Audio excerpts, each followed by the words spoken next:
Alright guys, welcome back. You're all doing well on this Thursday afternoon here. Just kind of waking up, getting going with the day, so just kind of figured, well, ain't much going on today. We'll be chasing the northern lights tonight. The forecast changed. They're calling, you know, geomagnetic storms are very hard to predict anyways, but they said that the lights will not shine over Maine tonight, so I'm going to be in pretty much all evening. And as shitty as that is, but, you know, here we are. Anyways, so may as well get going with the stream for the afternoon.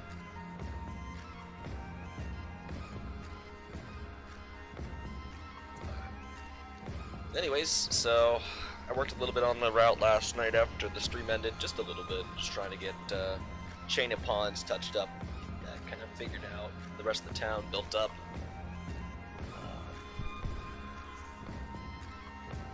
Just trying to go from there, but it's a slow struggle. So Bud Knight is doing Bud Knight things. Dilly dilly, Bud Knight is indeed doing Bud Knight things.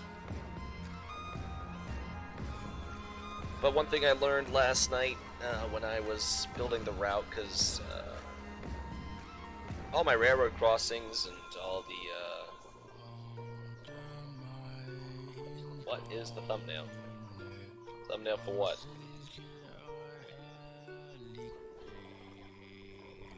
I mean the GP35, or like what are you getting at there, Chris?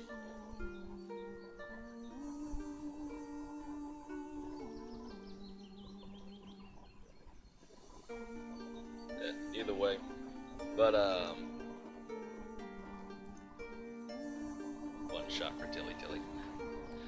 But all my multi-industry tracks were unconfigured, all my railroad crossings were unconfigured, all of my signs that most of my signs that I had text written on them were broken. Oh. Yeah, that was Flucy 737, because he's the one that did the dem, and he told Sean that if he's gonna do the if he was gonna do the dem extension, that he demanded that that photo become the root thumbnail, which, I mean, it won't stay, but as a joke, because he knows I'm from Maine, so he jokes.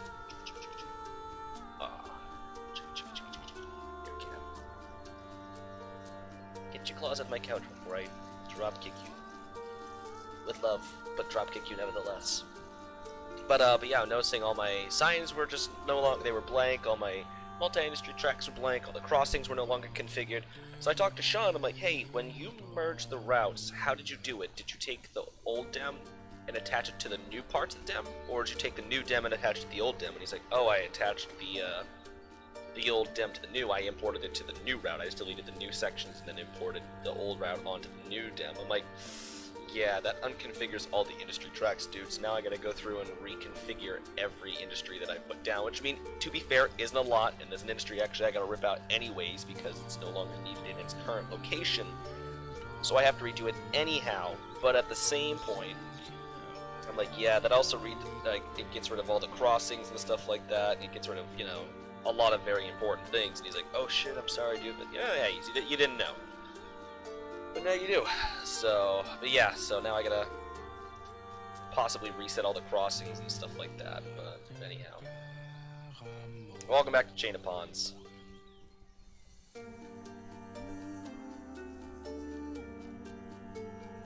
Slowly tying this town together, or attempting to anyhow.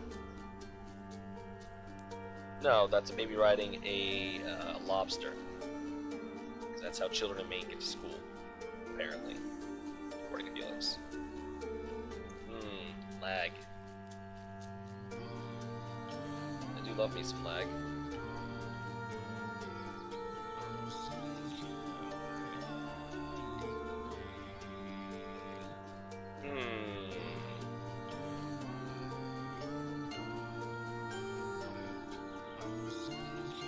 What might be causing me some lag? Well, actually, let's see what my settings are cranked up to. They shouldn't be too bad. Oh wait, process objects behind camera. Maybe doing it.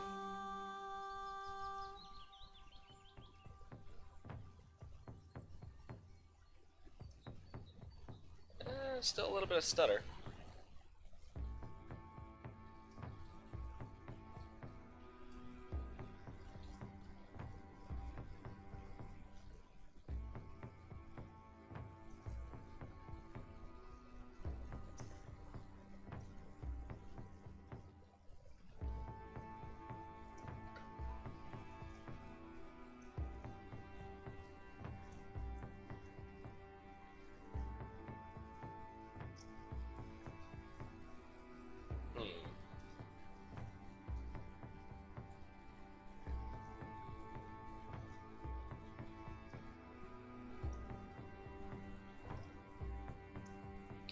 Why are you pre-caching? God, son of a bitch, I hate this game.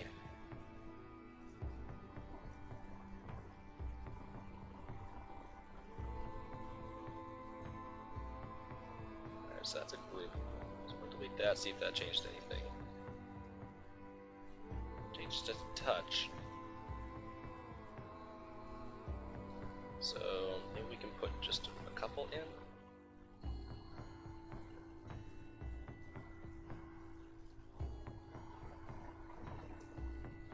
Switch over to the TV series tree.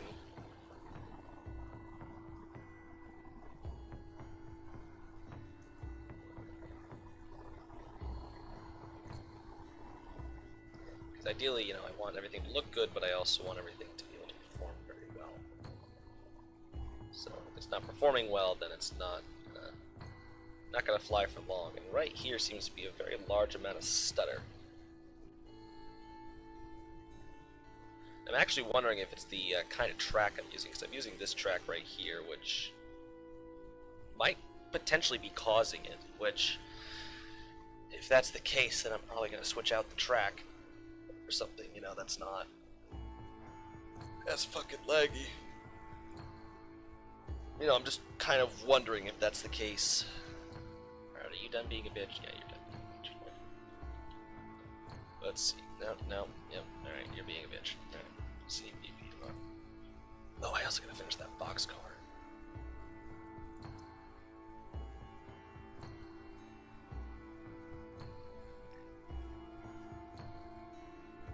I gotta finish that FMC.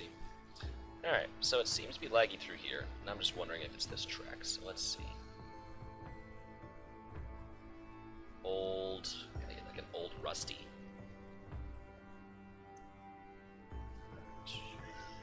These are all just like mainline tread. Actually, I like this one with the that wood. Nope. Nope. Nope. Yeah, it's like these are all frequently used, so. Oh yeah, there it is. I have to use that one.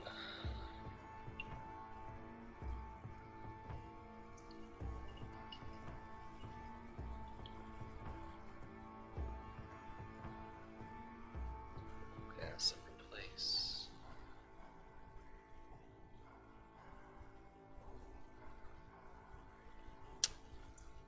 I mean, I like the look it gives. And I'm not really stuttering through here anymore, which is nice. Which kind of means it was that track causing some issues. But I don't like this. Do not like this at all. So I'm gonna have to change that, I suppose.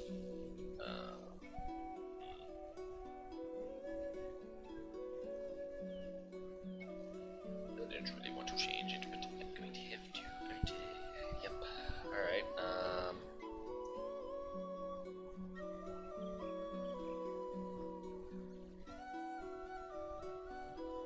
yes, concrete ties. No. I think BN is payware track. I better hope that's not payware. Let me actually double check that is not payware before I settle upon it. Alright, let's go install JRLIRR for edit. Okay, well let's submit the edit so I can see it.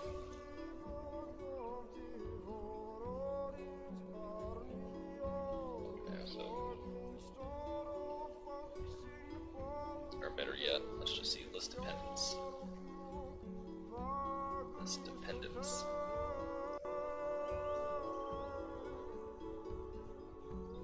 Pennsylvania Burwind. That is a railway. Modified. Doesn't say anything about payware, but it says modified. Well, that makes me nervous.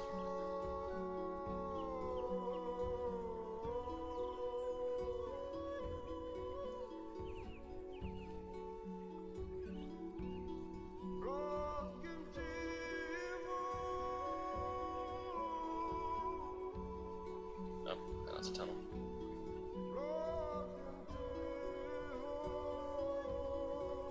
It's just a freaking track I can use that would fit what I'm looking for.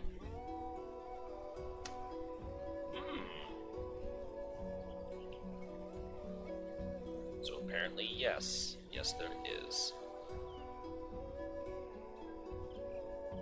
Wait, spur.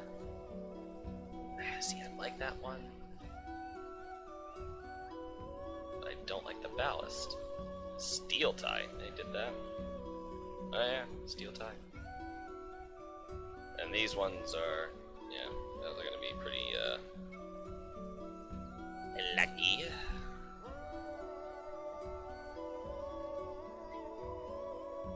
See, I like this one, but I don't like the texture underneath. I like this one. I like the other spur, but unfortunately, I just don't like the. I do like the ground coming up like that because the ballast, or what's supposed to be the ballast layer, kind of messes around with it. So, oh, it's my cat. Hello. But I think I could possibly make these two work. Or okay, you know, we don't have to.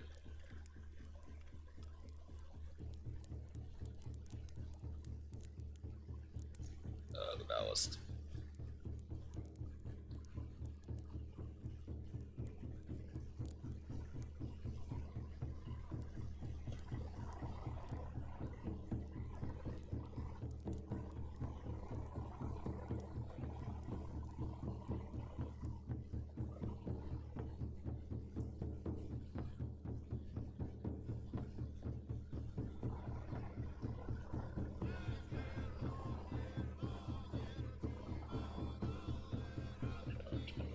Up the track.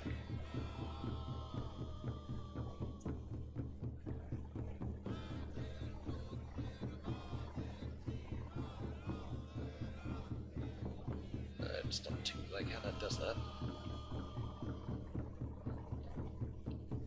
Are those two connected? Yes, they are. Erg.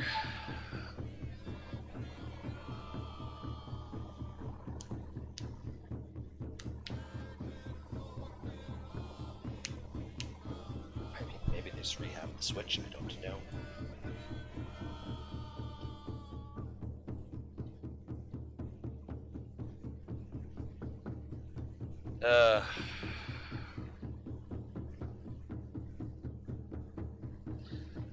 I'll leave it for now. I'm not going to stew on it for too long. I'll talk with Sean about it and see what we can come up with. But in the meantime,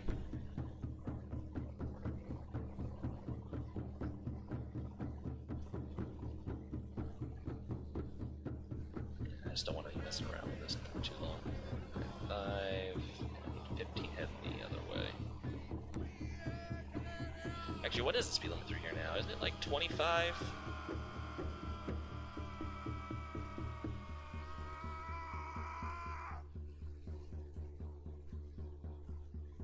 It's like right here. There it is.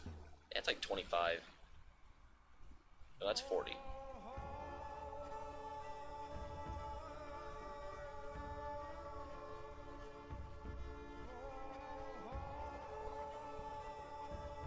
I don't really care.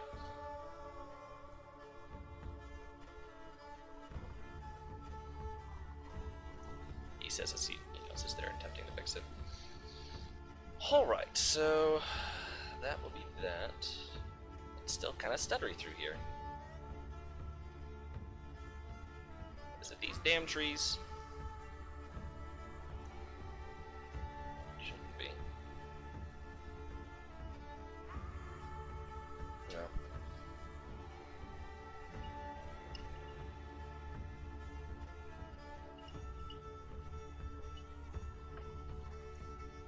Yeah, this is already becoming laggy. I can't wait to see the other parts of the route.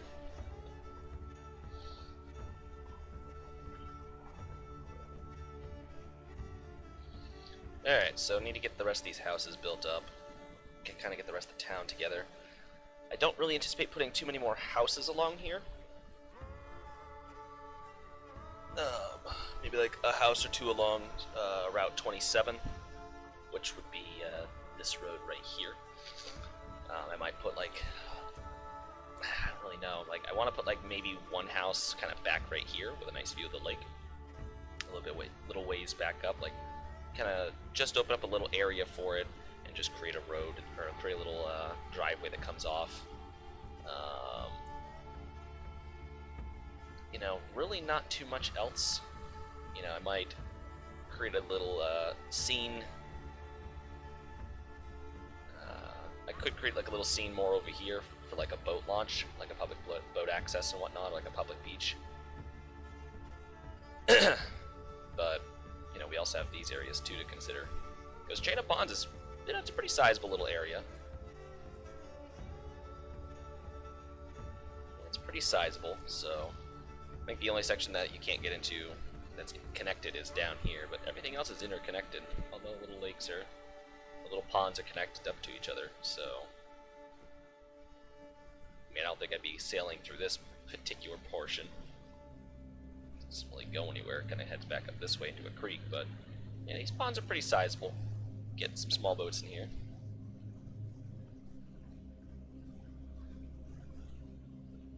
I mean, I've noticed with fishermen, if they can fish it, they will. So if they can fish it, they're going to. Got an old abandoned mill back here of sorts. I don't really know what they would have made here, but might just detail that scene up just a touch, not anything huge, because I mean this town is already kind of, it's kind of sprawling, you know. It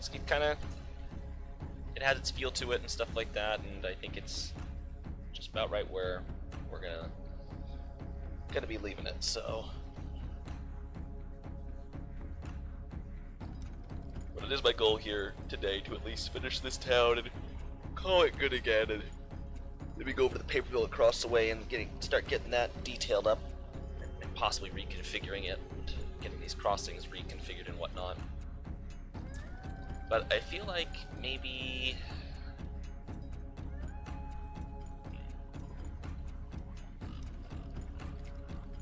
I think a house should go in right here. So we'll go.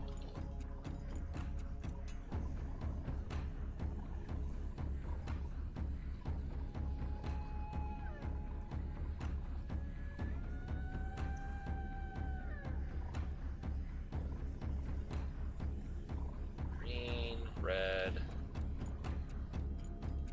white. Oh, it's Toby. Again. Yeah. Oh.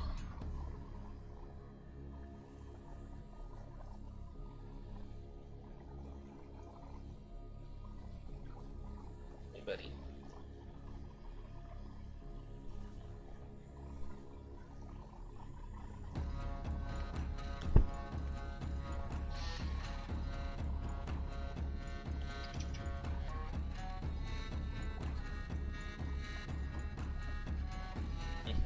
Love. Like a house right here. Hello. Let's see, we have A, B, C, and D is just the opposite side.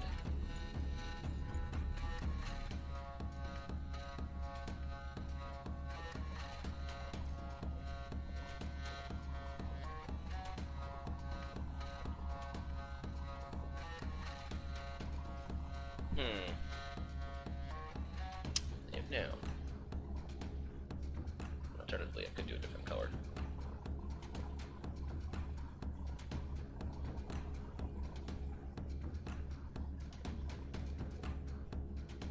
I mean, you do what you want, I don't give a shit. At the end of the day, I really don't care what you do with this railroad.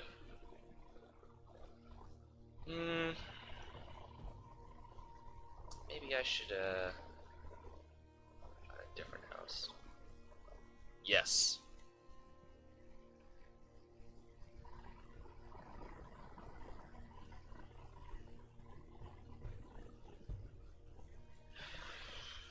House. Let's see. House brick red. No.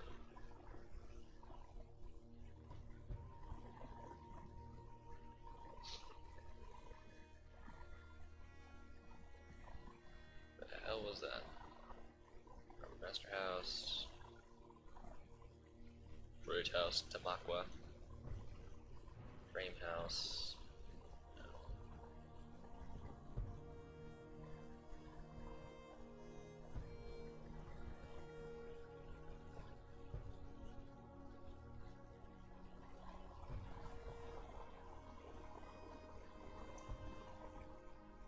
All German.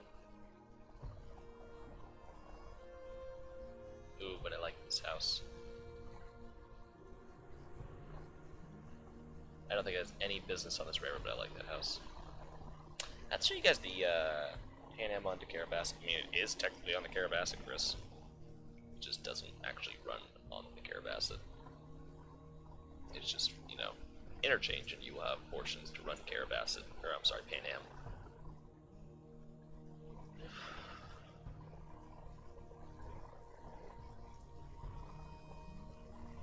Also, if Sean magically pops into the chat, tell him to go work on his work because he is swamped and has a ton to do today.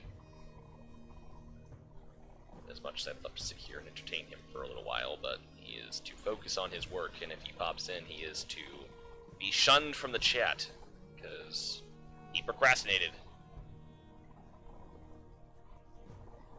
He procrastinated for too long, just like I procrastinate, but his procrastination, well, fortunately, he can't afford to procrastinate. So if he pops in, if I don't catch him, I give you all the authority to yell at him, because he really needs to just focus on his work today. And I mean that from a loving, you know, friend manner, that, you know, he needs to focus on that, because I want the guy to graduate. I don't think he can suffer through another year of college, so if we all yell at him and make him focus, I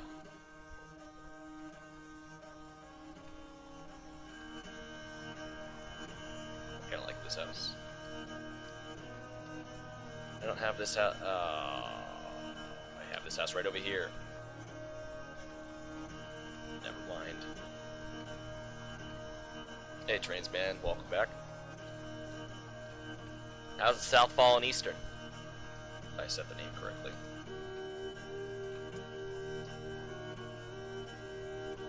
Oh, I hate looking for houses on this damn thing.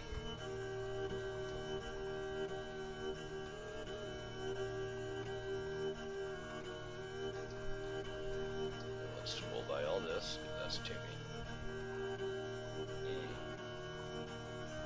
Sunlight's flowing through my windows, it's nice.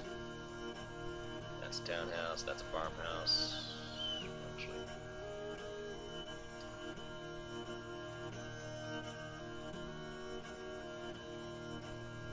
If it was a different color, I'd like it just a lot more.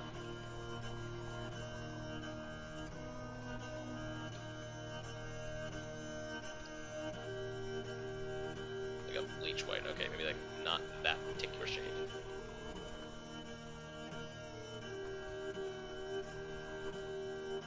I can get along with that.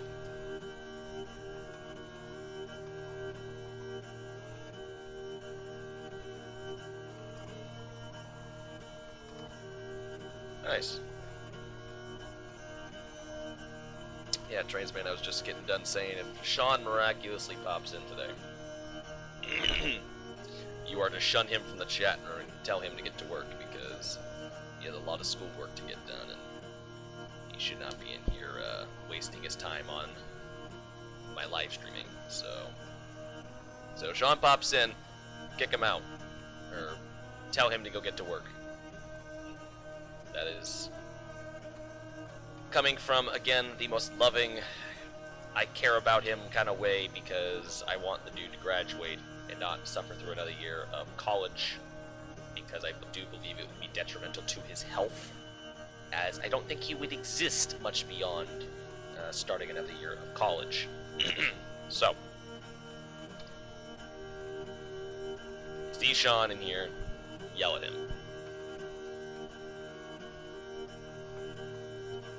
Yeah, he's, I've been biting my tongue because I do feel it's not my place to, and I've been there, you know, I'm not particularly in the same situation, but I've been there when stuff needs to get done and I'm procrastinating and stuff like that. I just don't want to do it. I'm looking for literally anything else to do. You know, I was in high school once, and I know that's such a huge difference, but you know, I was in school at one point, like we all were, so I can understand why he's procrastinating and stuff like that. I mean, fuck, I used to procrastinate all the time, but unfortunately, you know, dude has a lot riding on, you know, his procrastination, whereas in high school, it's like, they just throw me some extra credit work, and then inevitably I'd do it because they threaten to, you know, send me to summer school, hold me back a year, and I'd be like, alright, whatever. And so I'd just get it done and pass, and we'd go about our lives. But he's, on the other hand, professors, from what I've noted through Sean, they can be kind of dicks. They can just be kind of dicks.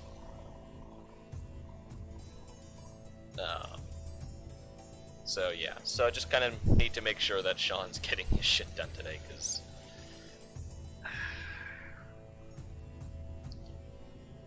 it's just put a lot of stress on him at the last second that I think he knows he could have avoided, but here we are. So it is what it is, and like I said, it's not up to me to it's not up to me to do the work for him, but I think, you know, being his friend, it is kind of up to me to help put him in the right direction if I can. Or friendly remind him, like, yo, don't you have work to be done? I kind of sat there and didn't say anything when he was playing Satisfactory the other day, and I'm like, in the back of my head, I'm like, I feel like I should have said something like, yo, like, maybe finish up here soon and start your work, but at the same point, I don't want to sound like the dude's mother. 'Cause I'm sure he already has one of those. So, it is what it is, though. I know Sean will get it done. He's just gonna be super exhausted when he's done.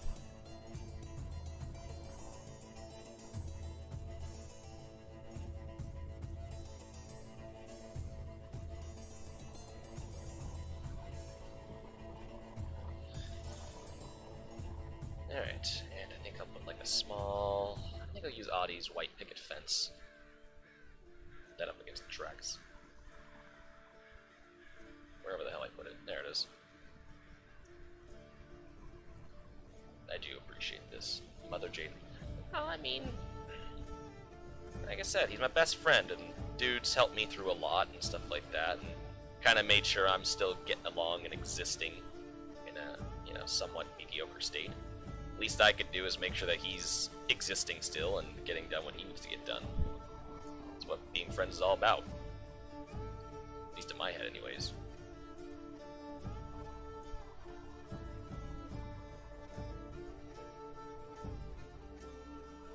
You know, and if I can sit here and make sure that Sean is doing what he needs to be doing, then I'm gonna. But, you know.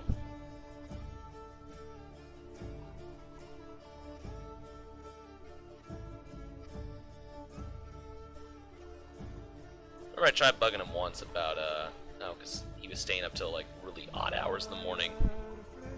And I can't remember, I can't remember if it was, like, I was starting work or something like that, or what the case was, but I was starting to go to bed at a more regular hour. And so I was getting on Sean's case, like, hey, you know, why don't you start coming to bed with me? Because I know you've been saying, like, you've been wanting, you know, you need to get your sleep schedule back on track, so, like, why don't you start coming to bed with me? He's like, alright. Inevitably, he'd end up staying up till, like, 6, 7, 8, 9 o'clock in the morning, or whatever the fuck it was. I'd get up and kind of hound him, like, you know, hey, what the fuck, dude? Like, you need to be going to bed in a normal hour. And I just kind of figured out, like, alright, well, he doesn't want to do it. He's not going to do it. End of story. You know, I tried to give him a hand and see maybe if I could help him kind of get stuff re-railed and back on schedule. It didn't work. Alright, so he wants to do it, he'll do it. Yeah, that's kind of the approach I wish my mom would have taken with me on a lot of things. It's like, alright, well, if Jaden ain't gonna do it, he ain't gonna do it. It ain't gonna get done. So, and if it's not gonna get done by him, well, then it's just not gonna get done. It's also kind of the approach I wish my girlfriend would have taken at the time, but that always seemed to fall upon deaf ears.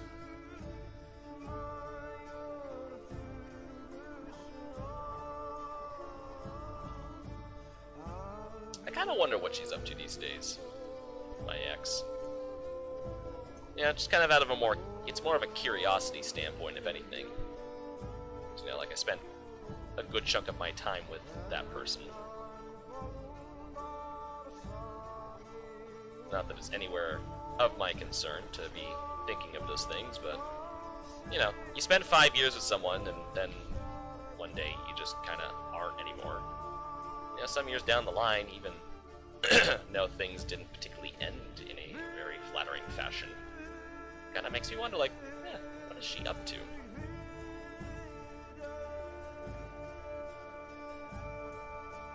True. True. Sometimes I might need to pester him because, yeah, if he doesn't, if you don't pester him, he might not do it at all.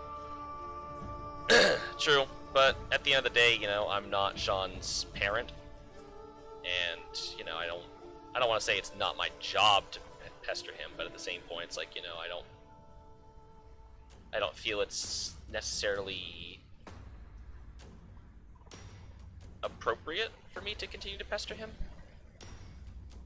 You know, yeah, if I see him doing something, like, yo, maybe you should get back to work. But ultimately, you know, if he wants to join in a call and stuff like that in a, you know, a public place, you know, I'm not going to kick him out because he's going to sit there and fully acknowledge, like, yeah, I probably should be working, but here I am. It's like, yeah, you probably should. Probably should. I mean, if it's coming down to the wire, I might say something, but, you know, I don't know.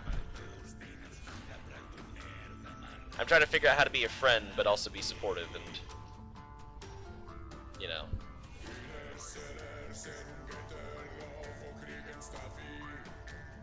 Because the problem is, you know, I've been figuring out how to be a supportive friend with my Norwegian friend and support her through our bouts with, you know, depression and borderline personality disorder. And, like, you know, I guess it's a little different with Sean and I, because, you know,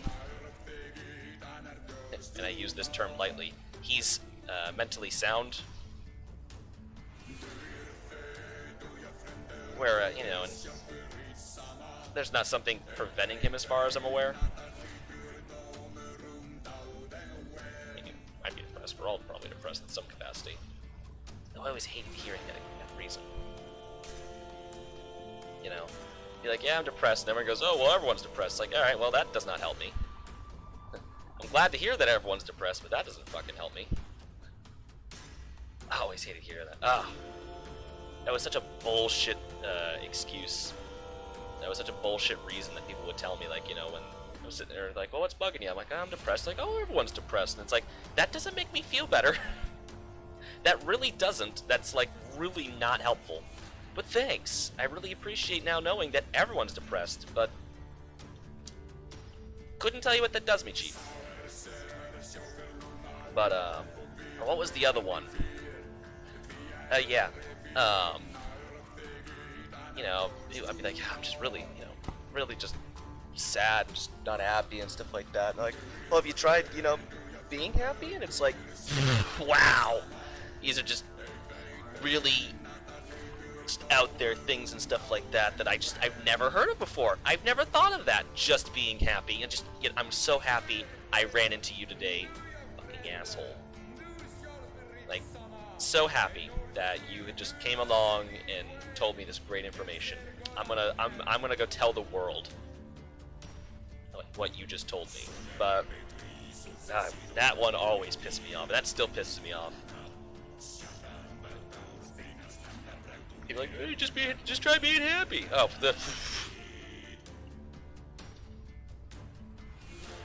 yeah, the wife doesn't like that I'm fat. Well, stop eating. You ever tried that? Huh? How does it make you feel, fat fuck?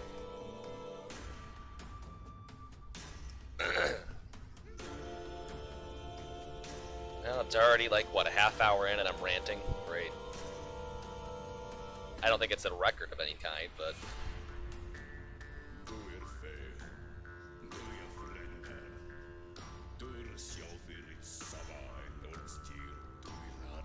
Well, because you do need an education. And if you don't go get an education, then, well...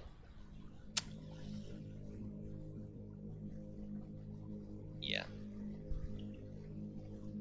You kind of need that education, so... School sucked, don't get me wrong. I hated every second of it, but...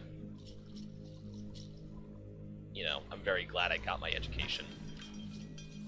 I like to think I'm a rather intelligent person. I like to think that.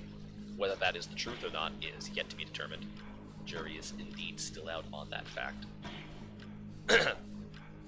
I don't acclaim to know everything, and there are many subjects and places where I will look like a complete idiot if I try to open my mouth about it. Politics being one particular place, because I just don't care a whole lot. You know, but I think anyone looks like an idiot when they discuss politics because it's just a really shitty subject. Like, what is preventing us from becoming frogs on the houses of southern coastal Maine on a misty summer morning in 2007? Why 2007? Such an odd year to pull out. Like, 2007 is such a random year to pull out of your hat. Oh, it's still... again. Such a cute cat. I love you. Ugh. Alright, you continue doing cat things. Like, that is just such an odd year, but, you know, at the same point, Chris, you need an education.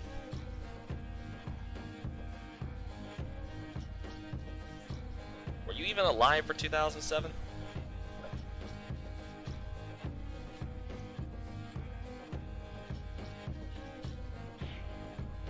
I feel like I know the answer. Yeah, that's what I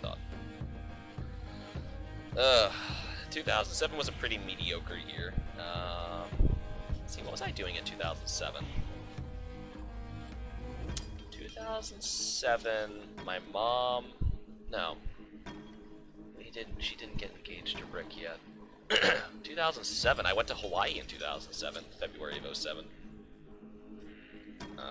My best friend, he invited me with his foster dad and uncle to go up to Hawaii. Went to Maui. Was that 08? That may have been 08.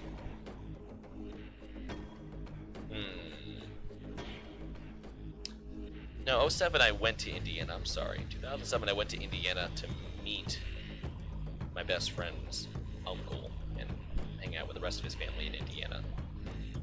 That was a cool trip.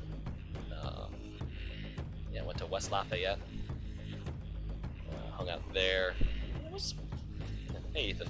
It was a pretty cool trip. I mean, and I think February 08, I think I went to Hawaii, and my mom started talking to my friend's uncle, and then later that year we moved to Indiana. It was a very short-lived relationship, but yeah. Anyways, but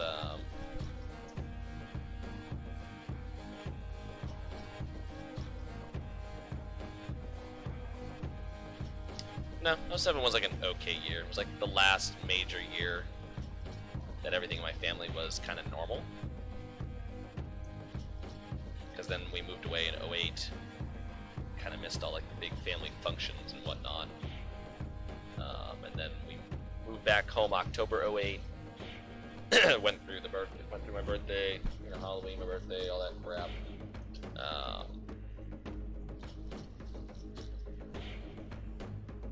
And then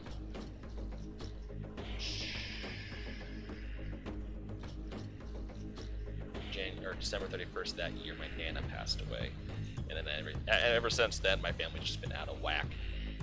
Like, nothing has been the same.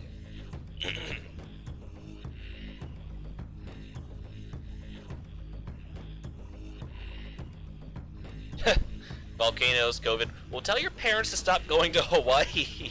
They're causing all this bullshit.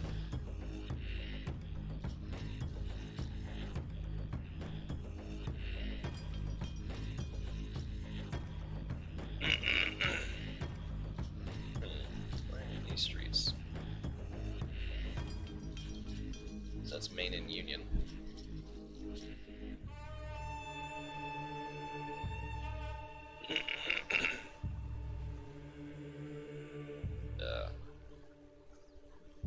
Yeah, 2007 was like an okay year.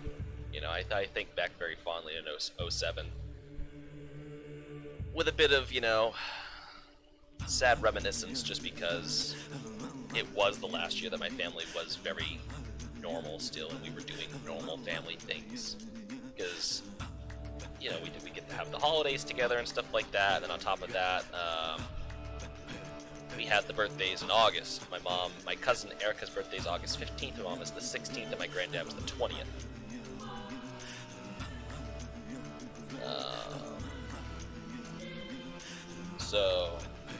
But we'd combine them, so we'd have a big cookout at my Nana's house and stuff like that. She had a swimming pool, so all us grandkids would go swimming and stuff like that.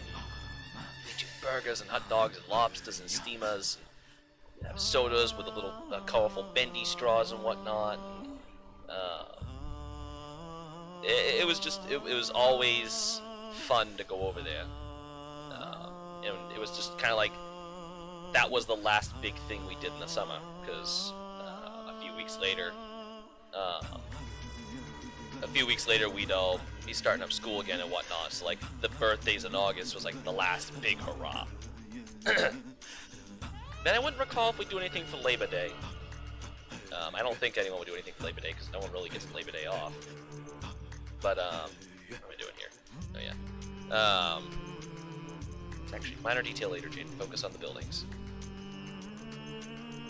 But yeah, we do that, and then yeah, we do Easters and whatnot. We do Father's and Mother's Day, 4th of July. We do that out in Back Cove in Portland. We are slowly planting more trees, just filling in the gaps, and then trying to slightly detail everything. I got like maybe a house or two left to place.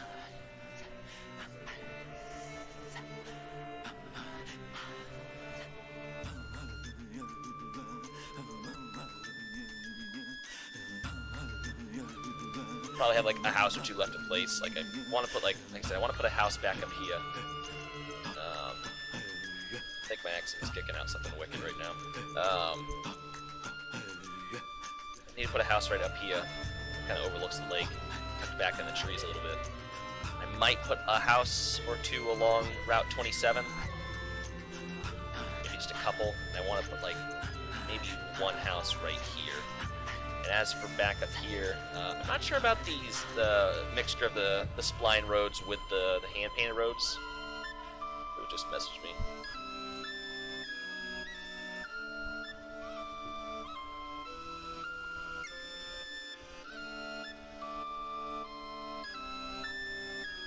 Memories from the past 4 years today.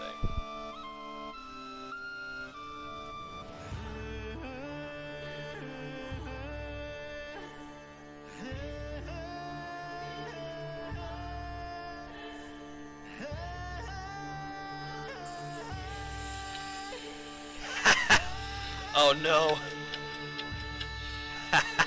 Oh no! Oh, 2 years ago tonight, I got locked out of my car at the parking lot.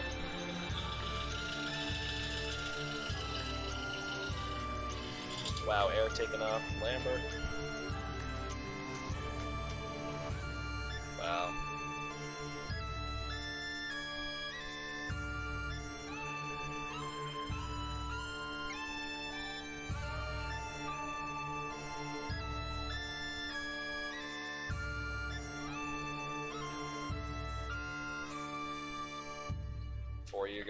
Four years ago tonight.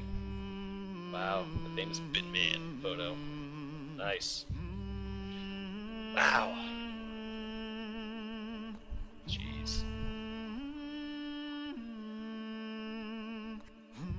Jeez. Now I'm sad. Why did I have to watch all that? That was all Southwest stuff.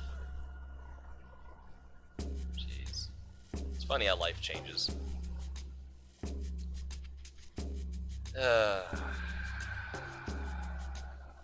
Fuck.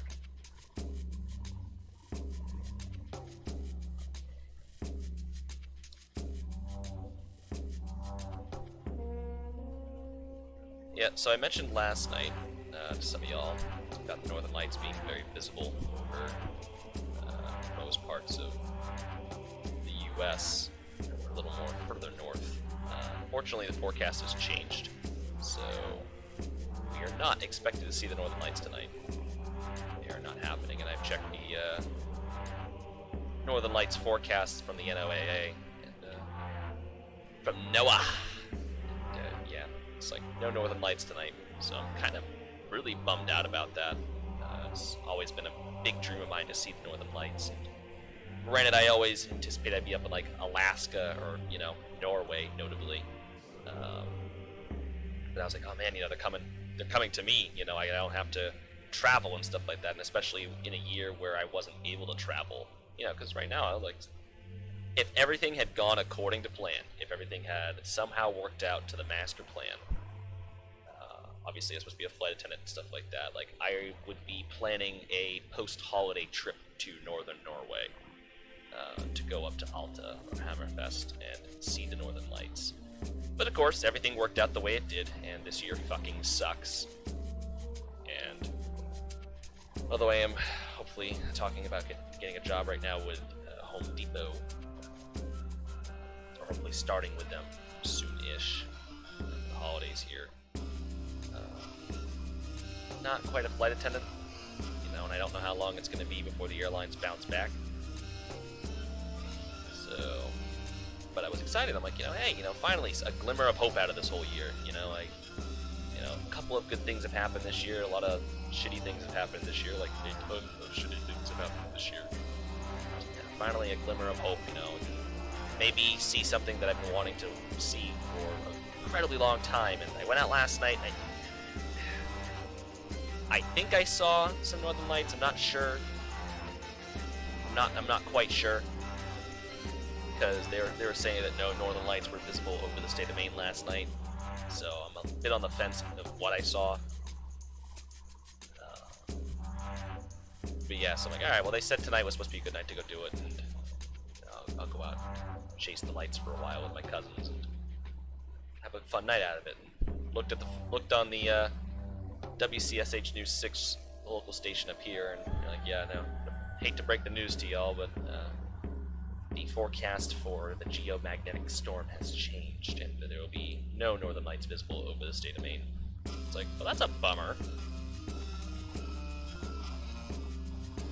Just kinda like ruined my mood right out of the gate this morning. I'm like, well, I'm not even out of bed yet, and I'm already not happy. That might be a world record. Actually, not really. But yeah, I'm just kind of pissed off, but that's what it is. Can't really control the geomagnetic storms.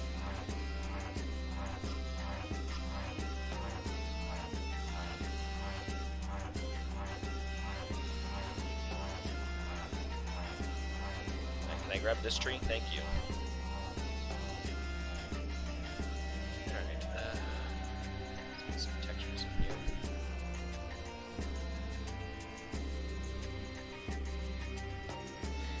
Yeah, I'm trying to figure out, because like I remember when I placed down these spline roads back here in particular, and placed them down because I couldn't really get a hand-built road back here on the angle that I built it at. And I didn't really want to redo anything, so I kept the spline roads thinking, oh, well, since it's far enough back, you know, I can keep these. You know, and I was also trying to think of a way to blend the spline roads with the hand-built, which might be a little abrupt because, you know, here's the crossing. I might just move this back all the way to here, and then just kind of...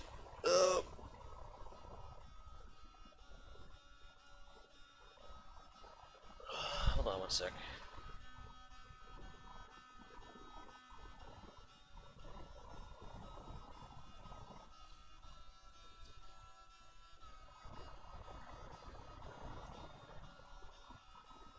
I'm sorry, Ethan, you're what?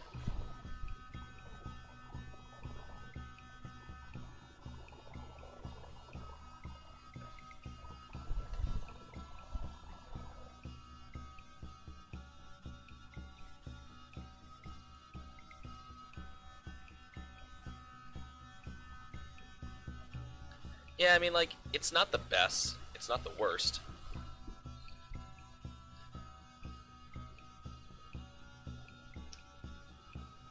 I mean, yeah, it could look like that. I don't know, I might just take it back further to maybe, like, here.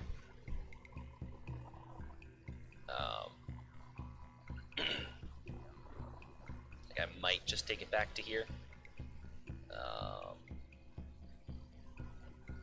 don't know, maybe I will. Maybe, like, right where the sidewalk technically ends up here.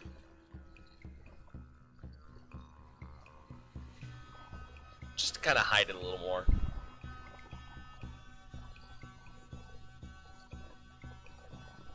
Oh wait, no, I don't want to do that. Nope, didn't want to do that. There. So yeah, I'll probably do this instead, just to kind of extend this out, make it look a little more natural in sorts. And the sidewalk will just end here. Right at this person's driveway, which I have to find a driveway spline. This is unfortunately what's going to take the longest part about the Carrabassett. Like, you know, we're getting pretty far along with the track built laying and whatnot, but this is what's going to kill me, is building these towns. And especially when we get into bigger communities, because this isn't a real town. This is just a town that I've kind of pulled out of my ass.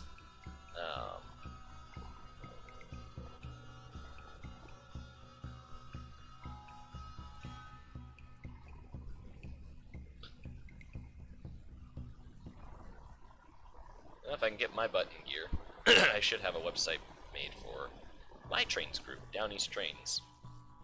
But I actually have to, you know, get the website built for that. Right, there's that. So let me go grab the asphalt texture.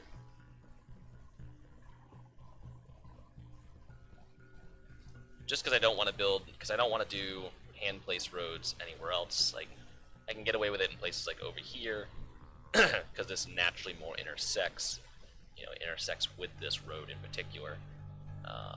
You know, and I can get away with it over here because this is, you know, the main route and whatnot. I can make intersections seem a little more natural and whatnot. But over there, I can't. It's a 4-way intersection, and 3 of the 4 ways are hand built.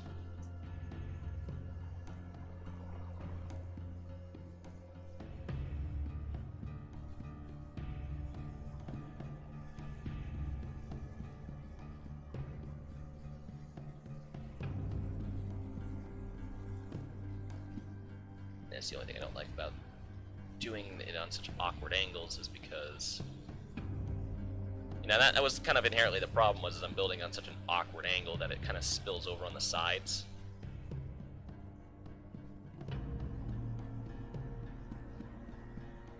I personally think it's okay. I hate it, but there's not much I can do except just try to hide it a little bit.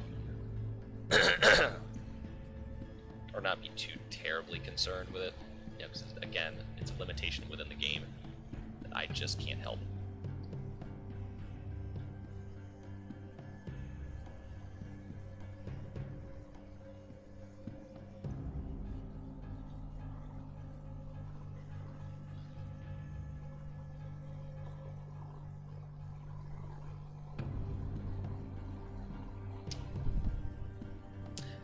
remember if I've showed you guys all the Called Von. I know I've shown like Trainsman and Odin up there. I know they've seen it, but I don't know if I've shown the rest of y'all.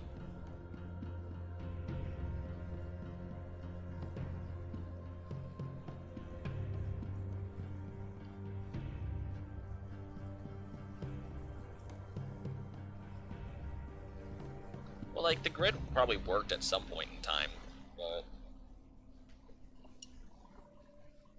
doesn't particularly work anymore.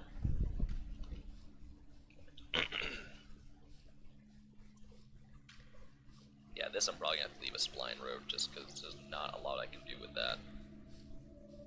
I think I could probably take it back to here.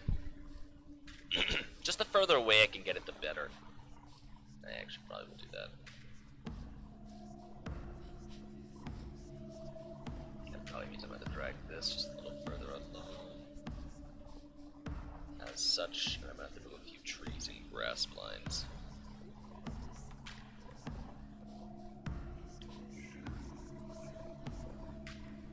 So much. That's probably where some of my lag's coming from, honestly. Yeah, that should be fine. Probably a very well kept sidewalk anyhow.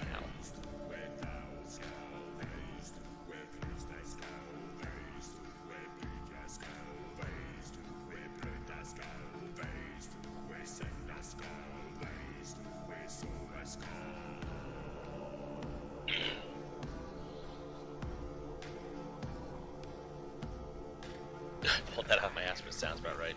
I mean, you're probably not wrong. Doesn't mean it makes it any better though, but you're probably not wrong.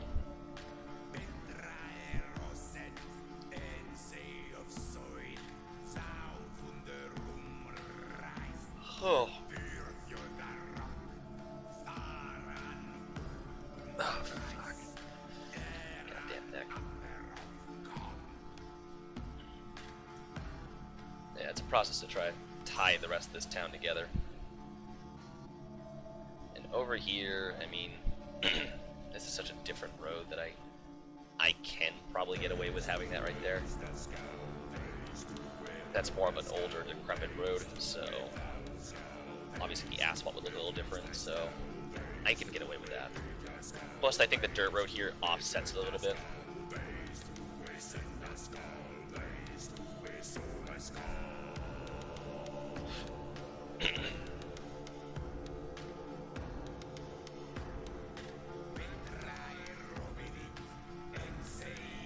And I got all the logoing done for Down East trains, which should be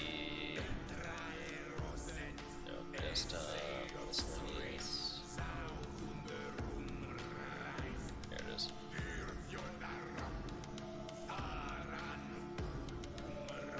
Yep, that's my logo. Made it myself.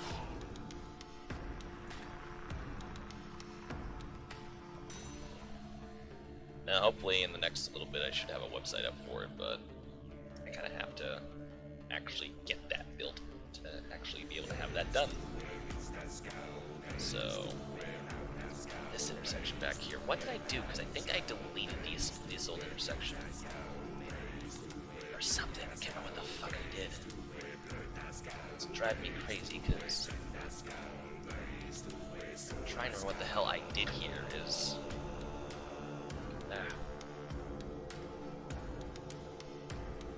A lot of things for sure. This road is perfect. Oh. That's just by design, I suppose. Oh, is that more correct? That might be more correct. Say, I don't remember there being grass.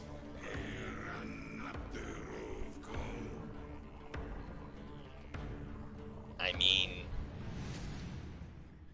you might be able to get away with it. I don't know. I'm not JR. I mean, if it was up to me, and someone said, yeah, I did skins on a 10-year-old model, I might go, well, it's a 10-year-old model. I don't care about it anymore. Sure, go right ahead. But that is entirely just me. Obviously, JR is a lot different than just myself. So... that is going to be very difficult to say what they would want to do. But that is just my opinion from a guy who's building a oversized railroad that realistically will never get done in the state of Maine, but here I sit, spewing bullshit anyways. Stop line, and stop line right there. Just didn't really feel like scrolling for it.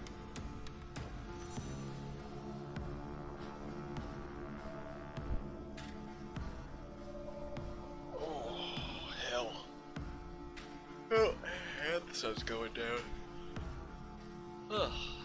Yeah, that was the other thing too, was they were talking about the Northern Lights is with such an early sunset at like 3:40 and the sun not coming up, or I'm sorry, the moon not coming up until about 1 a.m. It would have made for a really spectacular chance to see the Northern Lights tonight. Oh, perfect. Like, this is literally perfect. It wasn't meant to be. The old saying, if it sounds too good to be true, it probably is.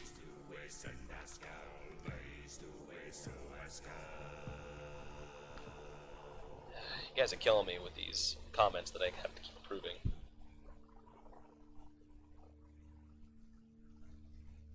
Like, if we could lay off the profanity so I don't have to keep approving comments every 4 seconds, that'd be wonderful. Yeah, let me guys take you over to Caldvon real quick. Let's break for a second. Let's take a little tour. Just looking at Trainspan's comment. I'll take you all over to Caldvon, and I'll show you Caldvon.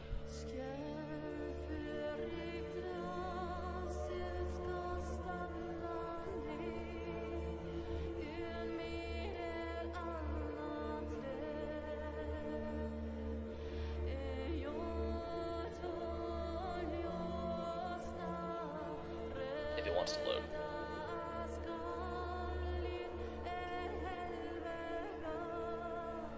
Entry Caldvon.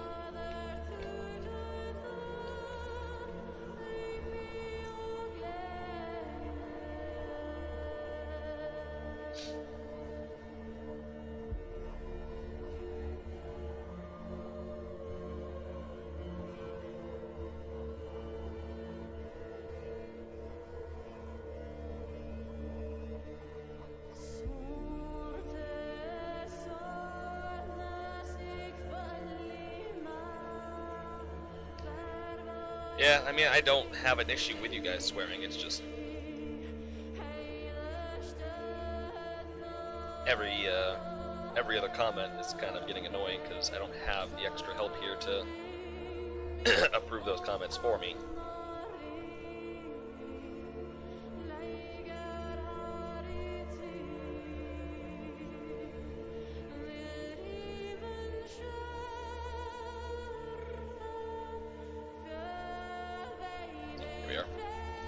So I haven't done a whole hell of a lot on this route, but I've spent a lot of time. No, actually, let me, so the city doesn't disappear.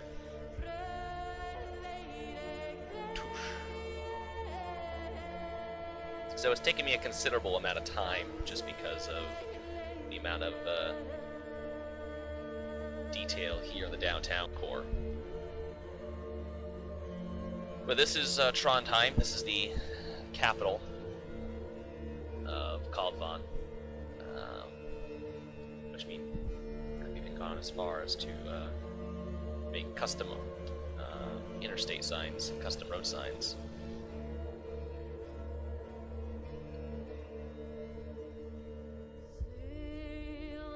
Also, I love the university's acronym, the UOK, University of Caldvon. Yep, so this is Trondheim,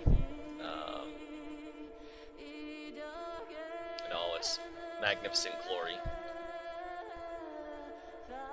So, take you guys through just real quick, just show you some of the... I haven't really got too far down into the detailing work yet.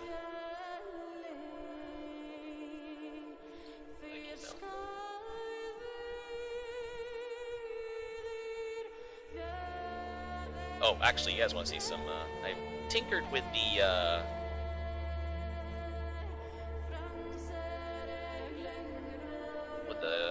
or the sky settings and whatnot. I got a very beautiful sunset. And right there is just, that is nice. Also, this is the National Church of Rave, because apparently they fucked up the night lighting on this church. I might go in at some point and fix it, just because I think it's two assets that are interfering with each other, and I think at night the non-lit church is supposed to disappear, and the lit texture is supposed to pop in. Or maybe the lit texture is supposed to be like just slightly larger by like a very tiny, like a very microscopic amount than the actual church.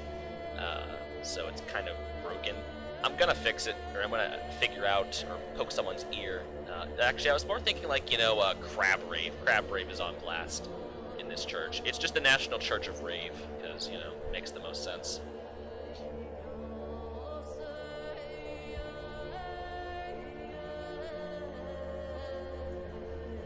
Who the fuck just messaged me?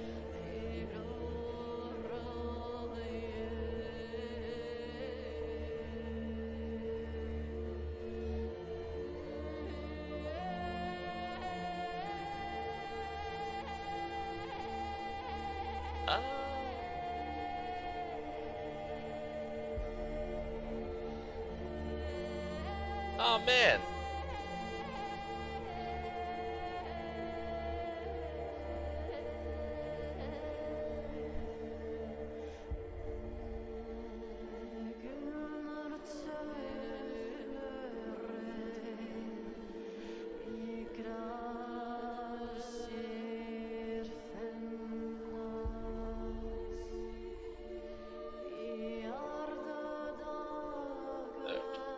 Blast in the Past just popped up in my freaking Discord. Holy shit.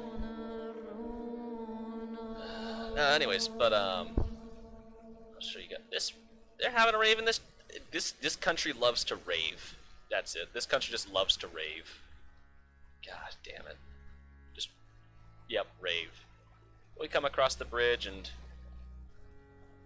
just trying to build up some of the other sides of the community and whatnot.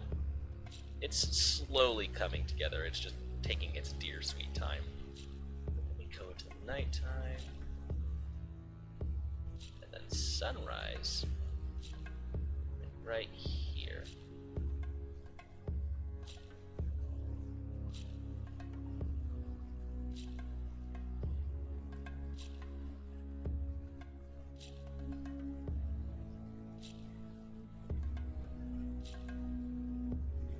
Very pretty.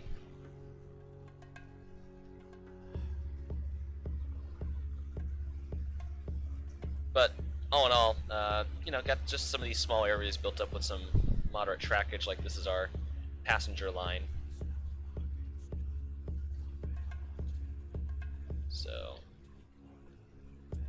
kind of comes along through here, and this is the interurban commuter around the Trondheim area. Kind of comes along down this way and across the river, and merges in here with the have a scheme for this thing? Actually, yes I do.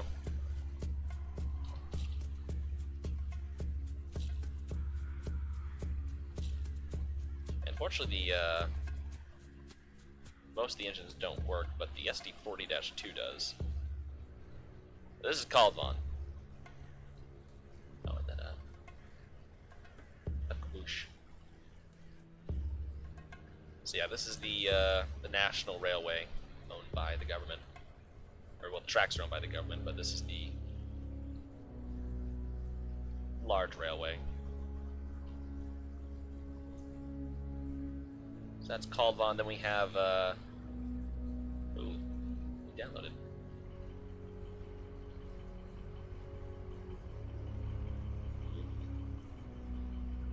That's nice. That's hot. Let me see. They should be. Where's the violet? There they are. And then we have these for the long distance commuter cars or passenger cars. Love that. Love how that green stripe comes in between. Yeah, the transition car.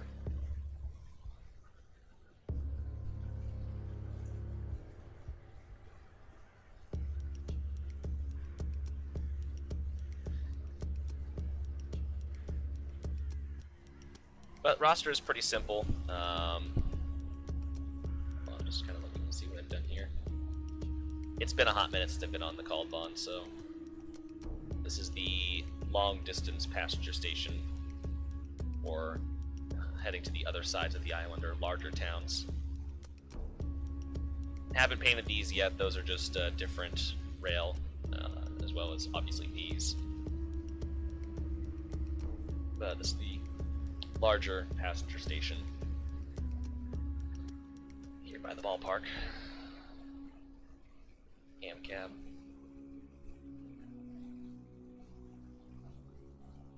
I don't think I have the cab car yet. Unless it installed, I didn't see it, but no, we're also using the cab cars too. Let me see here, but ooh, well, that's a nice photo. I gotta like that real quick.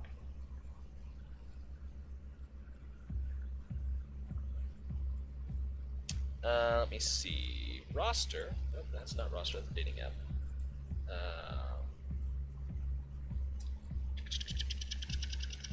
Called Bond National Railway. The GP15T, GP38-2, 40-2, 40-2W, SD40-2, 45-2, 50, 60M, 70 ACE, 75I, GEB30-7, GEC39-8, and C48- or C40-8W.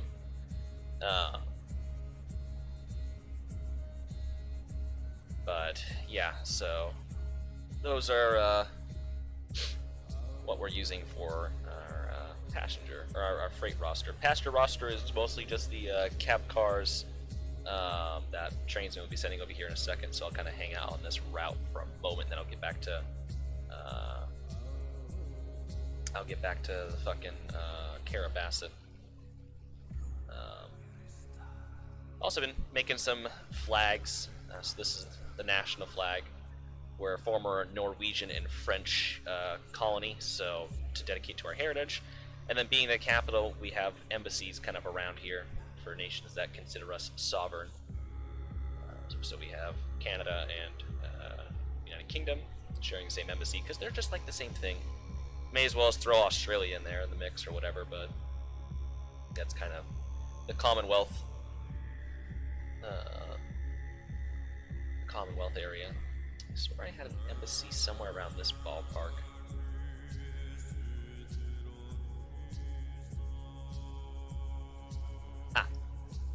Yeah, so we have the Icelandic embassy. Yeah, because some of the buildings can be smaller depending upon the nation, and Iceland being so close, they don't need such a large facility. I do have Finland going in somewhere, which I don't know where the hell I put them. But no, I've made quite a few flags. Let's see, flag. Yeah, so I've done the UK. I'll just kind of plop down what I've done. So I've got the United Kingdom. I got Quebec. Done up on all sorts of different flags, since they'll be on the Carrabassett. Obviously, I already showed you guys Norway, so I have Norway.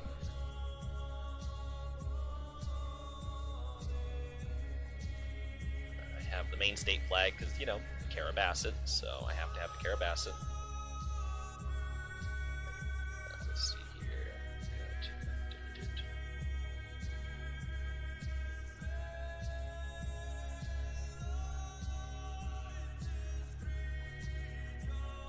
Alright, do this, tradish.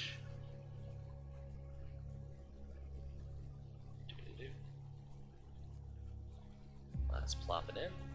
So yeah, then we have my national flag for Caldon. Of course, you have the JR US flag, so not mine. Icelandic. Not popping down that flag. You have the French flag. The flag of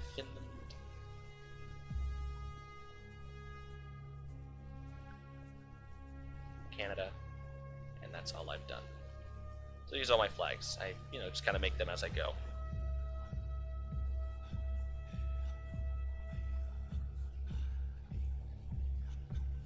Install. No, okay, it's done. So I will go ahead and just these. Go to here. Go to that. Scroll down. Why are you missing dependencies? I ought to kick your ass. Bobby, I ought to kick your ass. That ball just ain't right. What is your issue?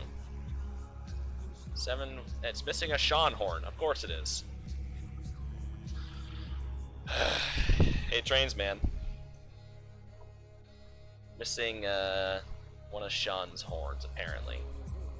17, 329, 101, 290. Huh. Kind of weird.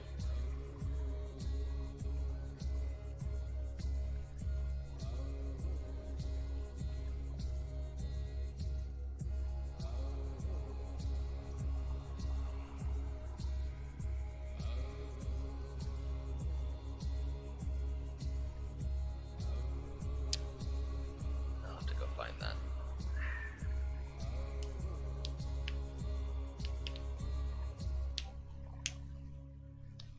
I'm missing the Nathan M5. Are you kidding me?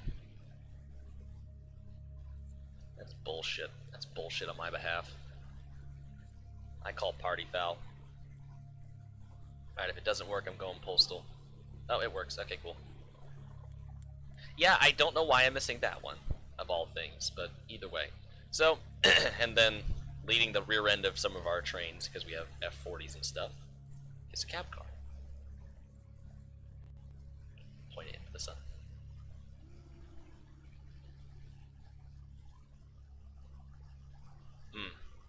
That's nice. Amfleet style because, we particularly use Amfleets because previously on the called bond we were using where is it? KNR. Actually, wait, no, I'm sorry. Or am I sorry? I don't think I am.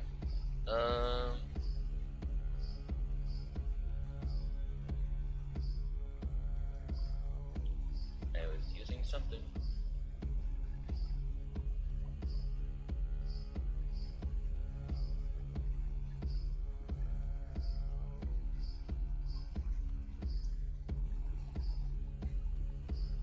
Whoa.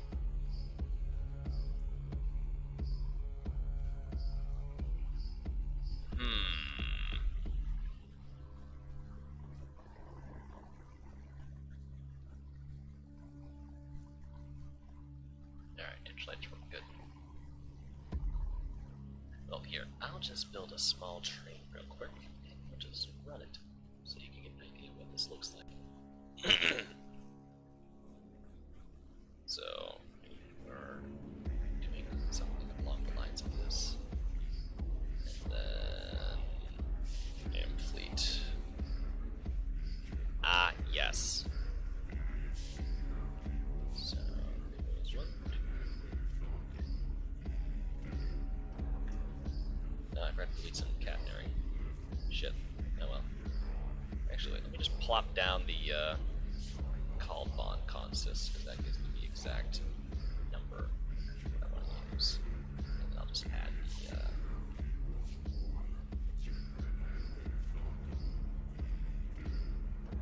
I think the baggage usually faced this way, I want to say. Yeah, because it wouldn't make sense to have a cab car by the baggage. Nope. Alright, so there's that. Now let's run it. Just so we get an idea of what it's like. Maybe pause the music real quick. Or at least turn the music down. Turn my volume up.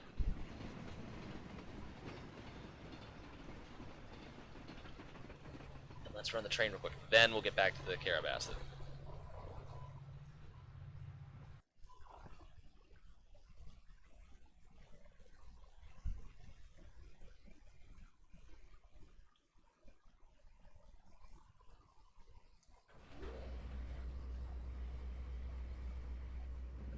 want to drive you because I'm not. But anyways, so pass through town here.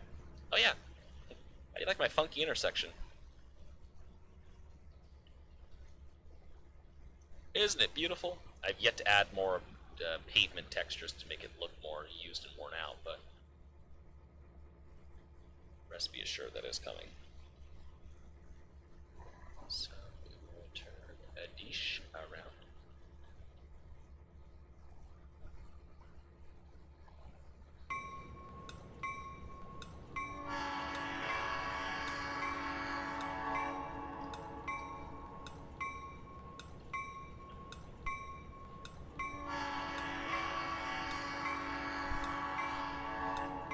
I like that.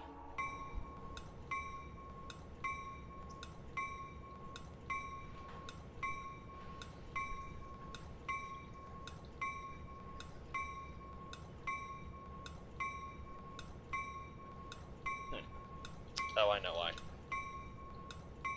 Say my Norwegian keyboard was turned on. Alright, so let's throw the switch and we're going to, oh yeah.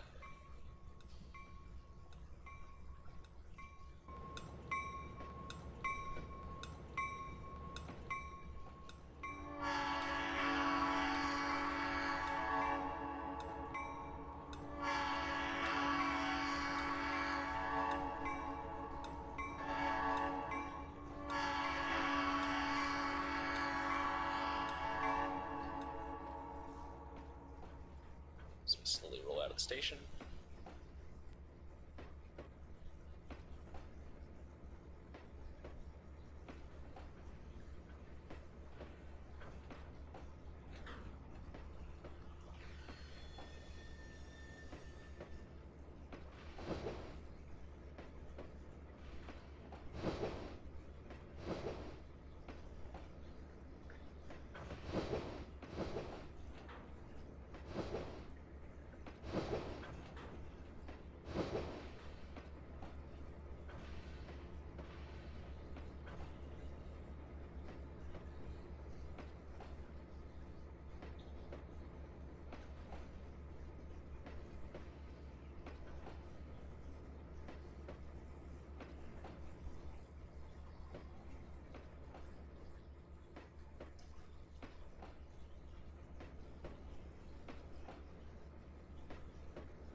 Should be at 25 here shortly.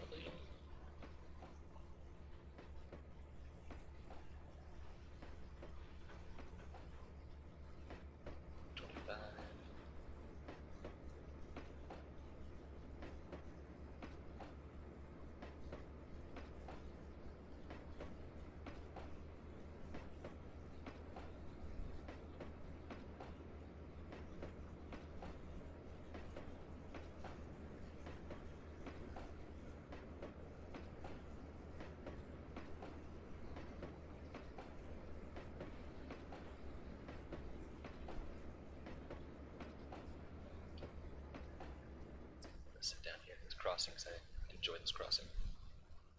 Probably a little more than I should, but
could have stopped a little further up, but I'll just run to the end of the line, then we'll get out of here. So I get bumped up to 70, or it should bump up to 70, like right beyond here. And if it doesn't, well, guess what? We're doing 70.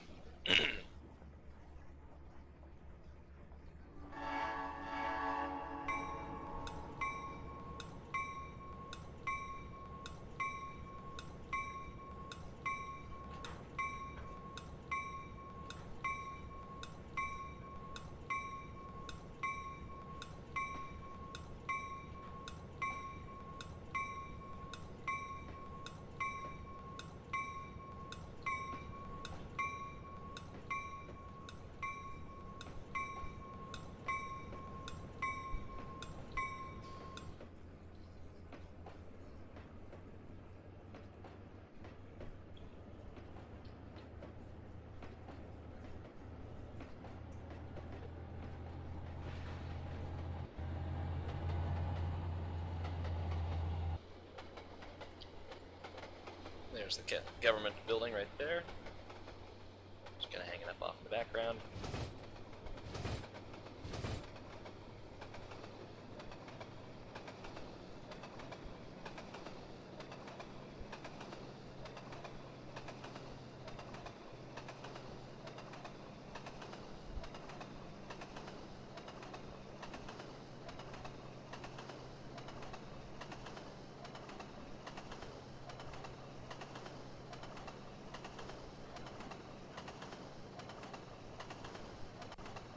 Come on, 70, you know you want to do it.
I think we're gonna blow right past it. Yep.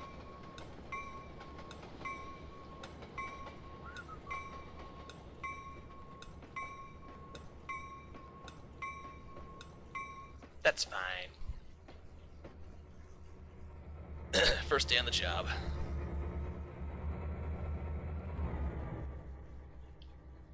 Only like just barely past it. But that's called fun, so nothing too major about it. I mean, I've spent a lot of time on the downtown core, just trying to get it kind of built up. This is what I do in my free time, so when I'm not Carrabassett. Oh, beautiful sunset. Oh, that is beautiful. I might have to go outside, take a photo real quick. I'll be right back.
that down before I blow everyone's eardrums out. Alright. Why is the engineer doing 70 on his first day? Because he has to get there. Oh, it's Toby. Anyways, so that's called Vaughn. That's Trainsman's cab car he built me, so I particularly like it. Which thanks you again for doing that, and then the buy level as well. So, but I gotta paint me up some AM fleets, and then I gotta paint me up P-42 and an F-40, which I can already tell you that's gonna be a nightmare. Alright, what more do I need to do around here? Yeah, that's called Vaughn. It's just, it is what it is. It's nothing huge. Well, I say that, but it doesn't really go anywhere. Like, the old route used to be a hodgepodge of different routes, and like, I want to save a part of it that, you know, I really enjoyed, that corrupted and whatnot, because I still have it. Because I was building this really cute little town, and I wonder if I can show you a photo of it. Output, objects, profits, X-plane. Christ. Let's see here. Thanks. I mean, it's been a work in progress for like the last decade of mine, right? You know, between, it's just I've always been developing a fictional country, and Called Vaughn, though it's changed names a couple of times, has always relatively been the same.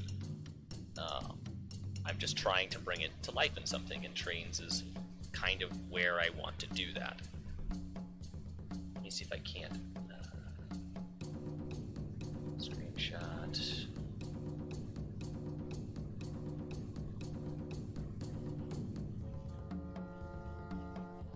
Okay, let's see real quick. Oh my god, look at old Carrabassett. Hold on. Let's go. Let's come through the scrapbook real quick.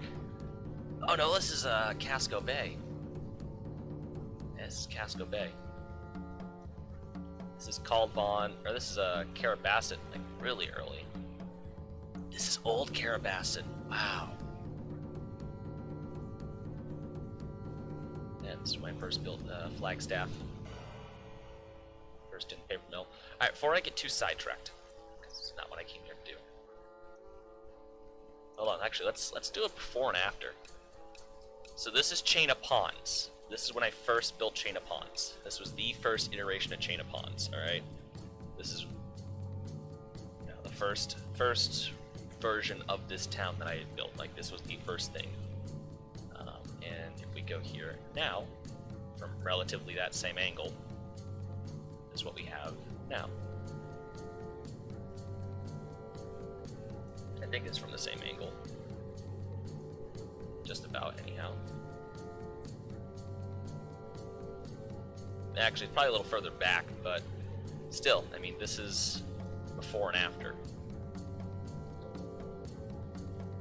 I mean, that's, it doesn't really look a lot like it used to. I mean, like, you can kind of tell, like, you can still see, like, some of the original layout, like, there's that road up there, these roads back here, but predominantly, like, the layout of this town has changed quite a bit.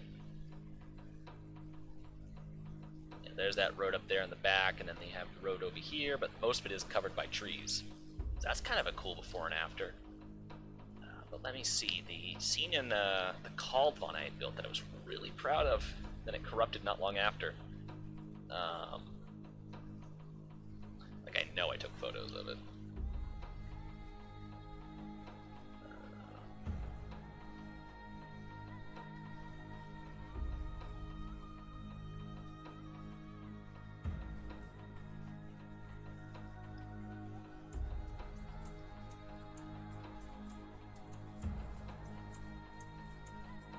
Oh shit, yep. Whoops. That is going to come in handy, because actually I want to do a small video series, and Called Vaughn was at one point occupied by the Nazis, so, and the Nazi flag did fly over Called Vaughn in the French sections, because if you think about World War II, Nazi Germany occupied both France and Norway. Our two parent nations were France and Norway. We were just a territory of theirs that they both governed and whatnot. So, you know, I was doing something and joking around with my German friend. I'm like, hey, I made you an asset. He's like, oh, you did? And I sent him that. And he's like, I've already made one, you ass. I'm like, oh, well, you're welcome. But this was the small Wormstad. That was the town's name. This is the small town I made on the old Caldbahn. I was so happy with, and it looked great. I was so happy with it. It was just a little tiny community nestled in like this fjord area.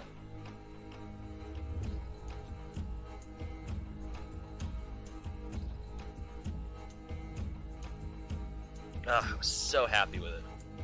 And then it fucking corrupted, like this whole town's gone. I can easily duplicate this, and I'm probably going to put this a little closer to the capital. Like, I think at some point I'm just going to go and start plopping down baseboards and just kind of dragging the track along.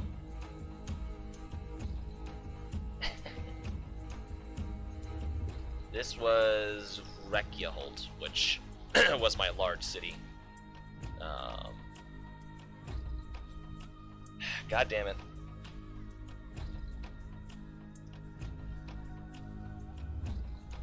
Yeah, you know, I hope to recreate it. Oh, Carrabassett. I think this is...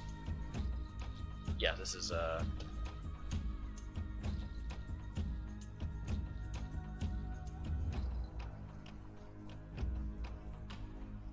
Yeah, and then not long after that I did a new version of that. But I made all sorts of road signs. Bastardized versions of the European system.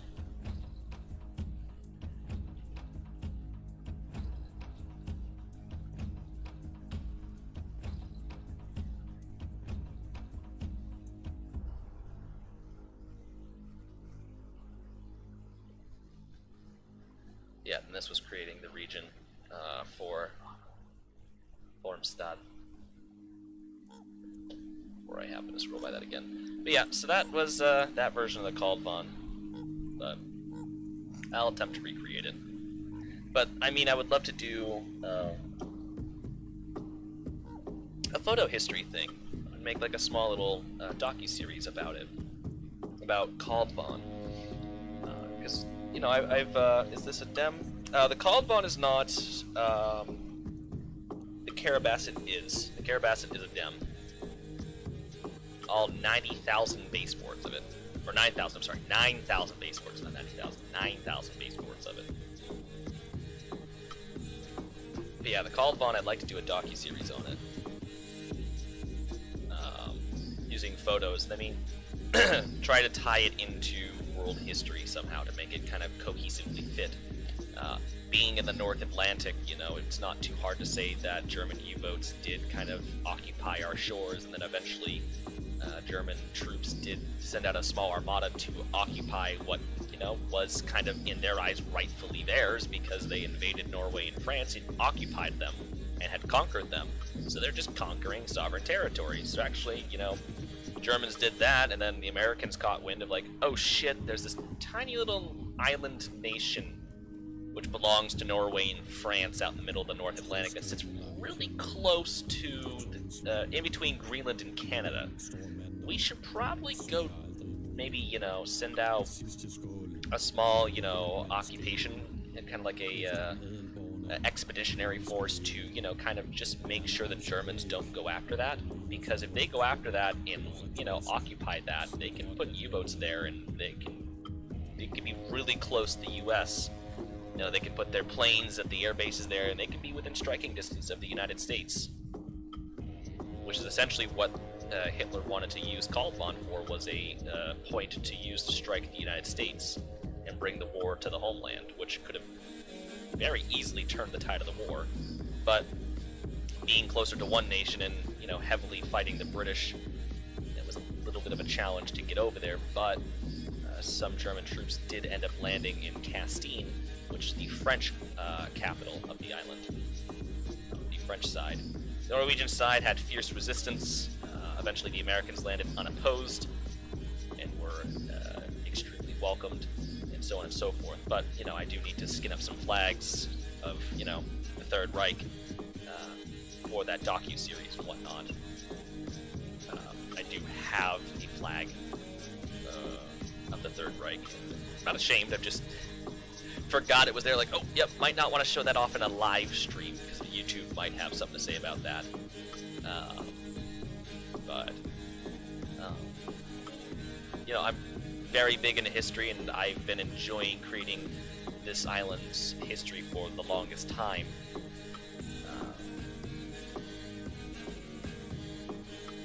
You know, but this has just been a part of the history that I have created, is, you know, the Third Reich. Just kind of, you know, invading and occupying, but...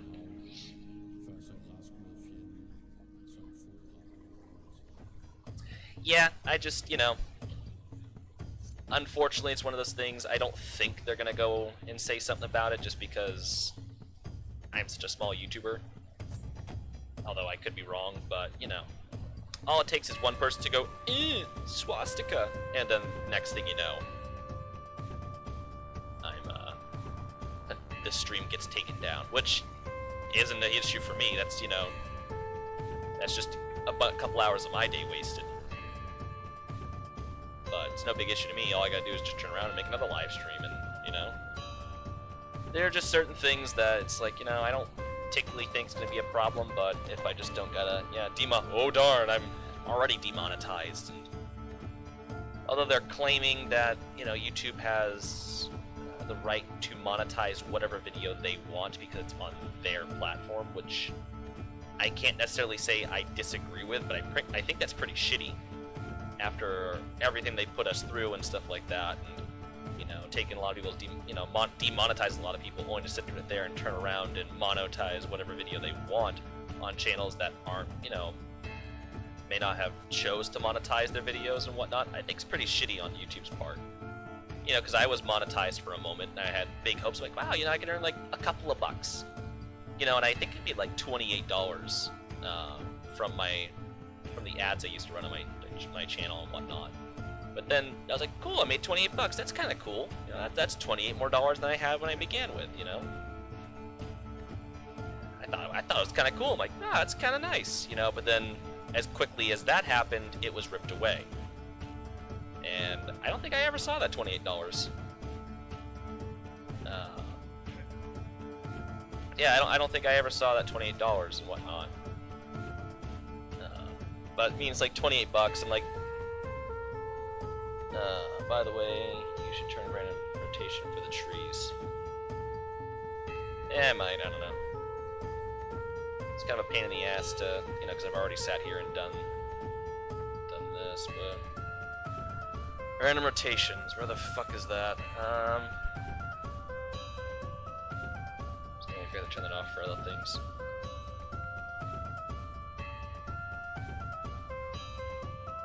But,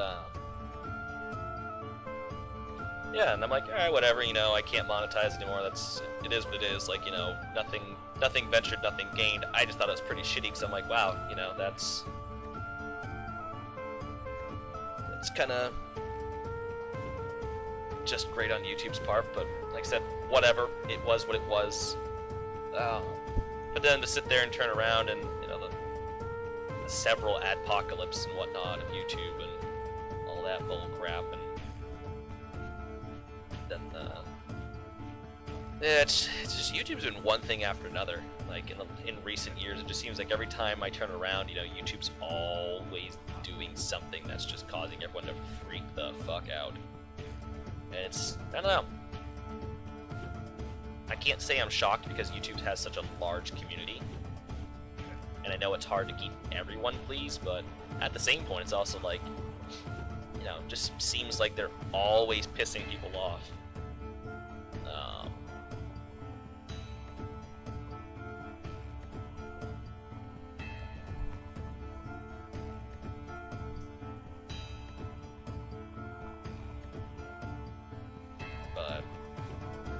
I don't know, but I don't really want them to run ads on my channel, you know? I'm not receiving a piece of the cut for that, you know, for them to sit there and, you know, throw ads up on my channel. You know, I know it's their platform, but, you know, it is a video that I made. And I think that if they're going to sit there and put something on my content, I should at least be receiving a little bit of that. You know, it's my channel, it's my video, my content. I don't agree with that. You know, if I, you know, to sit there and just change the rules on us willy-nilly is like, yeah, you know, that's no.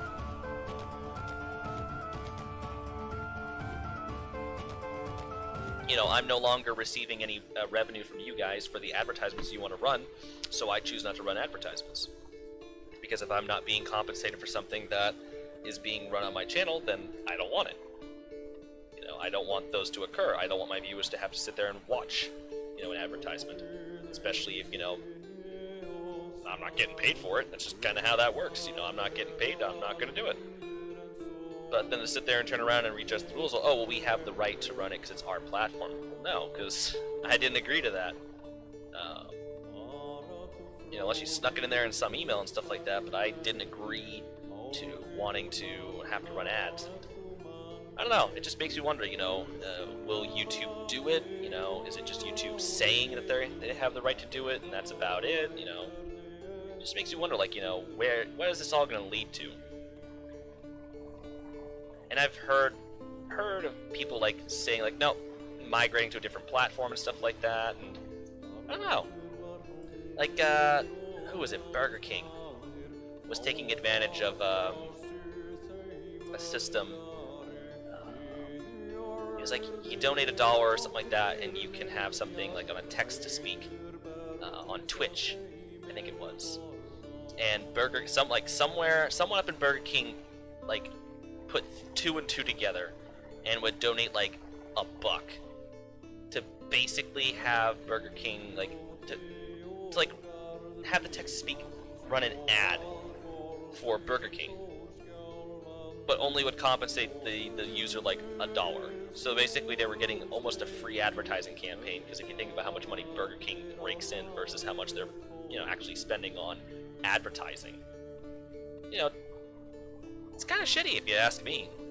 It's like, wow, you couldn't, you know, maybe pay them like a little bit more money? Because you basically just utilized a free, you know, you just basically got away with running a free ad for a second. You know, yeah, it probably didn't do much for their sales and stuff like that, but it's just still shitty. Like, you're coming in the middle of someone while they're doing, you know, working, while they're doing a live stream and stuff like that, they're entertaining and whatnot, and you're just gonna compensate them $1 and run basically an ad, and you're a multi-million-dollar company. That's pretty shitty. That's pretty shitty in my opinion. I think a lot of people felt the same. I think some creators took it a little differently than others. I don't know what came about it. Like, there's nothing that could technically be done about it. But, you know, it's just kind of shitty in my opinion. Like, wow, that's just not cool. You know, advertisements everywhere, and advertisements are big money.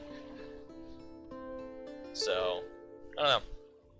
You know, I've always said if something better than YouTube comes along and it kind of takes off and gains traction, I'll go to it. But, you know, you have to stop and think about, if something else takes off and gains traction, how long before they sell out? Because at the end of the day, people are out to make money. You know, how long before somebody else on a different platform sells, you know, a small percentage of their time on their page and videos and whatnot to advertising companies? Because all an advertising company has to do is just walk in and start waving around a few you know, $100 bills and stuff like that, or, you know, a couple of them in a stack, and the next thing you know, there's advertisements on a channel. There's advertisements on a platform. You know, you're never going to get rid of ads. They're always going to be there. You know, no matter what you do and whatnot, but I don't know.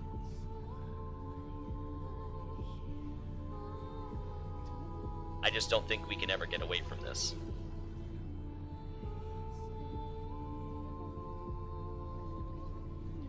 You know, ads will always be there. There'll always be someone looking to make a quick buck, or, you know, there's always going to be a loophole in the system so they can always finagle whatever they want to do and whatnot.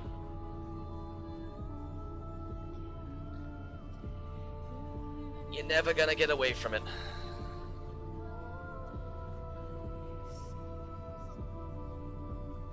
But it is something in the back of my mind, like, you know, it's like,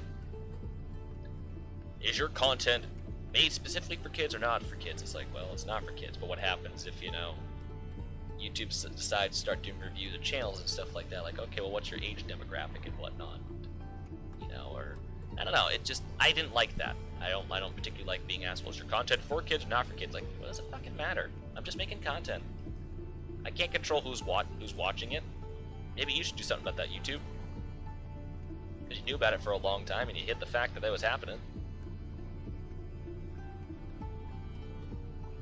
No one.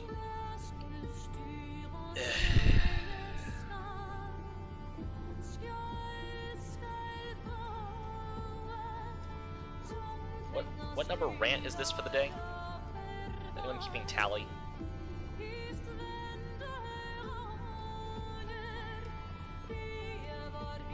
Kinda wish Sean was here, so me and him could rant together.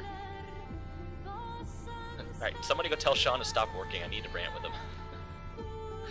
Screw his work, screw his degree, we need to rant. We need to bitch. We need to collectively bitch about something.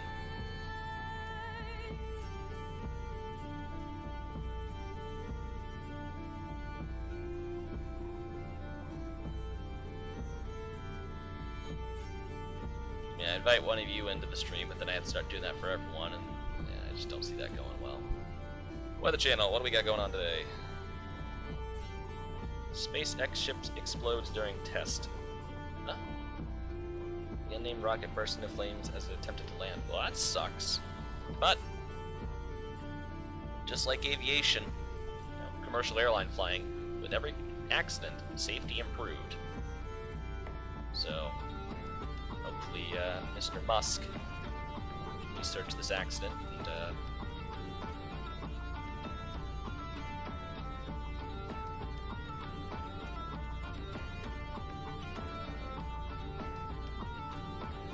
look into it and fix whatever went wrong so they can learn from it.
Pretty good. That's looking good. I probably should put some shrubs and grass lines along the way. Put that. Probably do some more texture work here. Leave somewhere I'm gonna have to put like some cliffs or like rocks textures, which I think is gonna go right here-ish because of the cut.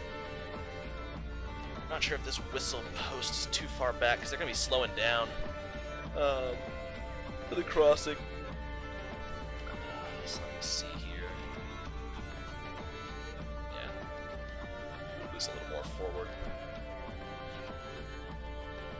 I think right there should be fine. Because they're slowing down to 25, so I should give them more than enough time to blow for the crossing.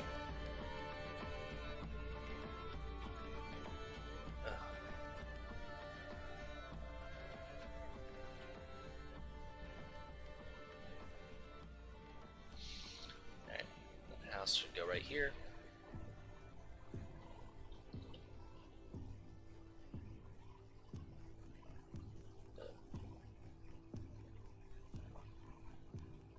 Chat froze on my end. Oh. I was like, man, the chat seemed kind of empty. I was kind of waiting for someone to say something, and it just kind of sat there and sat there. I'm like, huh. But yeah, apparently the chat froze on my end, so I haven't been able to see anything since Ethan said shut on random tree rotation. Epic fart, shut up. Sucks, bro. It's fantastic. It's ready. I think it's Reiki the Wire, LA PT. Right now, I think these are going to be listed. The partner streamers, point. The politics, what they're dealing with companies, so streamers can look and play song on stream. Ooh.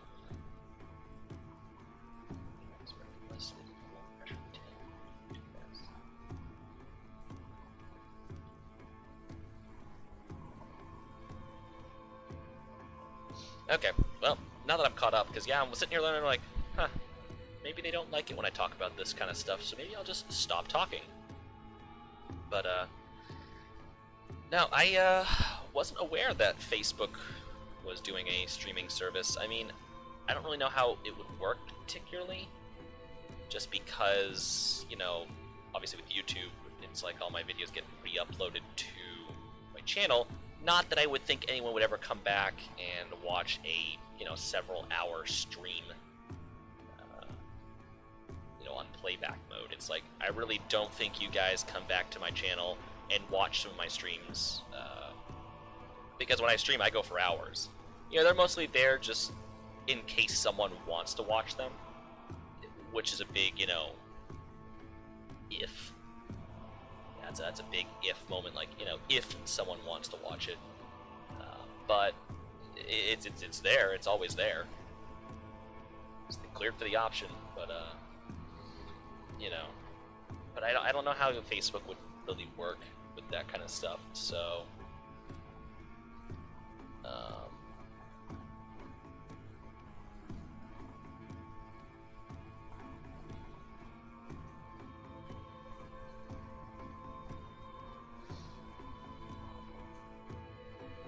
I'm not sure. It's just kind of, because I would love to sit there and just play music from my freaking iTunes library and not have to worry about it. Huh. Well, I might consider that, because, you know, I would love to sit down and just start playing music from my iTunes and not have to worry about, you know, getting blasted by, you know, the DMCA, because that's a big problem of mine. Like, you know, I've had to sit here, like, I've been checking my, you know, I've been checking my email religiously, just to see, you know, if I've gotten any emails about this music I've been playing, which I've received nothing, so I continue to play it, under the assumption that I'm doing nothing wrong. But maybe one day this music does get, you know, gets to the point where, you know, it's under a label company and stuff like that. I mean, I don't know who the hell would pick up music like this, because it's a very, I'm not gonna say a niche genre, but it's not like, you know, rock, pop, you know, like, it's not really something hugely marketable like that. But I mean, hey, if a record company label can make a buck somewhere, they're gonna make it. Yeah, and I mean, there'll be times I'll just go back to, like, kind of look at my progress. Like, I don't particularly like listening to myself back. You know, I kind of, you know, I just don't really care listening to my own voice, because I sound one way because I'm inside me. I'm me. So my voice sounds one way. When I hear my voice back, it sounds a couple octaves higher than how I'm imagining, because I gotta listen to my voice all day inside my head. So it usually sounds a lot deeper. You should probably be careful when you aren't partnered, since there are certain songs that do strike down. As long as you specify you don't own the rights, you're good. I mean, hey, I don't know. I mean, like, is there a list specifying which songs, or, like, maybe, like, you know, what bands are good and what bands aren't good? Like, you know, because maybe if I can get, like, a general idea, like, oh, like, Aerosmith, yeah, can't play their stuff. Would never. I don't like Aerosmith. But, yeah, like, is there, like, any sort of publication that I could go through and kind of, like, just take a thumb through and be like, oh, yeah, nope, can't play that, so maybe I can make, like, a playlist of music that, you know, I can play during the stream from my iTunes and stuff like that. Because if I could do that, I totally would. Just, yeah, I don't particularly see myself becoming partnered. But if I could maybe get away with, streaming and just simply putting, I don't own the rights to any of this, you know, I don't think anyone's going to be able to sit here and take the audio from my stream and do something with it. But no, but anyways, but yeah, no, sometimes I do enjoy going back and just kind of re-watching a part of a stream just to kind of, you know, like when I was doing Euro Truck. Oh yeah, big songs. Well, I'd probably have to avoid like Metallica's, like, you know, streamers play like I Had a Tiger and other big songs. Well, I don't know. I'd have to see.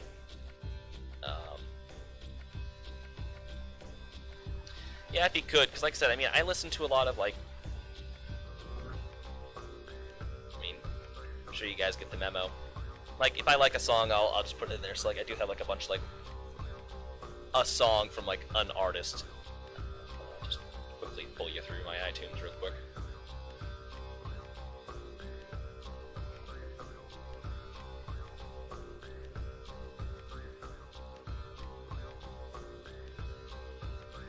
You know, I got like Avenged Sevenfold and stuff like that, and I just got kind of just a hodgepodge of different things. Just a hodgepodge of different things, so. But, you know, a lot of my big names are Metallica and Alice in Chains, and, you know, I do have quite a bit of Sabaton in there. I don't know how particularly huge they are. It doesn't seem like, you know, Sabaton doesn't really seem to be a household name, except with people that I talk to on the regular. They at least knew who Sabaton is.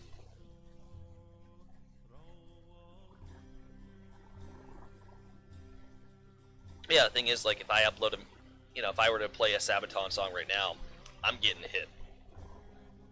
You know, I'm gonna have a copyright claim on my channel in about pretty much the minute that I'm done with the video. You know, they'll say like, oh, you use copyrighted content. No worries though. Just if you're running any advertisements on your video, the revenue of that video will be put towards the, you know, the claimer or whatnot, or however the fuck it works. You can tell I've gotten that that notice before, considering I can rattle it off with minimal issue. Howdy, Chris. Welcome to the. How many Chris's are there? Howdy, Chris Scott. Welcome to the stream. But yeah, I've gotten that claim before. Because I think once I was just ever so quietly, just really quietly playing. I think I had a Metallica song going in the background. I think I had one. I just had, like, you could barely hear it on the stream. Like, you could just faintly, just barely make it out. Like, I recall going back and watching it because I'm like, I was so well, I don't get any money on YouTube videos, so it doesn't really bother me. It's just I've been very wary about playing music on my videos because, you know, I don't want to get to the point where YouTube goes, you know, might go, hey, you know, maybe they notice that this one channel is getting a lot of notices sent to it for playing copyrighted content on there. Hey Thomas, how you doing? And so on and so forth. The next thing you know, it'll be like, hey, you know, you need to knock this off, or blah blah blah, or we're gonna give you a strike on your channel. I don't want a strike on my channel because I have content on here that goes back quite a long time. You know, and I've had this channel for a long time. You know, I've had this channel. I had the Boeing Fan 727 handle since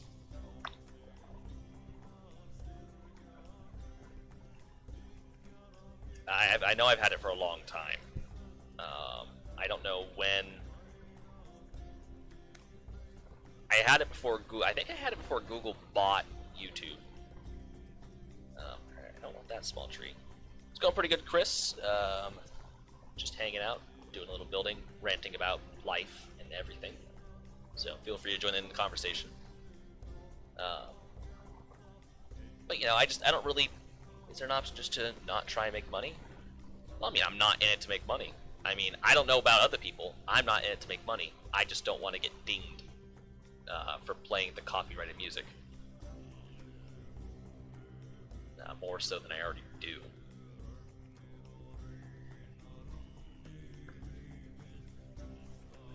because I don't want to lose my whole channel and stuff like that. Because it's beyond the capacity of making revenue, because I don't make a single cent off of this.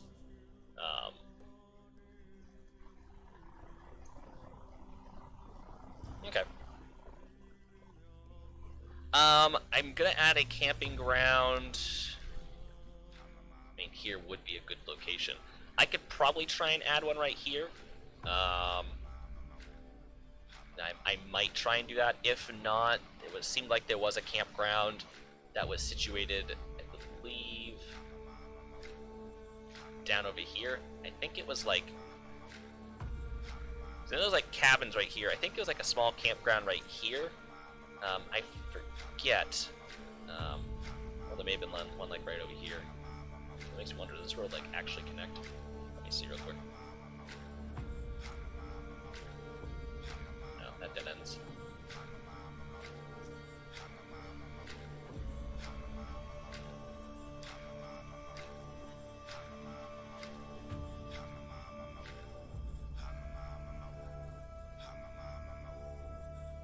No, even if you're not making money, like, a copyright still gets sent to my channel.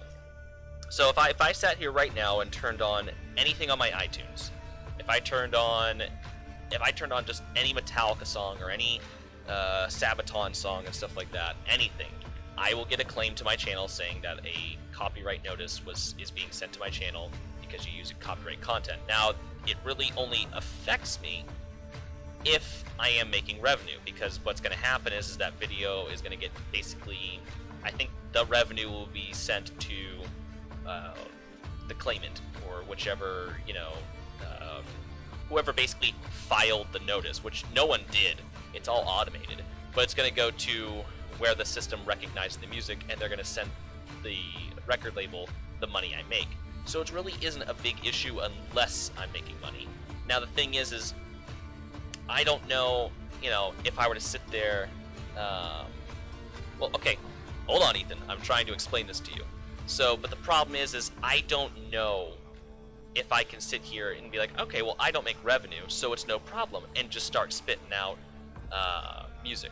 Because if I continue to play music that's copyrighted, is YouTube going to sit there and,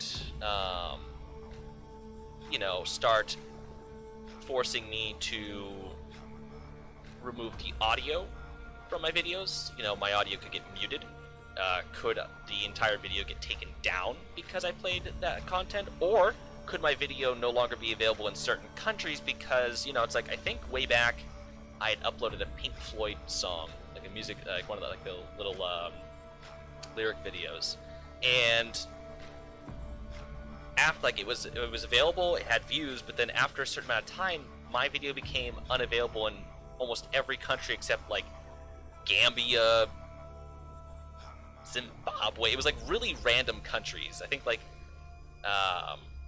Angola was another country that could view my video. I'm like, oh wow, Angola can view my video, my Pink Floyd music video. That's great. Will that video become unavailable in certain countries? Because yes, Ethan, what I'm trying to relay to you is I don't make money. I'm not going to make money. So yes, in theory, this shouldn't be a problem because I'm not making the money. But it's all about, the playback. Is the video still going to be available in certain countries? Will my video still be available to you, but all the audio gets removed? So anything that I'm talking about here might just get gone. Goodbye. Or could a strike get issued to my channel for playing something that is, copyrighted, or it gets protected by the DMCA. So that's kind of the big issue I'm facing here, is like, a lot of YouTubers don't play this, play music on their channels because, no one really knows, and YouTube can change the rule at any time they so damn wish. So just because it's okay today doesn't mean it's going to be okay tomorrow, and if it's not okay tomorrow, then people who, previously were okay with it, people who previously weren't getting affected by a rule, now suddenly, there's no sense of being grandfathered in, and now we're all screwed. So I think technically we were all supposed to sit down and decide whether all of our videos were good, either made for children or for adults, or like, we could just mass click, whether our videos were okay for children or adults, and like, YouTube doesn't give you a choice. Like, we had to decide because, the government was starting to get on YouTube's case. So it's not about money, Ethan. This is entirely not about money. It's about whether my videos will be available and whether the audio of my videos will be available, or whether I'm going to get a strike.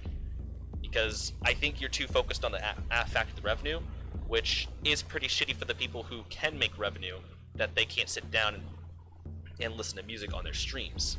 Like, we used to be able to, ages ago.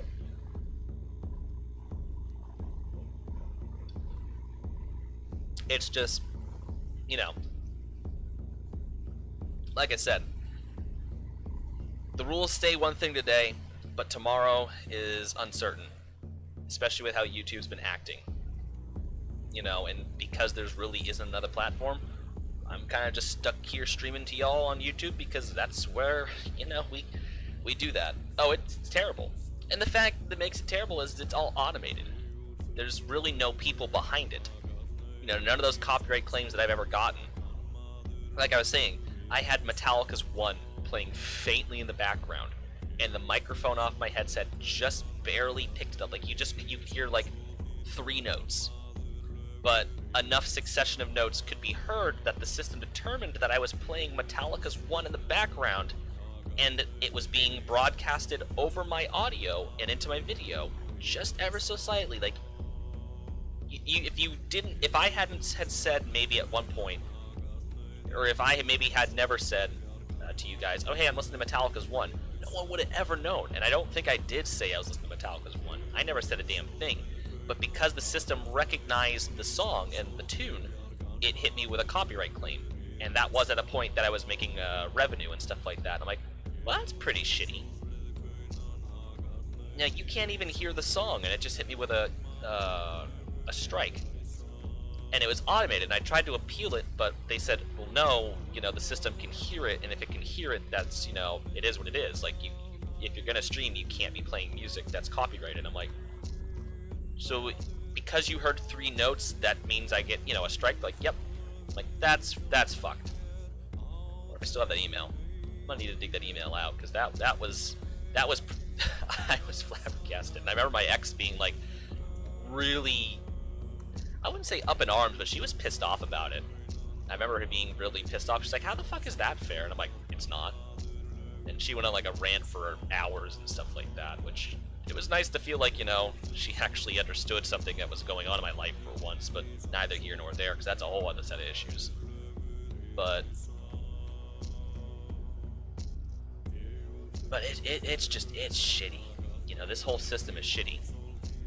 And like I said, I feel really bad for the people that are here making revenue off of it, because they are able to do something that not everyone can, and, hey, good on them.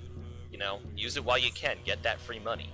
But, the fact that it has become about the money has kind of really changed how YouTube has worked, because now it is so money-focused and money-centric. Because there is such that large focus, it's not about the creator anymore, it's about the profits. And because YouTube is such a huge service and everyone uses it and everyone can see it, we're never going to get rid of these ads. But the thing is YouTube's not going to listen to the creators. Hold on a second.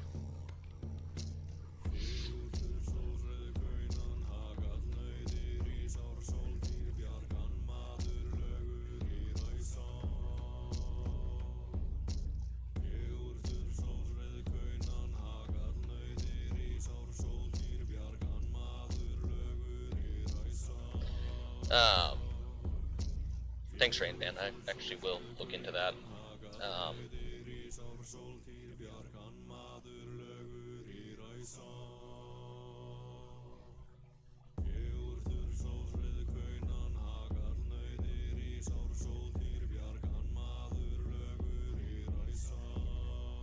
Please scanner stop working. Weird. But it's just a shitty system, and like I said, the fact that it is more focused to the ads and the revenue, YouTube's not going to listen to the creators ever. Like, I cannot realistically see a day where YouTube will start listening to the creator over the advertiser, because it is about the money.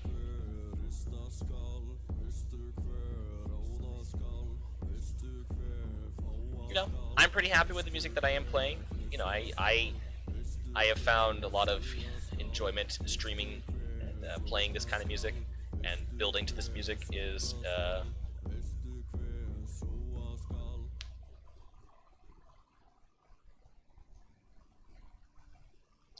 you know,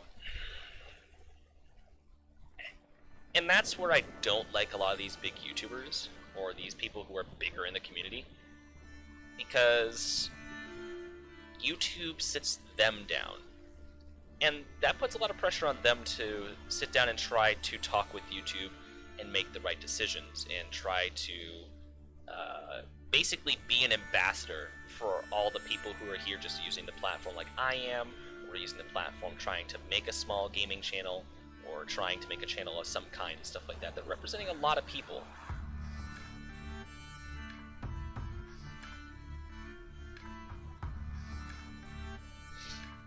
But the big thing is, you know, a lot of those people,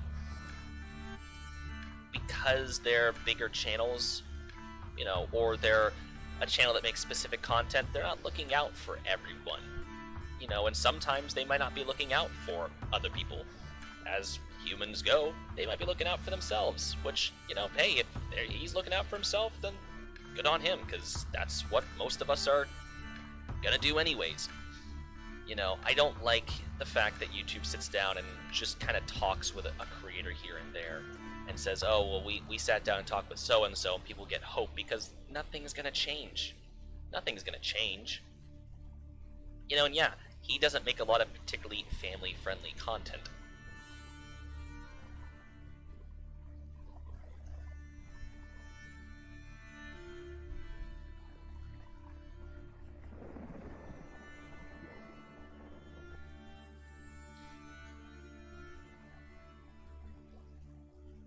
You know, I don't particularly like that YouTube sits down with these big guys. I don't. You know, because I think they have a lot more on the line. You know, they have their revenue to look out for, and, you know, guys, you know, people have made kind of a living off this. You know, I, for the longest time, watched Squirrel on YouTube back when he was a little channel, back when he wasn't doing it full-time. And then when he went full-time, like, that was good on him, but unfortunately, it became his job. So a lot of the videos that I enjoyed watching kind of went away. And, you know, he really had to start focusing on the advertisers more. He made his dream of being a full-time YouTuber, and that's good for him. But, you know, once he kind of became the big streamer, or the big game, you know, channel and whatnot, the home of simulation, it was kind of over. You know, like, his videos kind of stayed the same for the longest time, and then it just kind of started becoming not particularly scripted, but like, you knew if there was a new game coming out that was simulation related, that company was going to contact him and he was going to have to play it. Like, I've seen a lot of Microsoft Flight Sim 2020 on his channel, amongst other things. I don't particularly see a lot of Euro Truck or American Truck Sim, which he is the reason that I bought those games, that I got into those games. He's the reason that I have My Summer Car, which I might stream that again. I haven't played My Summer Car in a hot minute, and I would be very happy to play that again, and kind of stream that for you guys. Like, I wouldn't actually be opposed to maybe starting a whole new save file to live stream with y'all, because I can easily kill like a bunch of hours on that game, and that game is just hilarious. Like, it is kind of repetitive, and it's very frustrating, but it is very rewarding, especially when you build the car. But I would be pretty keen to play that. And I do agree, kind of pre-2014 YouTube was like the golden era. Like, right before everything blew up, you know. I think when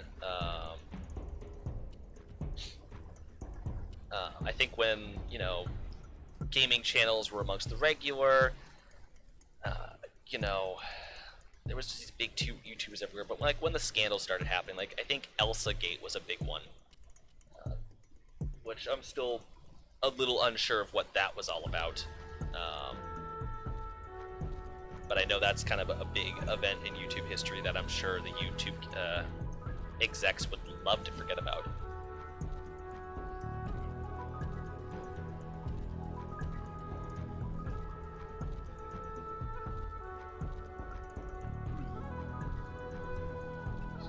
Facebook has had charges brought up by the FTC and 46 states, so that's almost every state. What did Facebook get hit by the FTC in 46 states for, Tradesman, if you don't mind me asking? Mark Zuckerberg's not a real person. No, he's a robot. He's probably a robot. No, he's... But I think once a lot of the scandals on YouTube started happening, I think that's kind of when YouTube started changing, was because they realized that, you know, things were kind of out of control and it was the Wild West here, and like now people on such, you know, a large platform were starting to take notice, and they had advertisers spitting out real money, and this kind of became a business versus just a, you know, video hosting platform. Yeah, because keep in mind, YouTube was built in a hugely different time. You know, not to give you guys the rundown of YouTube, which I'm already sure y'all are very aware of. Hey, J-Pen. Bonjour.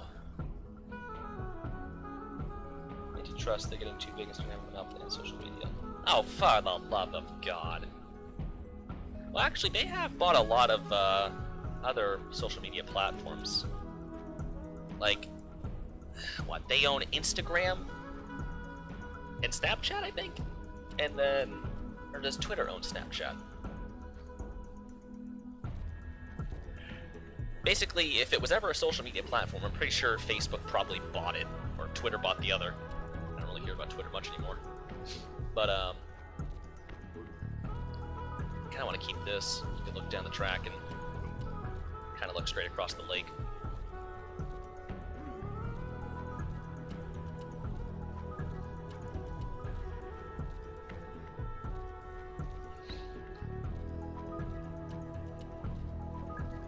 Oh my god, BeamNG.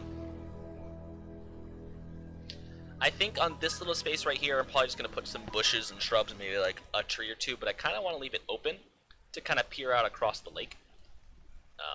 I got to put some traffic lights right here. I think it's the first antitrust suit since Teddy Roosevelt. Wow.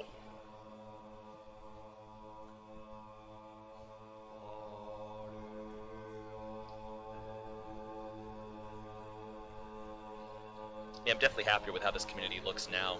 Looks a little more put together versus when I started. Which, sorry to drone on this one community for pretty much the entire stream. I will be moving on here shortly to maybe something a tad bit more interesting, so y'all aren't bored out of your brains. Just the repetitiveness of me placing trees and whatnot.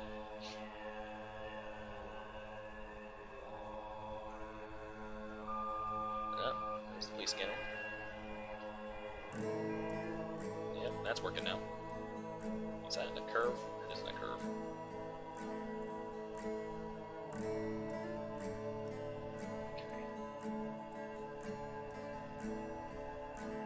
Well, I'm kind of happy G&W didn't, although I'm not really sure how I feel, because on one hand, I'm glad G&W didn't go after Pan Am, because if G&W went after Pan Am, that, you know, nice blue paint scheme would be locked, would just be gone. Orange would be the thing, and it would just be horrible.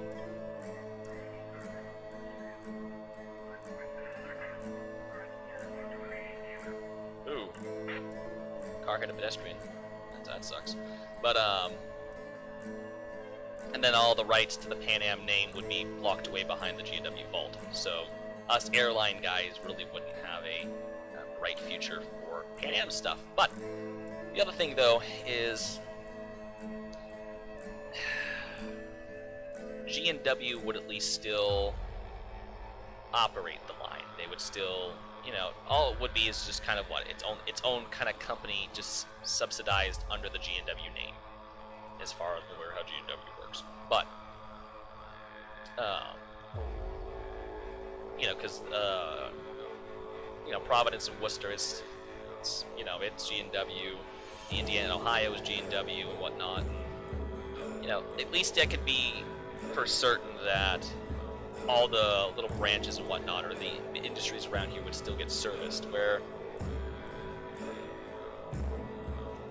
I'm a little concerned if CSX comes in, because then I'm a little concerned they're going to start ripping out track. They're going to start, the Rumford branch. I think the Rumford branch is just going to get axed, which, according to someone in the AM community from a friend, which he talks to, he told me that they're just going to forget about the Rumford branch because that paper mill's closing. That paper mill's doing all right. Paper is on the decline anyways, but there still will always be a need for paper in some capacity. Paper mill up there is doing fine. The track just needs a lot of work. Bushes, I need bushes. What do I do over here? I just don't know how Pan Am would treat it if they took over. Really don't. And it kind of makes me nervous to think about it if, Pan Am took over.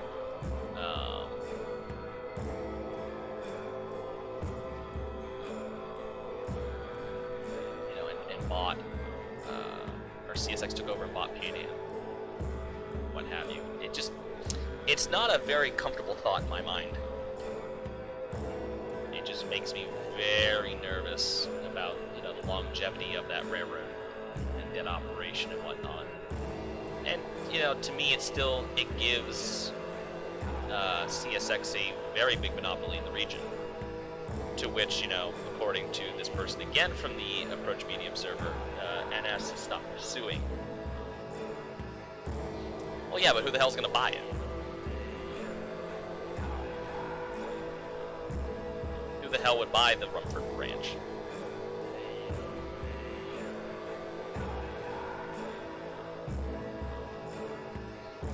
That's the question, yeah, they could not abandon it and sell it off, but who the hell is going to buy it? And then, with all the work that needs to get done, who the hell is going to want to do that? It's going to take a big corporation like CSX at G&W to come in and want to rehab that line. Then they still got to interchange with whomever buys Pan Am. CSX has been doing a lot of advocating to the state of Maine, saying that this deal is good for the state.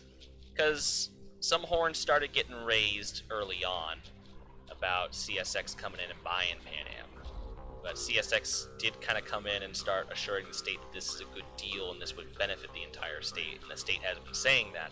Now, to me, when a big corporation like that starts coming in and starts smooth talking the state about this being a good deal, and that this is good for the state of Maine, that starts raising some red flags to me.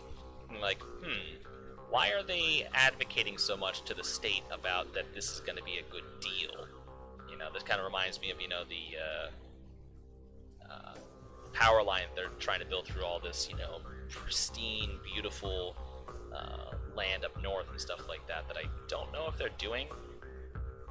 I hope they're not, because that would really kind of it would just kind of ruin a lot of beautiful landscape that has been kind of naturally preserved by, had not really been touched, and no one really wanted it. And plus, the power line doesn't do anything for the state of Maine. That power is supposed to come down from Quebec. I believe it's paid for by the Hydro-Quebec Commission. And power is supposed to be brought down from Canada, passes through Maine, and delivered to Massachusetts. Maine will not get anything from those power lines. The power lines are not for us, and the energy is not for us. It's to power the bigger cities down in Boston. New Hampshire already rejected the deal. Vermont rejected the deal. The only way they're going to get it down to Massachusetts now is to come through Maine. And CMP has been receiving big bucks from all sorts of outside commissions to allow this project to go through, which, I don't want it. I definitely don't want it. They're like, it would create great jobs for the state of Maine. And it's like, for how long? Until the project's done. It ain't gonna do shit for the state of Maine, because that pisses us all off. But that's kind of where I'm at with CSX, is like, you know, they're not, I don't particularly feel good about them buying Pan Am. You know, I was very nervous about CP buying CMQR, but they don't have such a big impact on the state's economy and the state's operation where Pan Am does. Pan Am's more pronounced and prominent in this area, you know, because they've been operating down here for quite some time. You know, where CSX hasn't. They've been coming into the region. I just don't feel good about it. Maybe I'm just an old Mainer who doesn't like change. You know, maybe it is actually good for the state. I don't know. But I just don't particularly feel good about it all.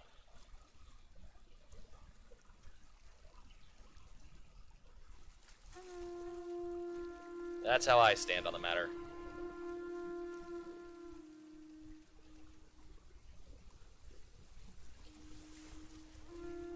Yeah, you can kind of get a view down the street. Just put some shrubs in the middle.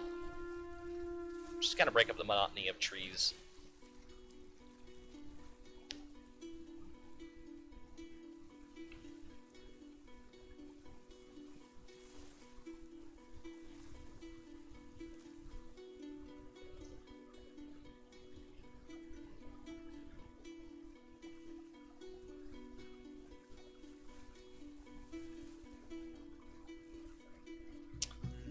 Check my stream's health real quick. Not sure how to get my stream to appear in high definition. I need to play with the settings and try to get that to happen, because I'm kind of sick of the playback not appearing in high def.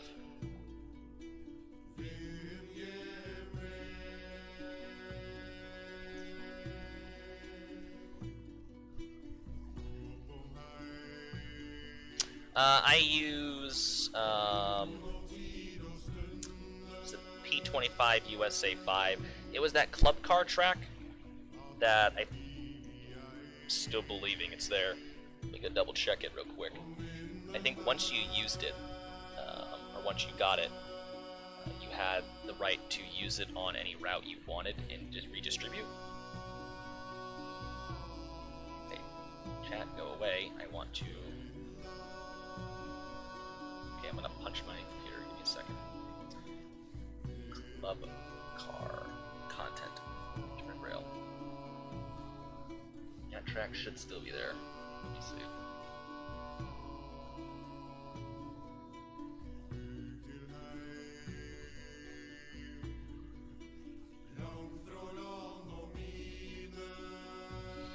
Helps if their new page worked on my freaking laptop.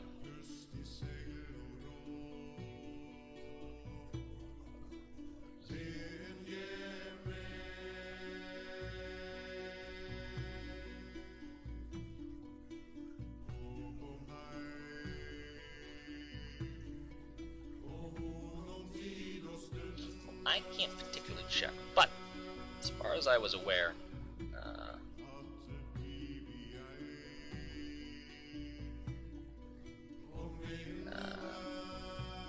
once you have the track from Club Car, you are able to use it and redistribute it to your pleasing or your liking.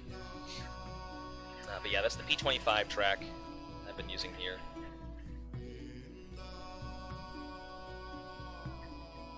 It best matches this TS09 ballast that we've been using here as well.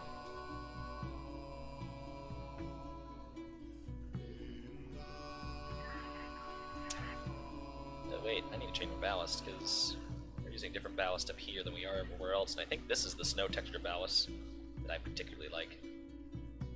Alright, so I need to remember that. Yeah, Club Car page isn't even working. Which hopefully it will be soon, but I'm not holding my breath.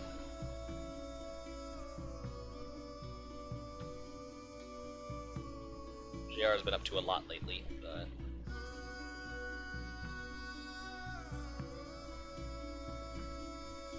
Alright. I am just going to break for a minute. I'm just going to quickly go get... just hit the restroom and grab me something to drink real quick. So I will leave you all right here. With, you know what, I'm gonna leave you all right here. With a nice view. Actually, I'll zoom up so you don't have to look at that.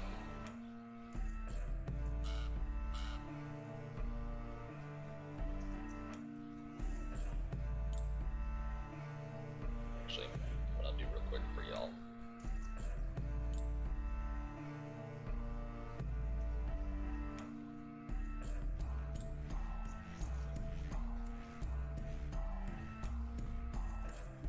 Tell Sean to really edit that sunset.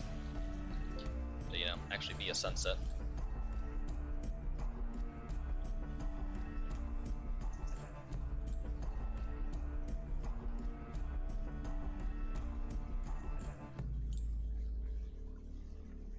Yeah, fuck it.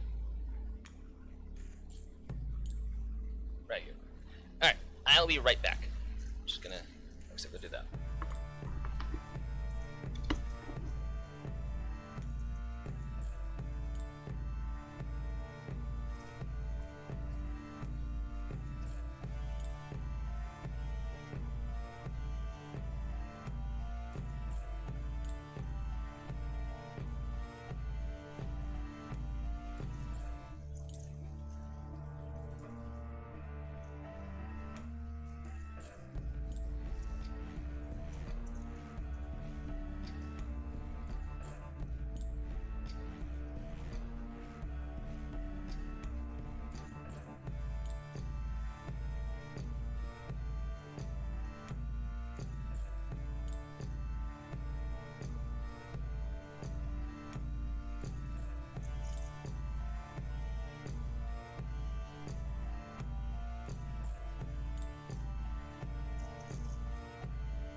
Okay, I'm back.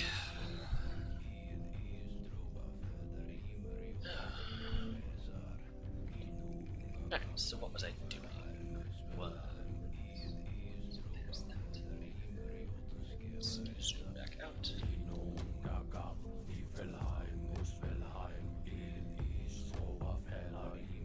Moving paintball.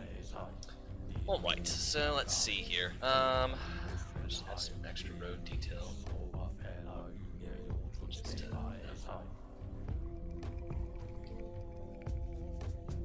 so. I think that's particularly straight, but whatever.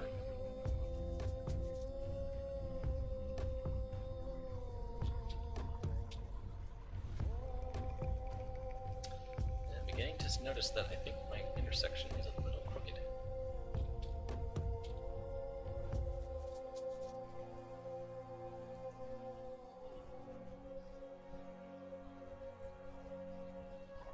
So right here, I did a good job right there. I was indeed doing a thing, yes, correct. Thing of which I was doing.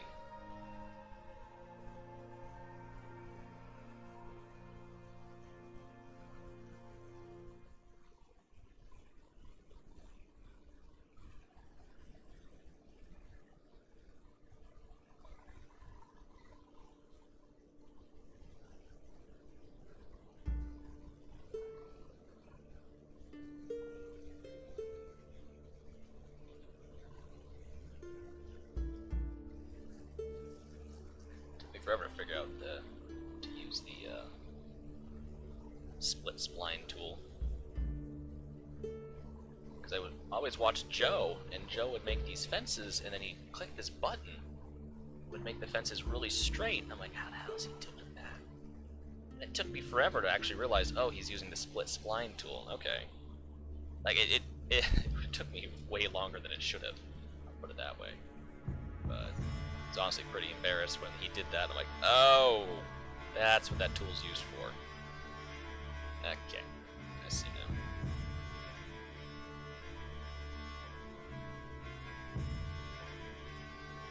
Alright, so there's that.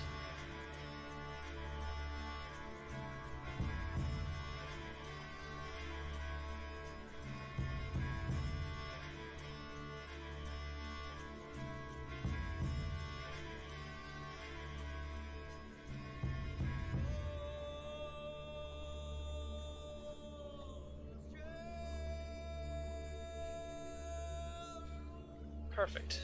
So that adds some pretty good detail to the intersection. The crosswalks. Of course, I could add other signs, and I eventually will. Just, I don't want to go too overboard, but, you know. At the same point, having the signs there is pretty helpful, especially around the tracks and whatnot. Other than that, I'm not sure what else to do. I mean, probably adding different textures to the asphalt here to make it a little more worn in and less uniform would probably be a good idea, especially on these back lots and stuff like that. Maybe turn this down some as large. Don't need a large.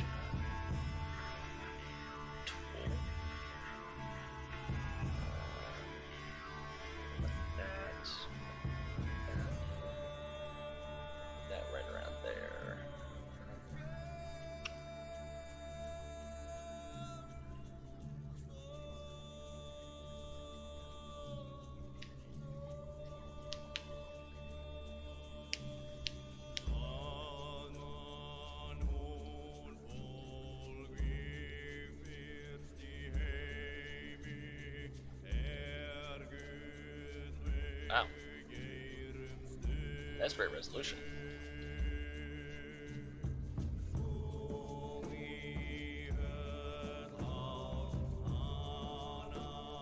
All ice cream can be delivered with any pizza order. We do pizza here, apparently. Okay. Ah.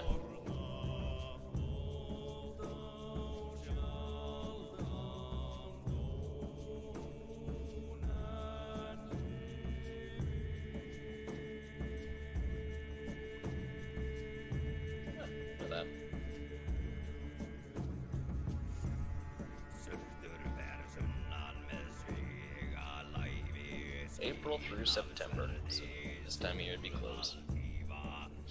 Never actually looked at that. You know, I had Logan make that for me a while ago.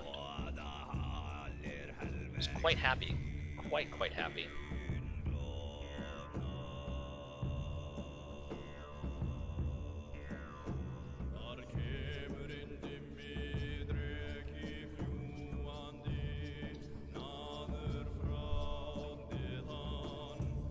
The asphalt not everywhere is so beat up, but I like to kind of weather it in a lot of areas.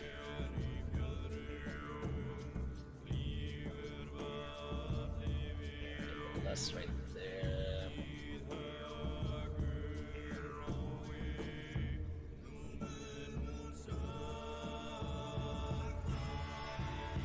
Give it a different look, maybe.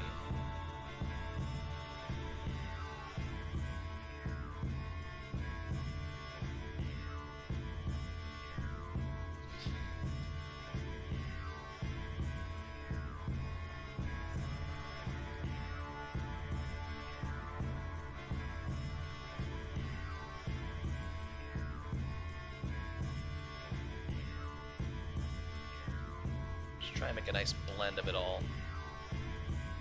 Most of the road looks just worn, especially up this way. There's not a lot of the winter's being so brutal.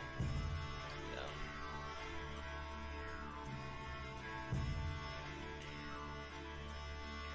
I kind of want to add like a shrub spline right here, like a hedge of some kind.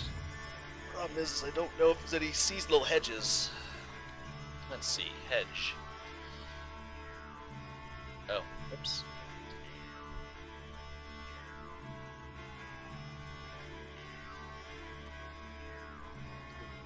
It's actually pretty nice.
Yeah.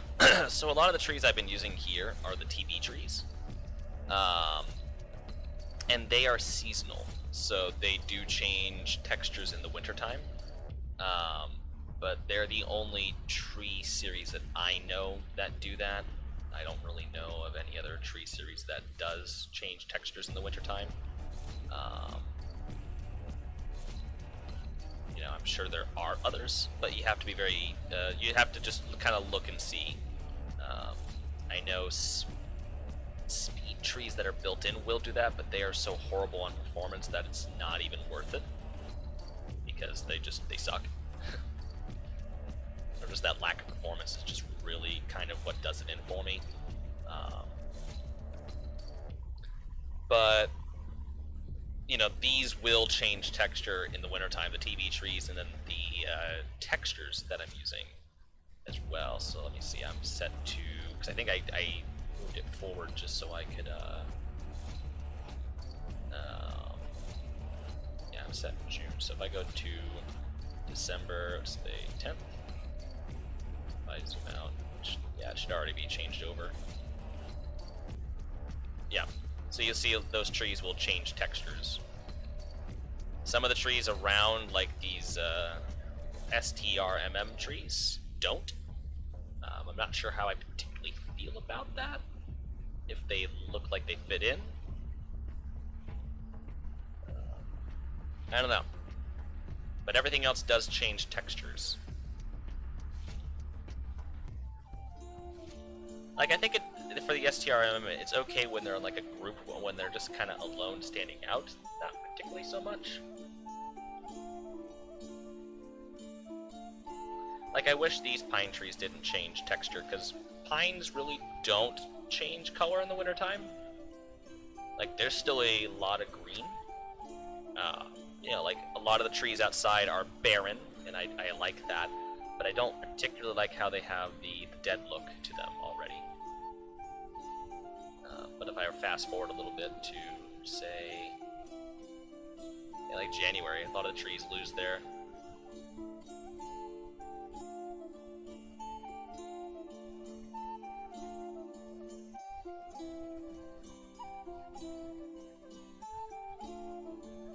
Why did that farm field not change?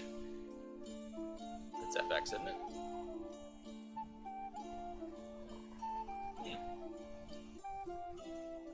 And farm fields didn't change. That's USO3. Right down here. I'll have to find a seasonal farm field or something. Yeah, you can see here a lot of the textures did kind of change over. Some of them didn't. But I particularly like this more barren look. This looks a bit more natural, especially with the other trees around. So I guess it's really going to be a give and take kind of situation. What's this?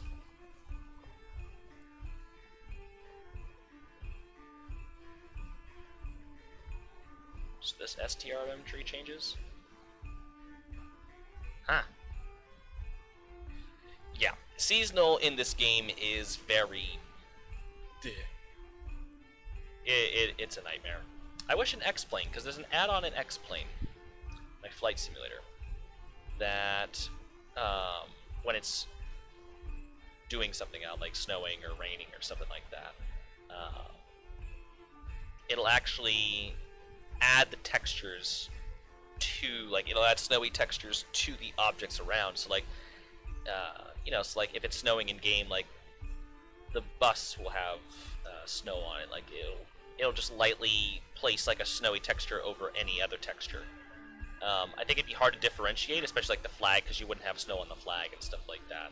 But there'd be like snow on the roof of the building and whatnot, like the trees, and maybe like a sign and stuff like that. But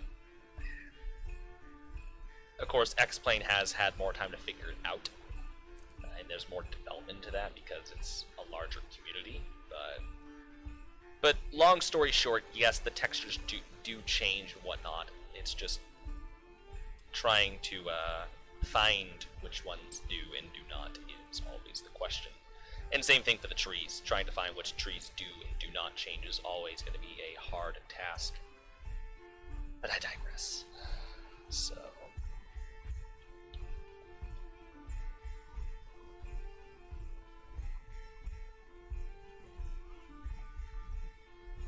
what you sitting down for?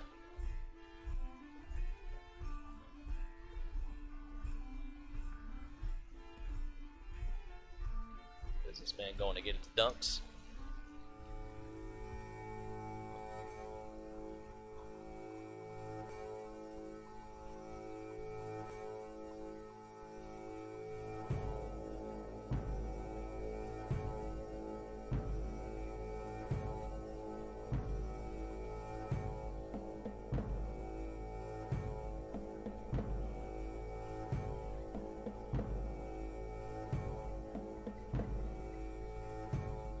Police scanner.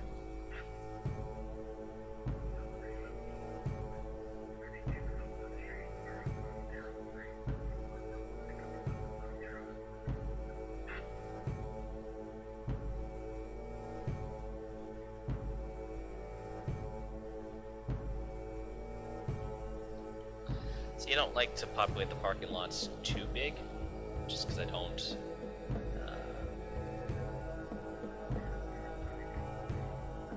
Like to put a lot of vehicles in them just because, you know, for when you're driving by at night, I don't think a parking lot should be packed, especially up here.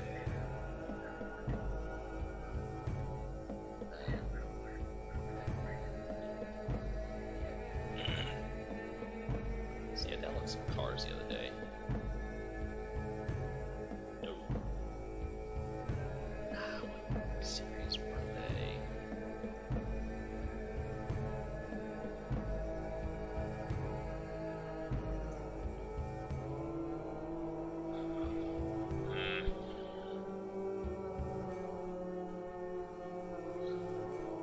Was it this one? Uh-oh. Now I'm yawning.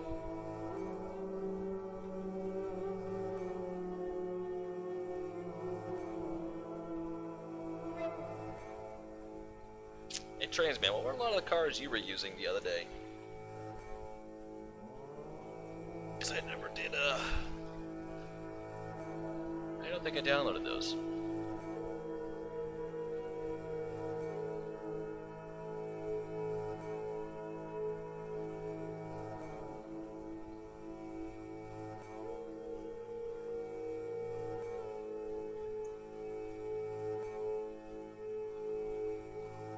If he's still watching, of course.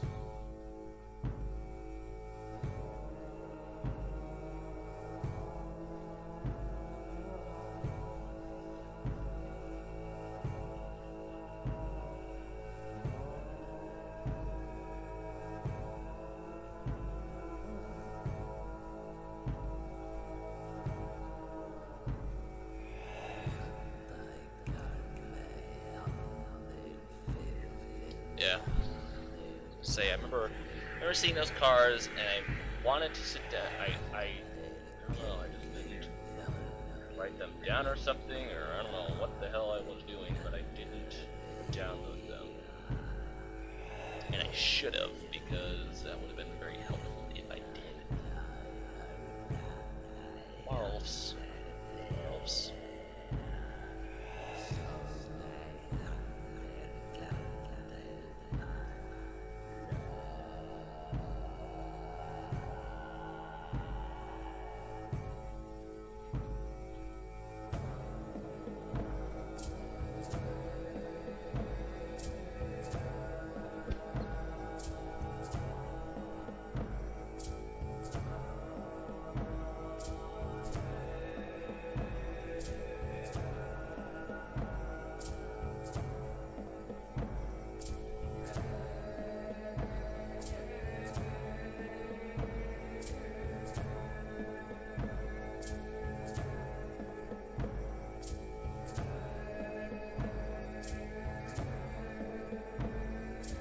I'll get back to the cars here in a few minutes.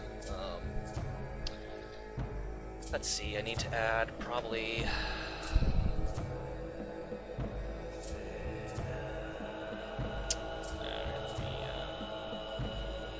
Whoa.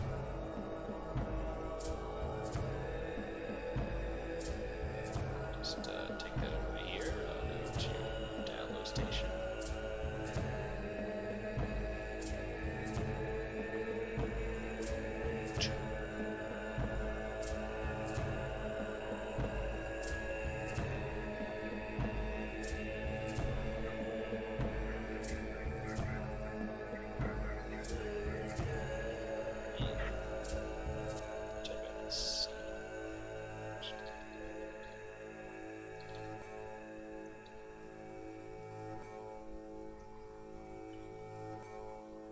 Aha.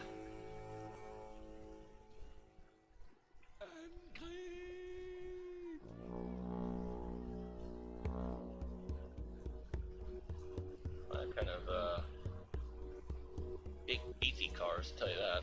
Who's scanning?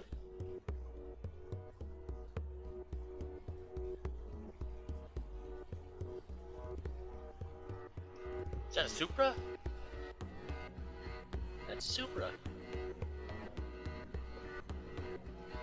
Bundeswehr. Volkswagen Passat.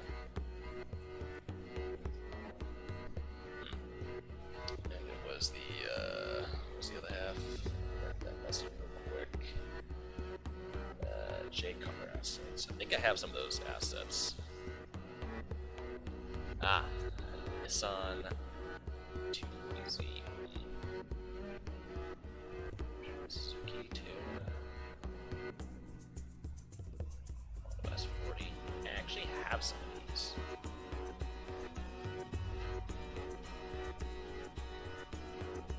Yes.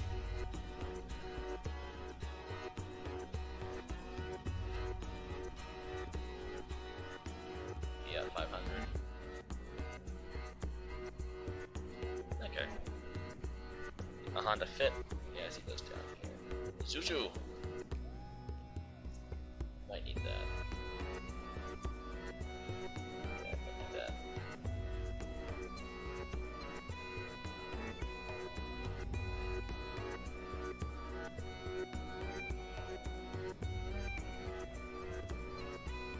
Oh yeah. Close the screen.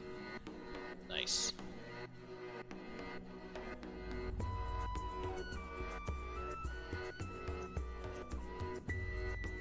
Must have had an RX-7. Not that particular style, but... Anyways. Let me get a driveway going here. I need to eat soon.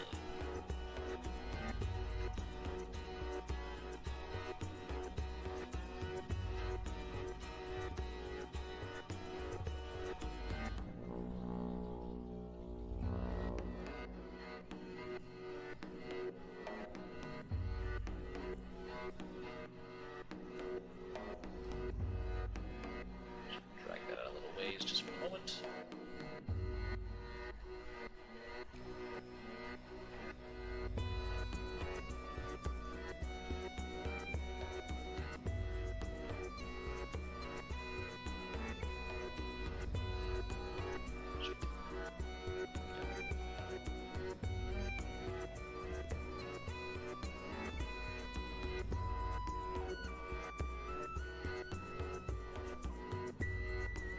This back up again. There, now put a car on the driveway. What should I give them? Car.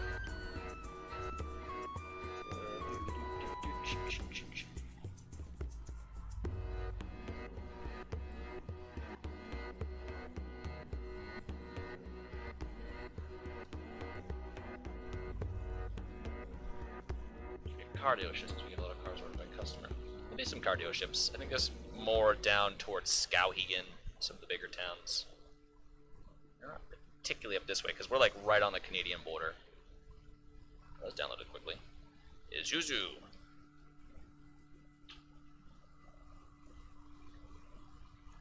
Should drive one of these at the airport as a lab truck.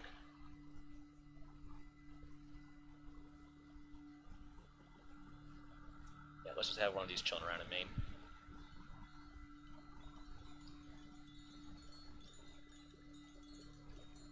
See, I like them. I just wish there weren't people in them. But I can deal with that. They can have a Volvo. I feel like they would have a Volvo being all the way up here. What would these people have for a car? Yes.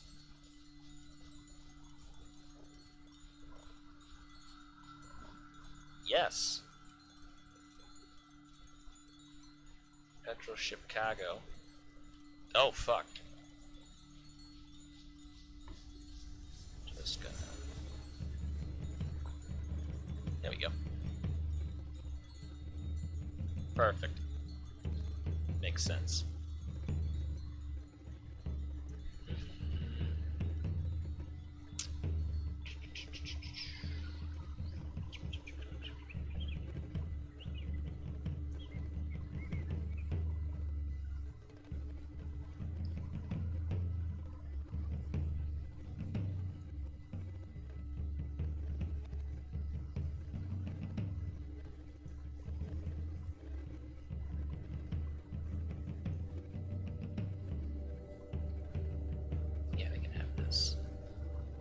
Little Mazda looking thing. My protege.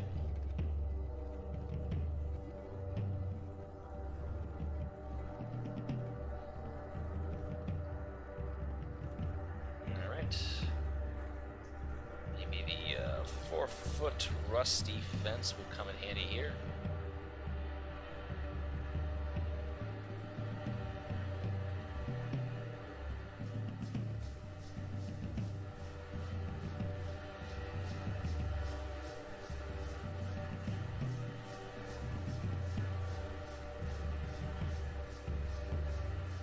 I'm sorry, what?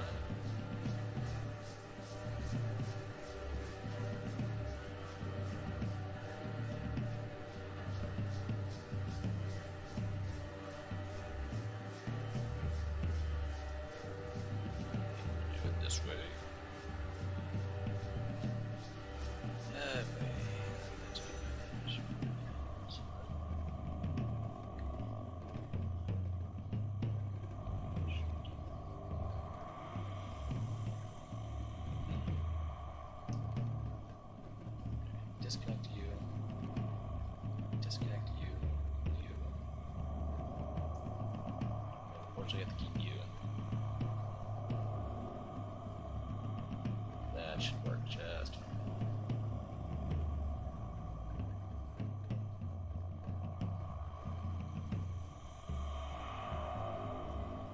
Oh. Fine, that should work. Excuse me. Is this tree just being in the way, or what's up with this bullshit?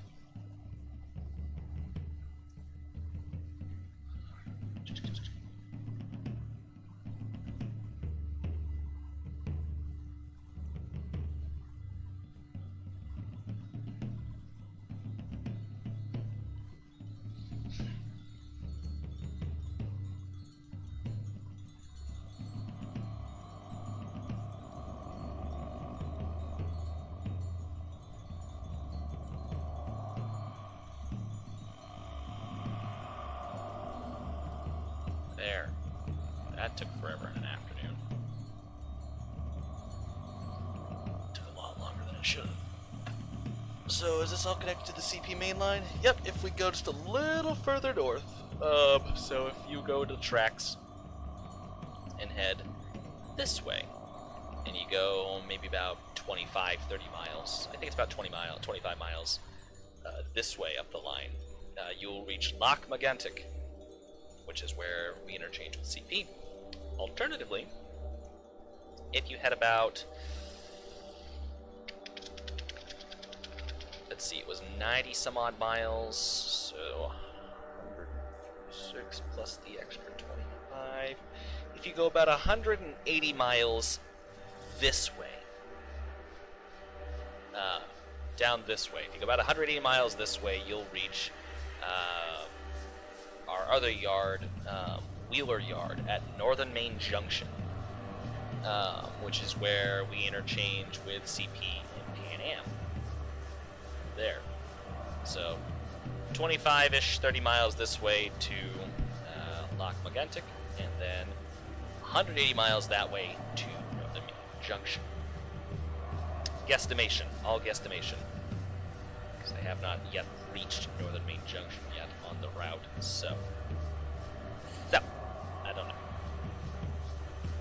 I don't want to add a considerable amount of detail to these yards. I just don't think it's insanely worth it, but at least would like to divide up the properties, especially here in town. I wouldn't mind using that hedge again. The hedge has kind of worked well.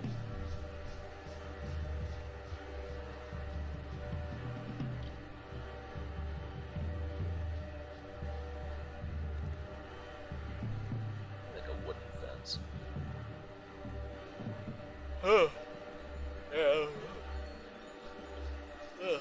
Hell.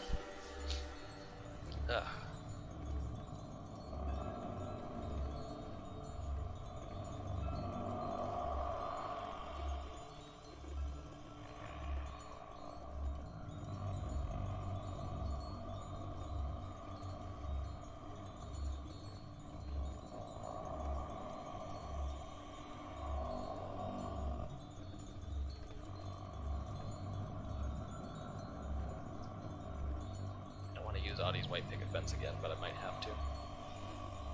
I might use the hedge. I'll use the hedge. I feel like the hedges amongst these older looking houses would probably work well.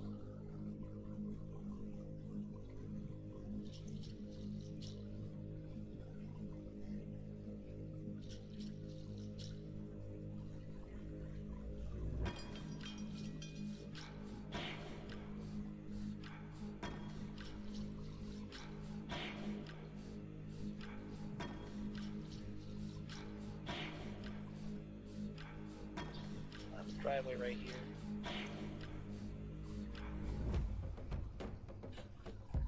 Pathway right here.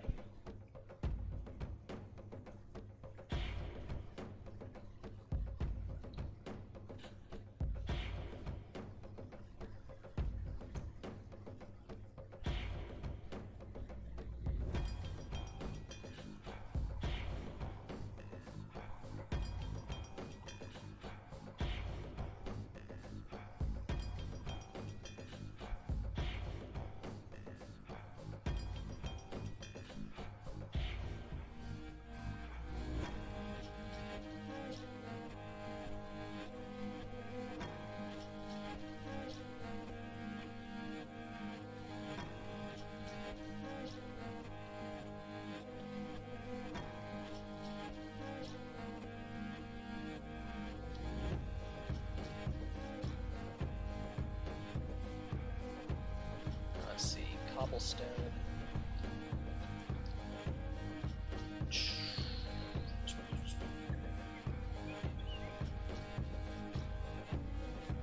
That's a little wide, if you ask me. That as well. That as well. Yeah, just I don't particularly care.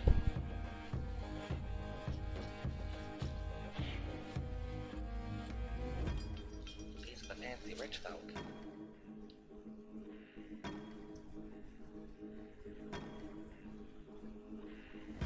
Actually, no, we'll just move this way. Just hold it alongside the stairs or something.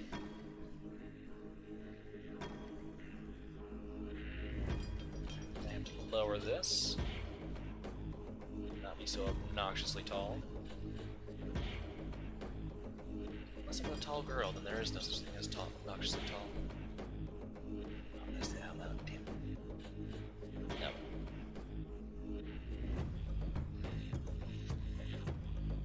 Insert Sean comment about me liking tall women here. Anyways.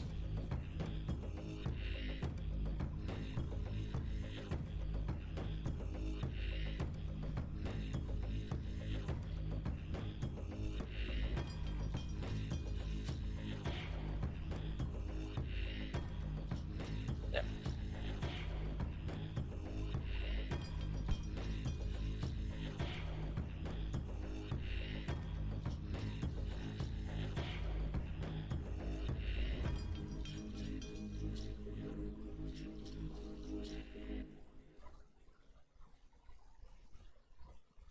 Oh, Jesus fucking Christ, Sean, get to work.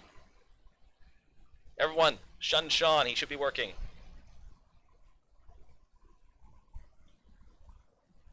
Actually, how is it going, Sean? Sorry, I made a comment like 3-4 hours ago that if you popped up in the live stream, everyone was to bully you until you left because you need to be doing your work today. But I figure you're probably on break because you probably like have been working your ass off.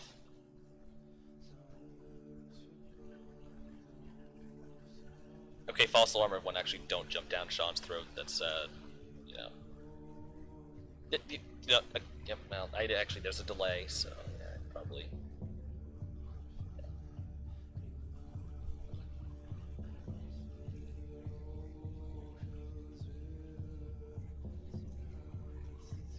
Oh, well, that's thing. Yep. Sorry, I asked. Sorry, I asked.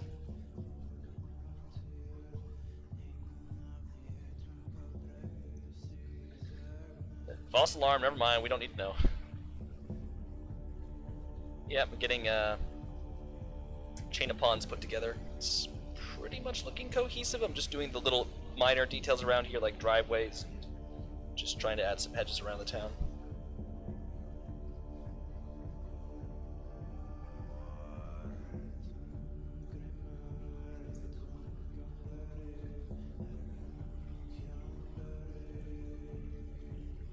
Just trying to give the town a at least finished and cohesive look. But glad to hear it's going alright. I have been concerned today. Like, I probably should have told you the other day to, when you were playing Satisfactory, to be, I should have asked about your work, but I don't know. Trying to find a way to be supportive but not be overbearing.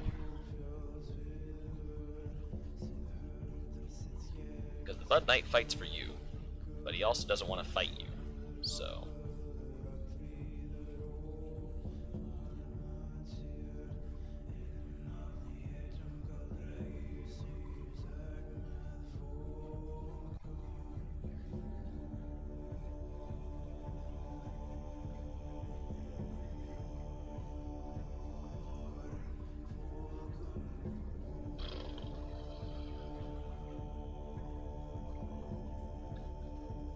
Yeah, we've also been bitching throughout the live stream, and I was kind of like, I wish Sean was here so we could bitch together. Bitching about YouTube and all this other bullshit. So it was a grand old time, really.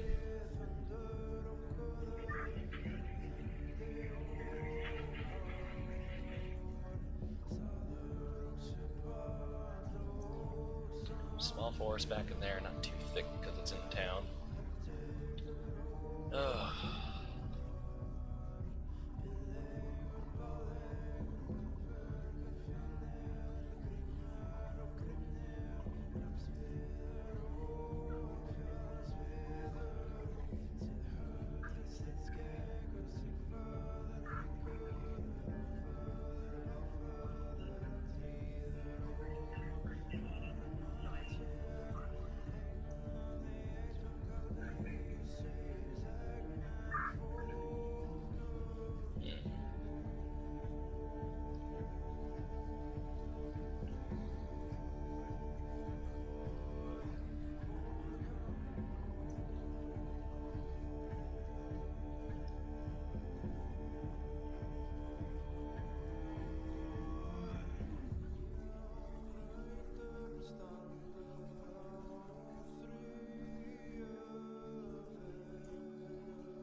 Ugh.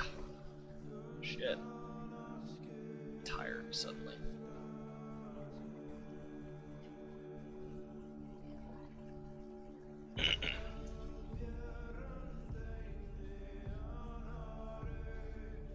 That's cool. You can just look right back there and see the bridge. Ah, that's cool. Right through the trees. I wonder if that will disappear. That might disappear. Maybe. I don't know. Just because the tree line's not too thick around it, but it might get obscured. Just maybe. Just maybe. That's cool, you can see it.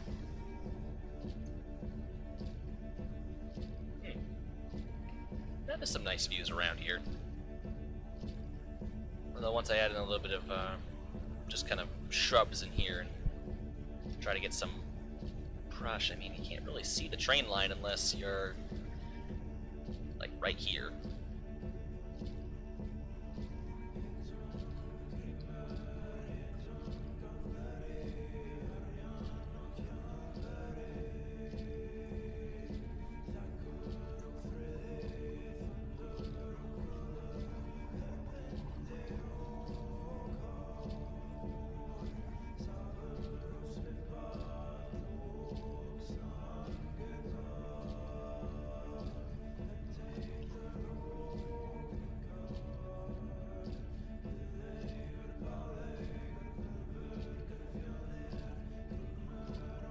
That.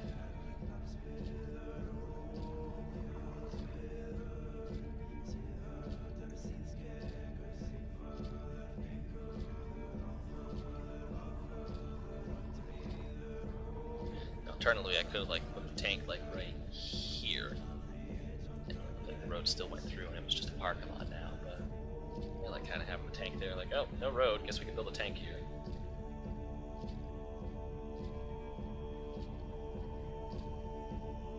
I just like that.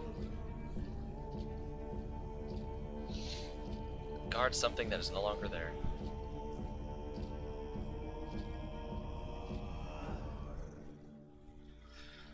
Man, I'm getting kind of woofed on this town. Ugh.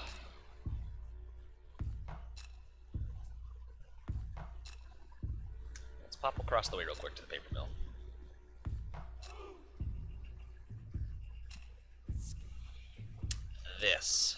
This needs to get fixed. Like everything else I like about it. I love everything else about it, but stupid ladder. Ugh, I hate it. So let me get rid of everything about this. Let me see if I can't make something a little more shallower.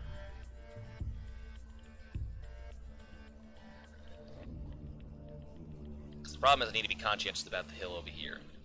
So, let me see if I just can't. How shallow was it over here?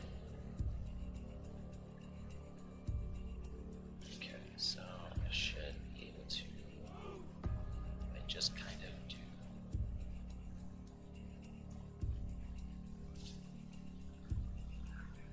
Let's just go like this.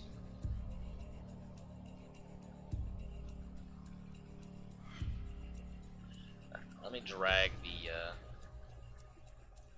okay, don't actually drag it, like, you know, plop it down new track.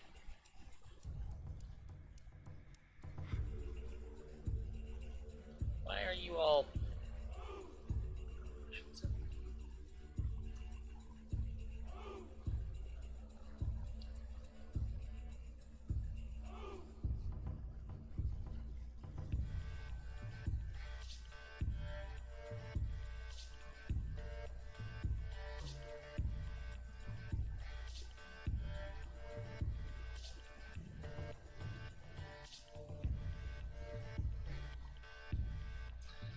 see if I can't do anything to help this not be as cancerous.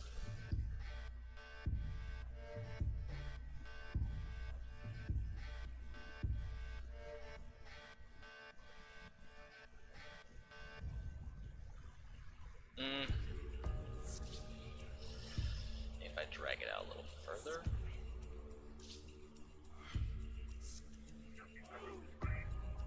Less shitty, I suppose.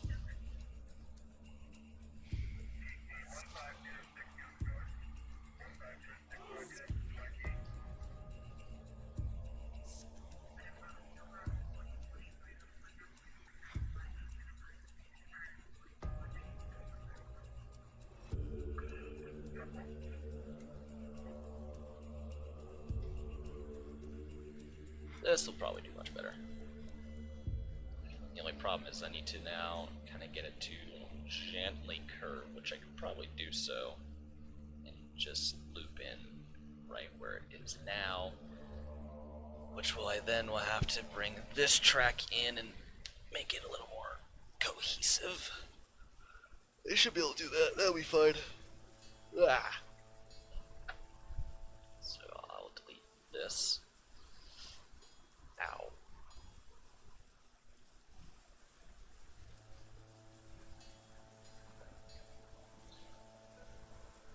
Right, just this way. Perfect. Alright, we'll come back here.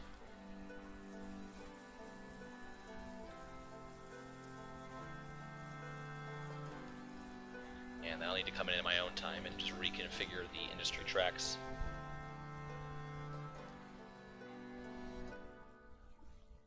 I just found out you can introduce. How?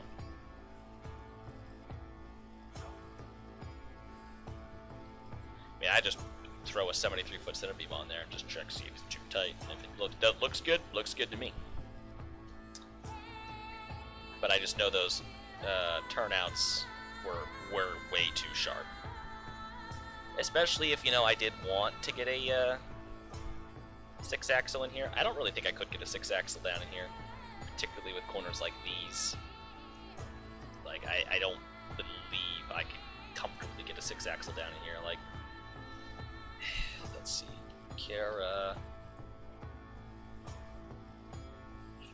let's just try dragging an SD40-2 through here.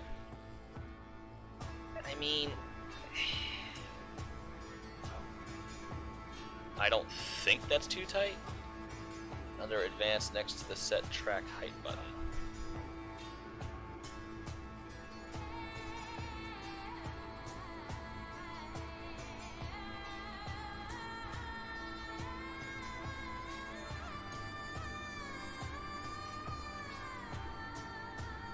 Oh, show curve radius. Oh. Well, how does one determine if it's too tight? Like, what is classified too tight?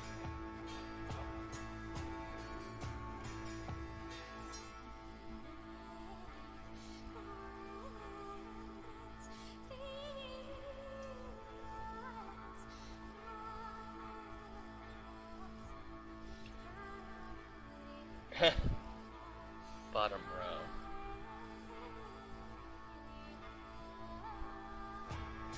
I'll try to do anything stupid, Sean. I got this.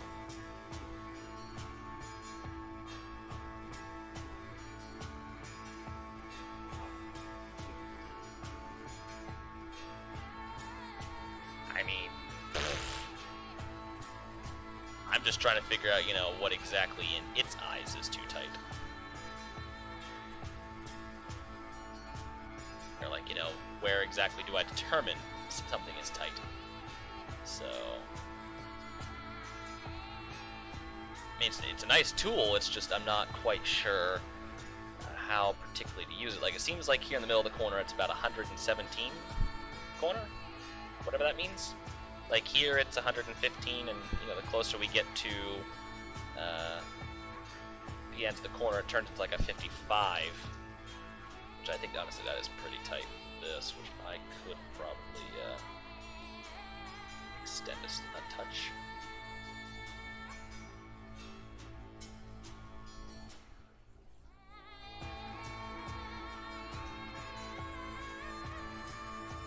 Yeah, I'm just a little...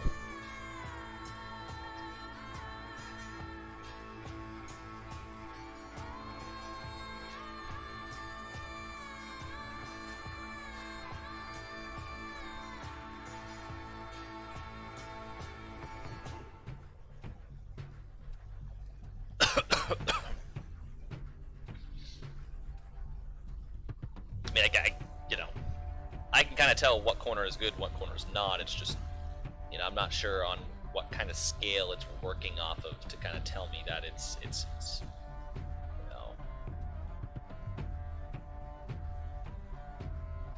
you know, or if it's all just user implemented and whatnot, or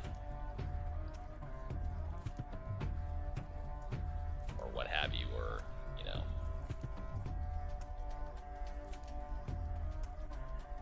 I guess just because I'm not particularly aware of its actual functionality and stuff like that, I might just be a little on the outside looking in.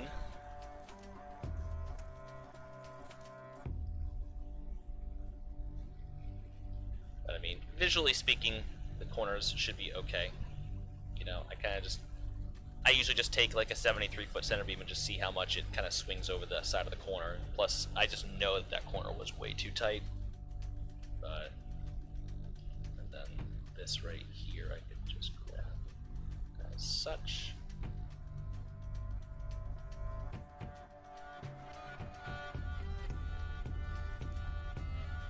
Whoa. Oh.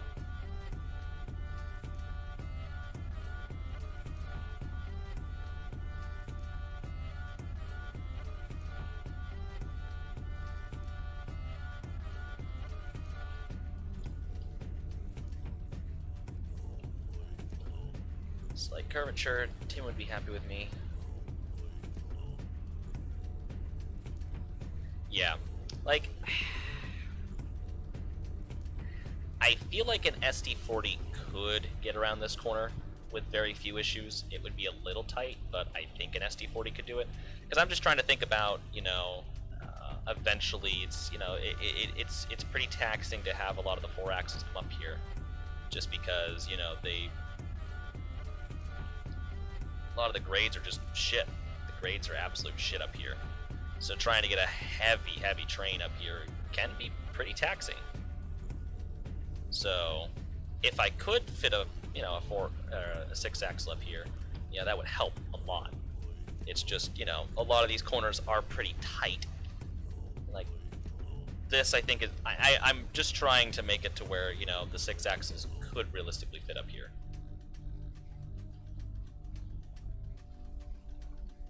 You know, because as it stands, when a 6-axle comes down in here, you know, because I will have a 6-axle lead, the train, which is why there's, you know, this weird kind of slip around here, because this is a siding that I use.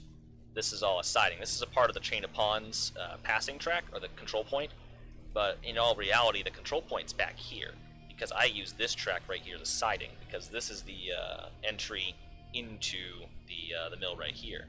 But what I'd do is I'd have a 6-axle lead, or maybe 2 6-axles lead.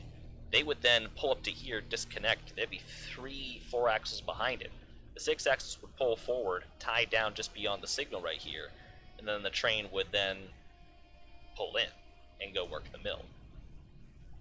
Or however many 4 axes were down here, but then the trains would pull in and work the mill, and we have the yard right here.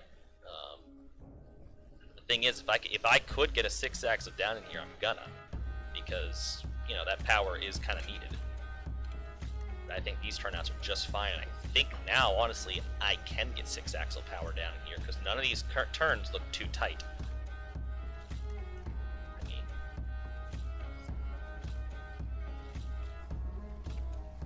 I mean, that looks pretty good to me.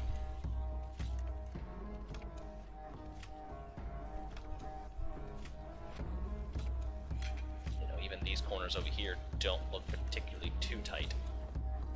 But, like I said, if I can get a 6-axle, great, because that makes my day a hell of a lot easier.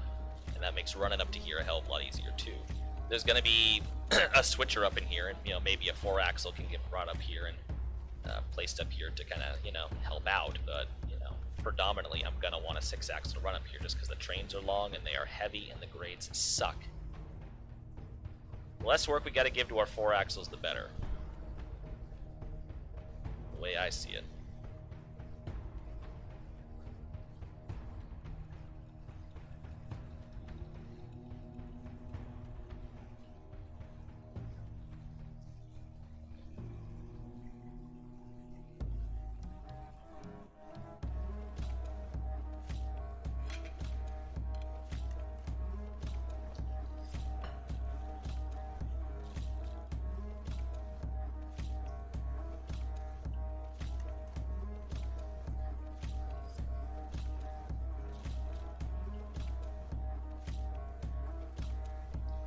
Next step is just trying to get these corners to be somewhat kind. Yeah, see, that's already going to be a bitch of a problem.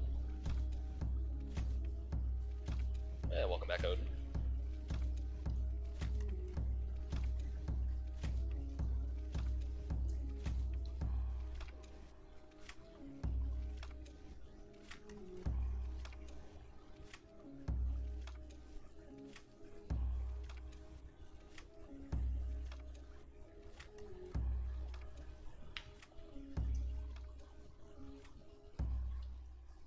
Joe put the AM react on the calves.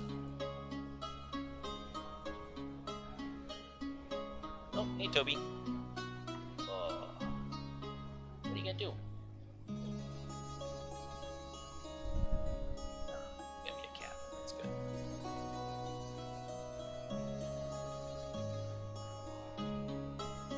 Want me pet real quick? Yeah, come up here. Oh, okay. You don't want to be picked up. All right. Hey, get over here. Oh, I have to take a mandatory cat pet break. Hello.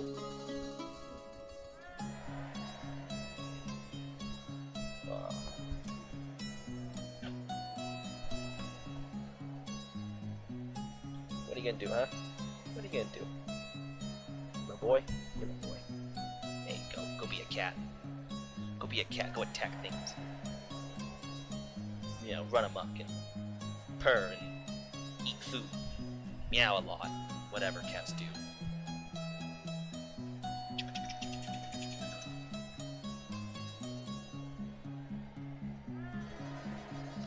I think particularly the only issue up here is going to be this corner.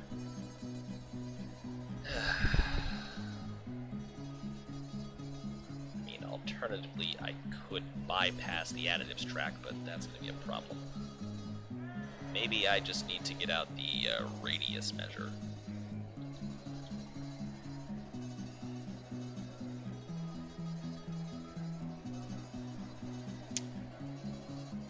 This is probably the best thing Moose ever shared with me, or told me about.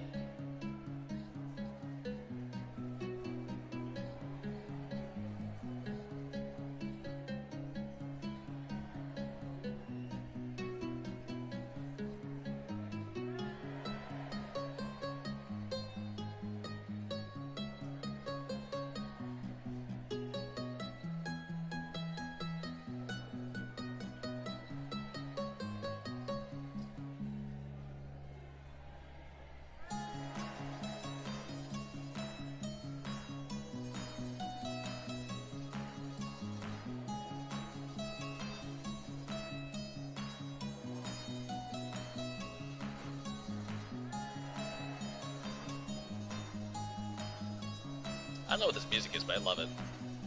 It's our Viking music.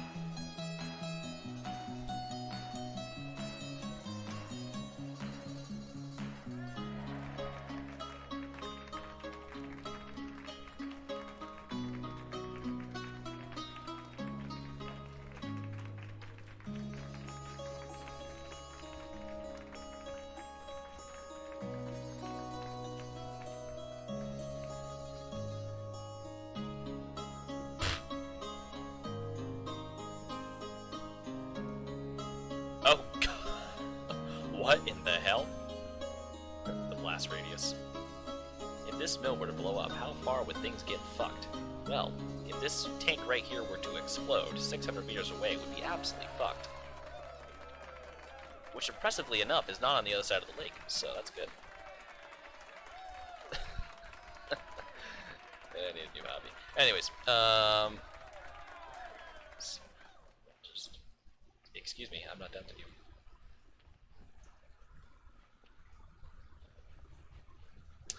So I selected Viking music, or at least that kind of particular feel.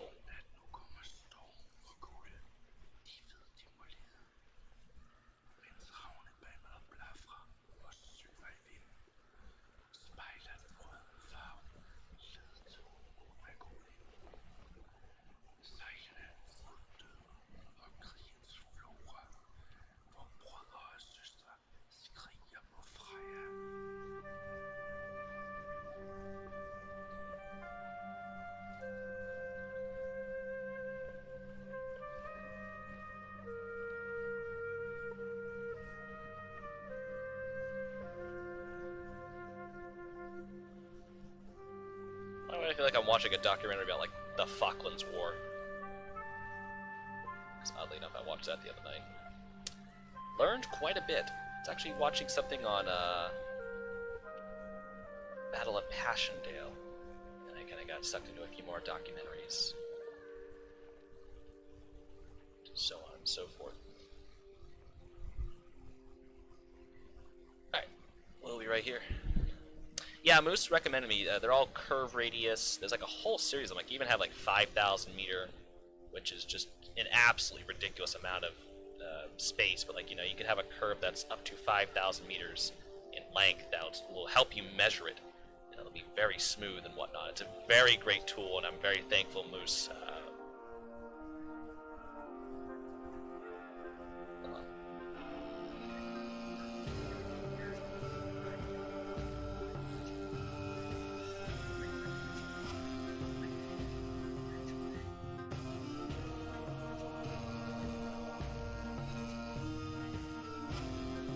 Yeah, Moose shared these with me, and I'm very thankful he did, because they've actually been coming in handy.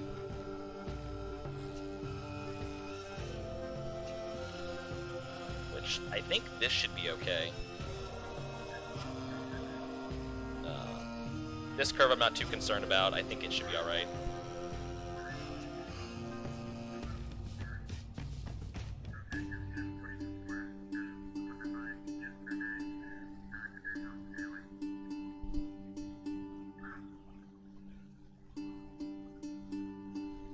Ah, it's Toby. Hello. Yes, you have woken up now, sir. Now is your nap. Now is your nap. Oh, are you a happy cat? I hope. Actually, wait. I might want to add some of those splines that Parrot was recommending me to, because I don't want to fill this all in. So let me get some of those fill.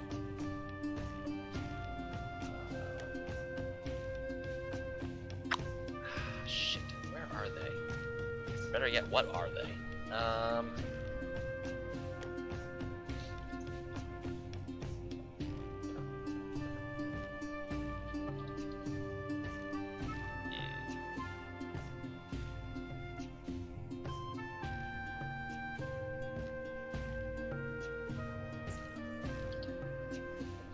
Bankment.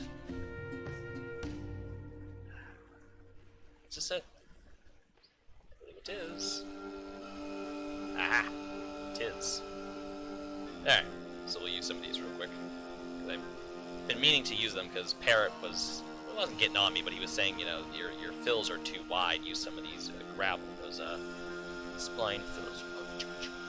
Oh, Joby, get your claws out of my couch, or I'll fucking eat you with love, kisses, and hugs. Page 420.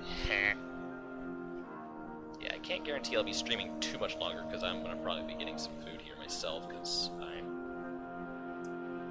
been going since about 2:28. So I'll probably want to look into food myself here soon.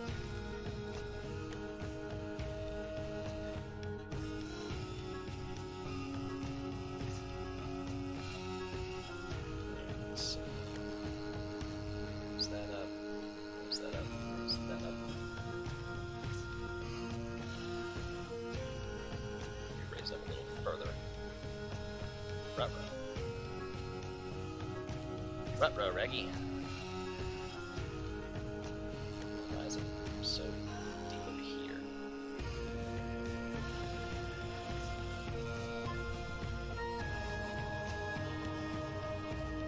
Ah! No.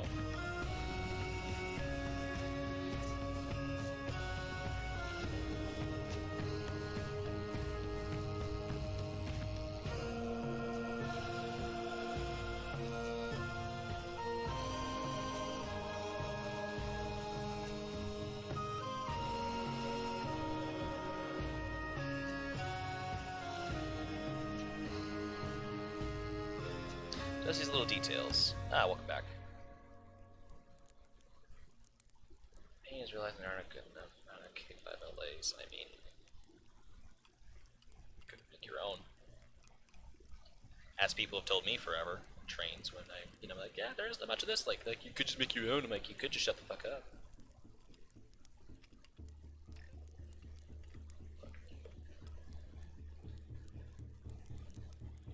God damn you.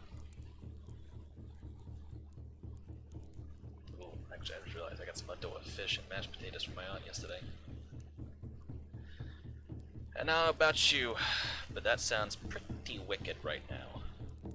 Leftover haddock and mashed potatoes. That does indeed sound pretty wicked.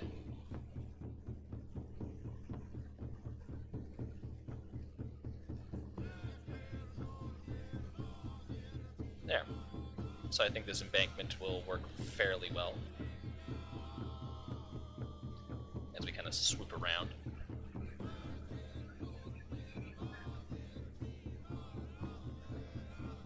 I kind of just also give it some help though, because I need to make sure that the embankment is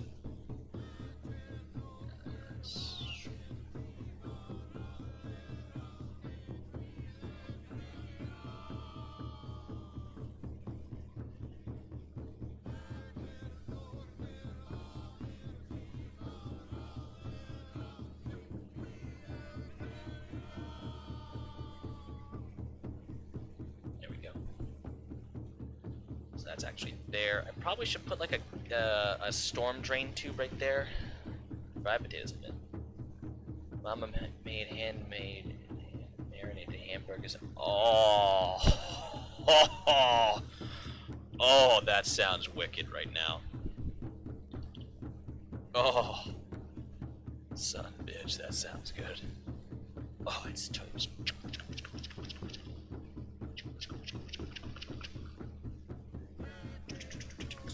Bring me that face over here. I'm gonna pet it. Oh, I'm petting your face.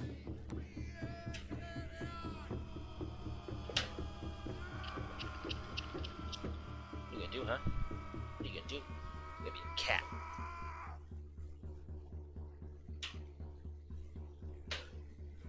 Alright. Let's see. Culvert.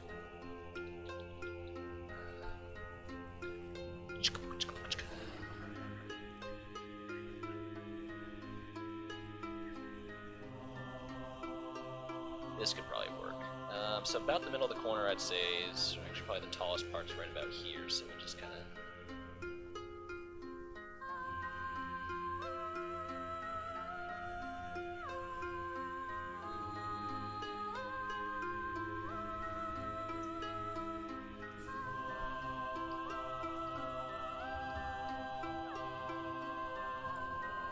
just to kind of help the water, you know, not get stuck and then all of a sudden, you know, pool up and then wash out. So if water could, you know, kind of. What do you want, Kittles? Oh, for shittles, you're a Kittles. Oh. What? What? Oh, you don't want to be picked up. Screw you.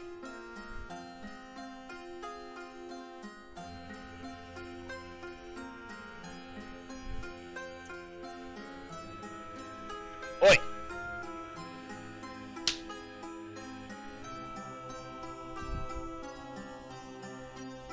I'll huck something at you. Yeah, it should, Song's titled Loki, so.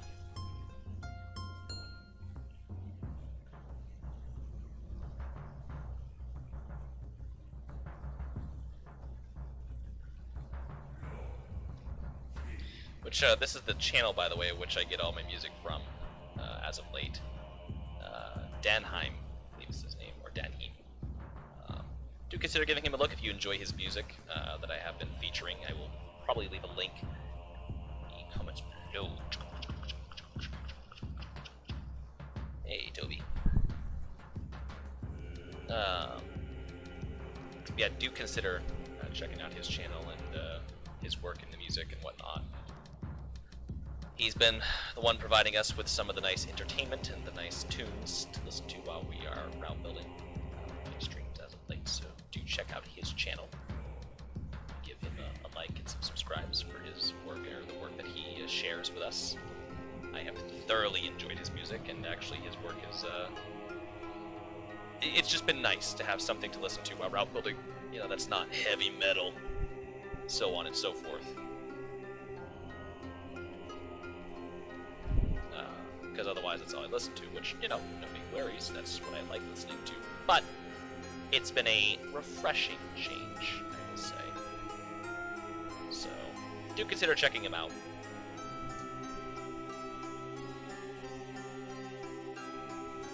Actually, I'll just grab a quick,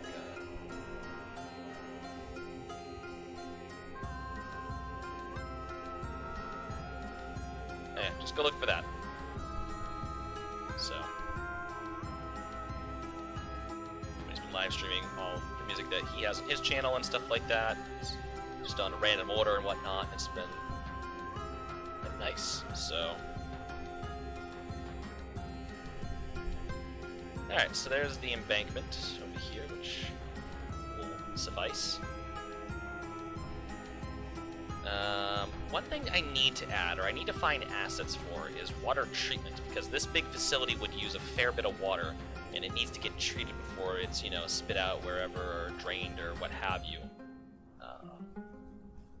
But I have yet to find assets for it, but, you know, we have the additive tanks right here, we have the pulp facility, we have the wood chip facility, the craft mill and whatnot, and craft mill right here, and then the actual paper making area and processing, and then the loading facility and warehouse, which is a very dumbed down, very small scale of a paper mill, but I think it suffices. I wonder actually, did I do all the switches yet? I have not. This corner. How would this do with a okay.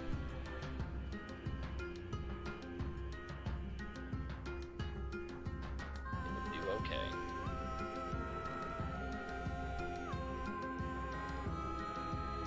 Pulp unloading. Paper loading. This is where some recycled paper goes right here.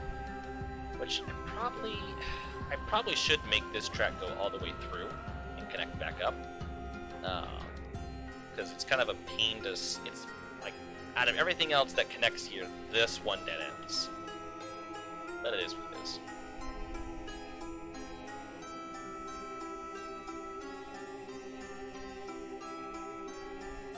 Actually, what I'm gonna do is, because this is a runaround, this right here is a runaround track, what I will do is to give an area for the locomotives to park.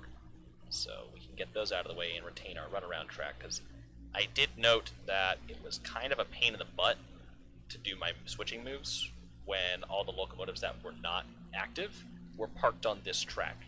And I needed to run around everything, and you know, all these tracks were full, so I'm having to go all the way around the facility. So if simply the engines are parked up here, there's no big deal because, well, the engines are parked up here.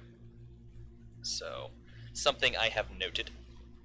3034 was specifically finished in July of 99. Cat.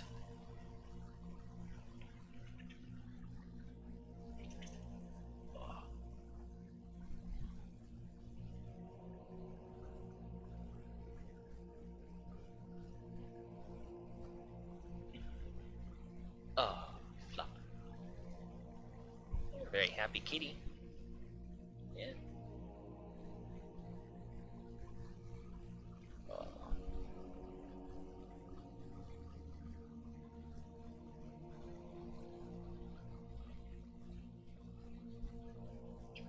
Oh. Oh. What is all this madness?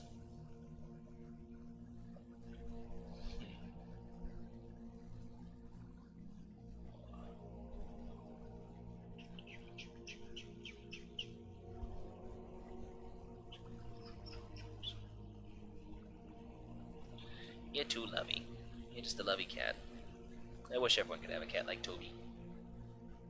You're the greatest. Pain in my butt, but great. Alright, yeah, well, we've been going for about 4 hours, so I would say we've gotten a lot done in this stream. Made this town look a little more complete than it was previously. Actually, I need to pin this to...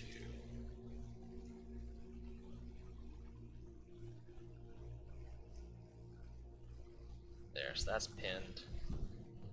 I want to take a look at that again. Which actually, I will show you guys. I found a picture earlier of Chain of Ponds when we first built it. So this is the town that we're currently working on back in... Oh god, when did I take that? That was taken...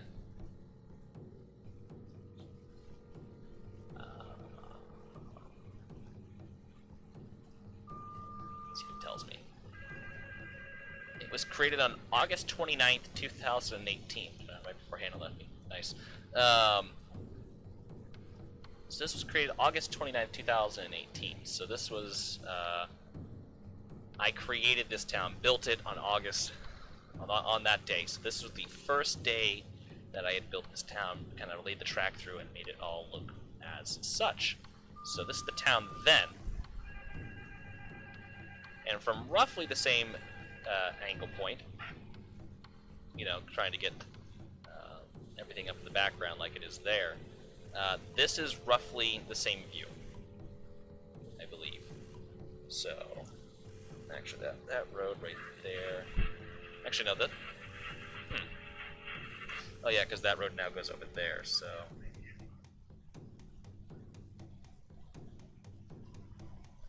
So actually, we'd be more like... right here. So this is what the town looks like now. So, I believe, roughly same vantage point.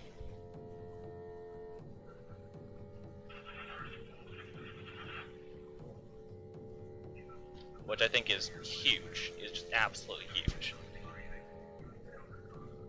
You know, and then looking at the top down and whatnot, I mean, the town is completely changed and different, you know, before where the main road kind of kept the buildings very tucked up along the tracks. It was very small, it felt very quaint, but I like how it feels now. It's just a little bigger, you know, being one of the most northern towns on the line. It's probably equivalent in size to like Jackman, Maine. I mean, if you think about it, there's probably a couple hundred residents here. It's probably like maybe a couple hundred people in this town, if not, maybe about, I'd probably say 300 to 400 people in this town, if that, with all the buildings and stuff like that, and some of the apartments over the houses and whatnot, but it's probably about 400 people in this town. Maybe. maybe. But then you have the mill back there, which, you know, is a large employer, especially of this town. You know, you work for the Mafka, or you work for some of the local shops and stores and restaurants and whatnot. Like, there's probably a couple of restaurants here. Like, you got a bar and grill, Mexican place. And I think, yeah, this would be all closed up. So some business has left. But, you know, there's plenty to do in this town. You got art supplies and flowers, a dentist office. I mean, there's stuff to do here. Dunks. But it just feels a lot better. And even coming in here today and looking at it going, yeah, you know, there's a lot of open space over here still, and at least just having it filled up, not quite completed, because I still have to give, you know, the houses like a driveway, probably put some more fences around some of the houses, you know, maybe detail some of the backyards up alongside the tracks. You know, I wouldn't imagine there'd be too many things in the backyards, because wintertime kind of sucks. But point being is this town looks a lot better. But we've been going for about 4 hours. Actually, let me double check the my crossings, because I want to get those just kind of touched up real quick, because those have been broken. Because yeah, so 101 and 8, set the front radius of the trigger. I usually set that about 100 meters, and I do not want it to stay open. The back, on the other hand, if the train's moving about 25 miles an hour through here,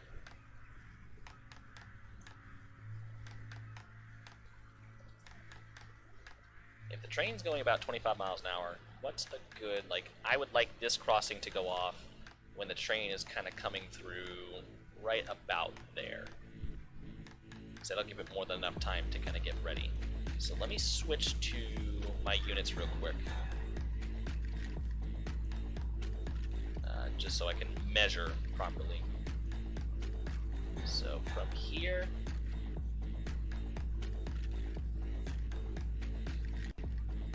actually we'll say it's about this crossing right here. So that gives more than enough time. So that's about 337 meters. So we'll set that for 337.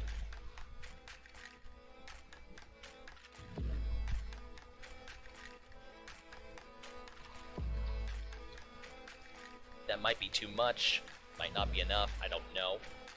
Also, I don't want the gates to stay open.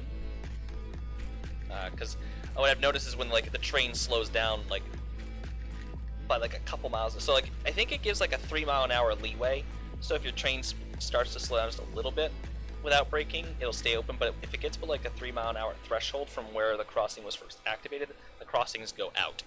But I don't want that to happen. Like, if I stop the train, the crossings will wait until my train comes to a stop, and then I think they'll cancel, from what I recall anyways.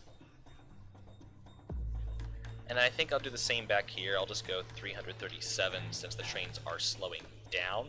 Well, we'll do 400 coming from this way because they're slowing down, and I want they'll be approaching just a little quicker.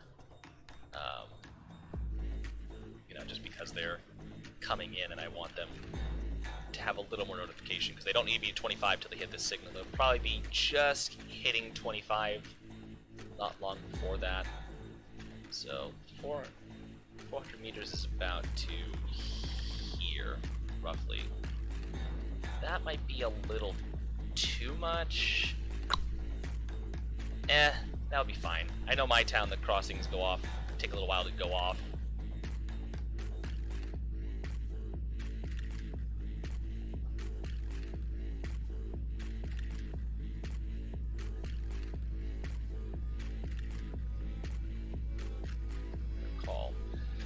Yeah, as I say, as long as no part of the train's past the trigger, it should be fine. My only thing is right here, just because there's a switch. This will have to stay open. Same with this one. This one, yes, because of the switch. This one, no, because, well, I don't know. No, because usually doesn't. If it's a runaround maneuver, we can just clear it and then go. And I think long as if a train even has passed this one, even if it goes back, it'll close. It's better than ATLS. Well, this one, I don't know. Because my problem is when a passenger train pulls into the station and it's hanging over both crossings, the gates will go up until the train has finished loading from the passenger track. Then they'll close when the train is done loading, which I don't want. So I think it should be fine, because if I pull up this way and I'm still fouling the trigger, long as I clear back across the trigger, it should be fine, because I want them to stay closed while the train is present. And obviously if the train stops short, they close, or they reopen. So I think I should be fine, because the triggers here are pretty intuitive. So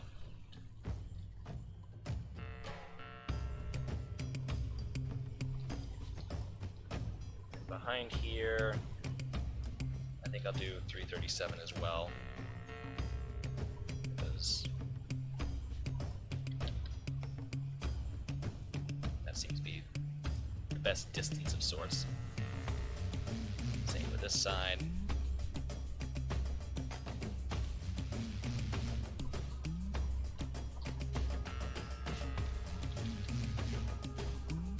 TRC's still a concept to me, but I think I have figured it out in the most correct manner. But yes, I'm also tempted. My stomach is telling me that it is going to be time to wrap this stream up here shortly.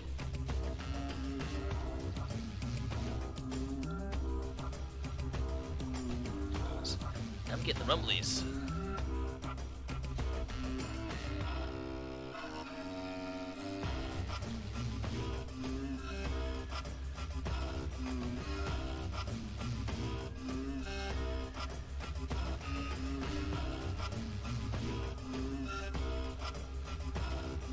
Not that it's gonna matter. I mean, the crossing can go off, but there's no lights, so it doesn't really matter.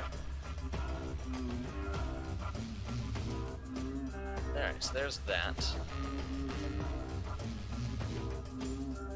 I think I'm using ATLS over here. I am. I don't like that. I want to use TRC right here.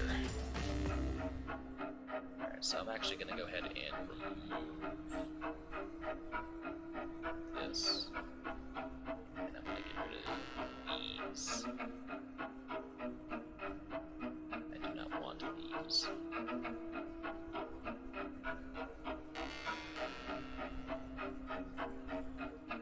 Oh, shit.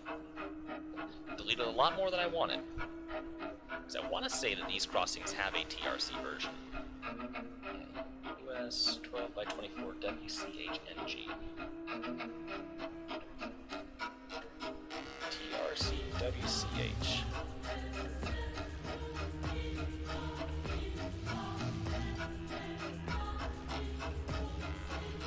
Ta-da.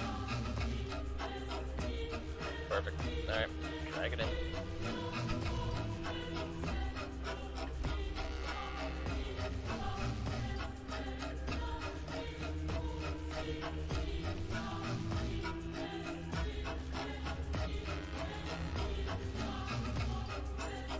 What song is this? I like this song.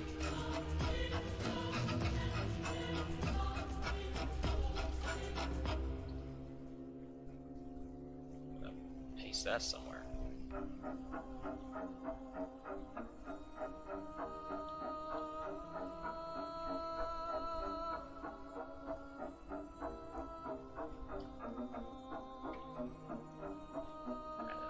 TRC accordingly.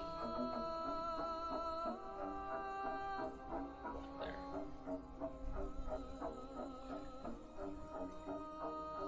Yeah, no, ATLS, once it's triggered, your train has to continue the appropriate direction in order for it to cancel. Whereas TRC, I believe, as long as... Because if I were to stop short, then it will cancel. But if my train goes across the trigger, I believe as long as my train were to reverse off the trigger and clears it, the crossing gates will return to the up position. But if you select the state open, crossing gates, I believe, will go back up before your train comes to a stop. Like, as long as my train is moving, I believe with the state open selected to no. I think if your train is moving at all, the crossing gates will remain down. But as soon as it comes to a complete stop, the crossing gates will go up. Whereas, I think once you foul the trigger, they will remain down. It's an interesting concept. Try to understand if you're unfamiliar. But I think I have it. I think I should have it figured out. Does Trapplay ever start working again? Yes, it did. Pleasant Street, Arnold Trail.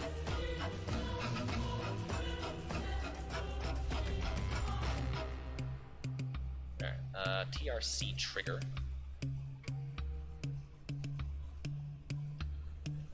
That's a track mark, you dummy. That is a trigger. Of course, the trains will be entering the hills, so they need to go a little slower.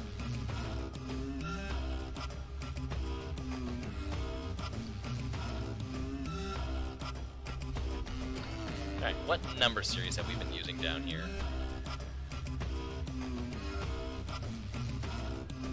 So this is 101. I believe it's going to be 102. That's 103, so this will be 102. This will be 104. This will probably be 105, so that needs to be 106.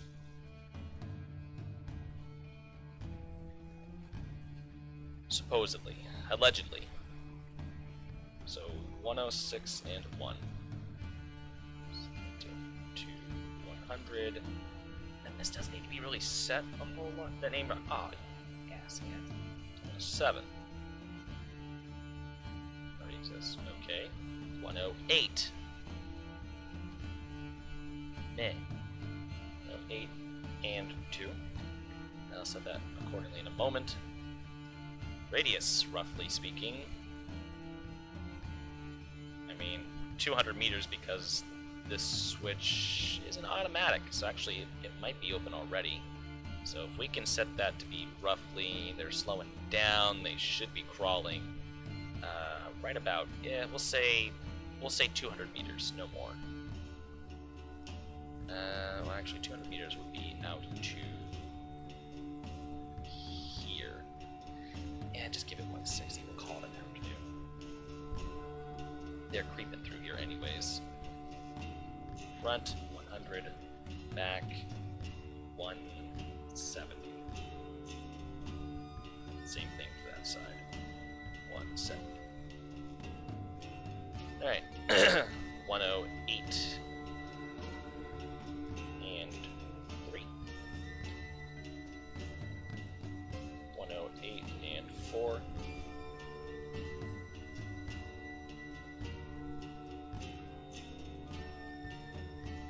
108 and 5.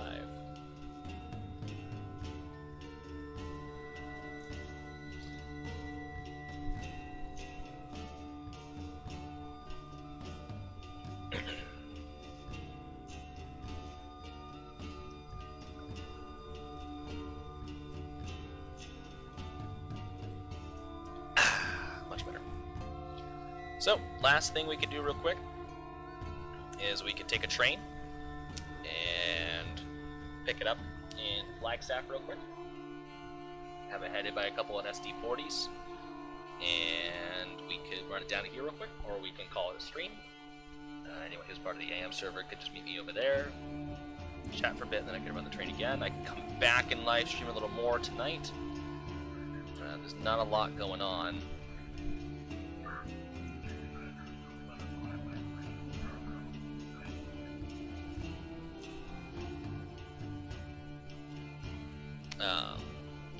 It's all up to you guys. I'm not opposed to anything.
check here and see what we're saying. So what are you fine with, Chris? Because that's kind of need an answer. I don't know what I'm fine with. What exactly are you fine with?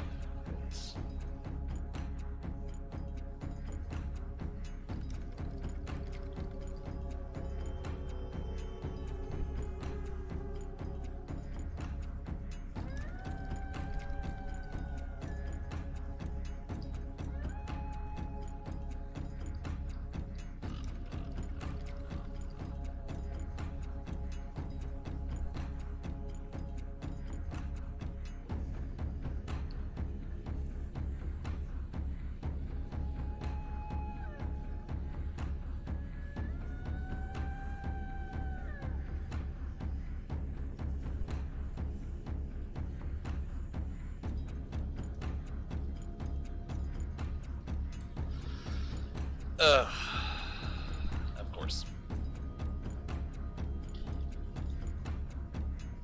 Okay, so the options to be repeated because someone wasn't paying attention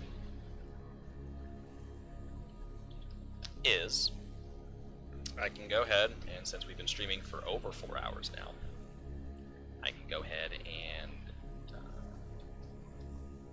stop route building here. I can run a quick train from Flagstaff to the paper mill. It'd be headed by a pair of SD40s, just to, test out the 6-axle theory and see if it works well.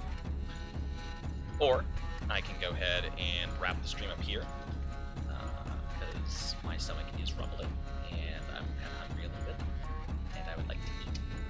And I can go ahead and hop on the AM server up at the respective chat level where I normally hang out, and hang there for a bit.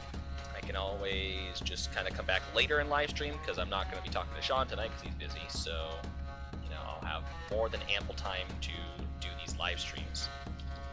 I could run the train, come back and do a live stream later as well. I could just call it quits for the night and whatever, so on and so forth. But it's kind of what I'm asking here is, what would you guys like to do? Because I can. There's nothing going on. Absolutely nothing. Okay, go get something to eat. Now, do you want me to come back and live stream? Do you want me just to go in the AM server? Why the fuck is this way? Hold on one sec.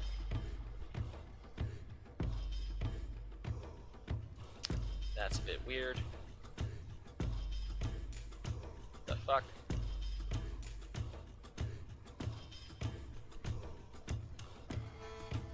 The hell?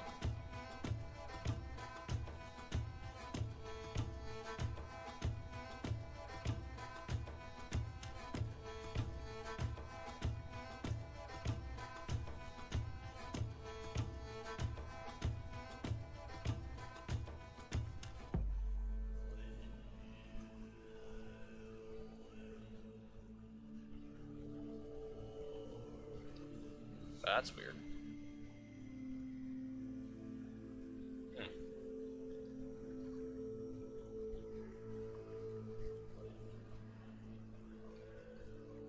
That's a bit weird.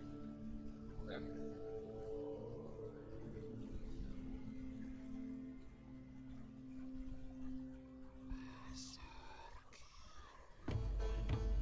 Alright, go in there then. So, I just have to figure out what the hell happened here. That's a little odd.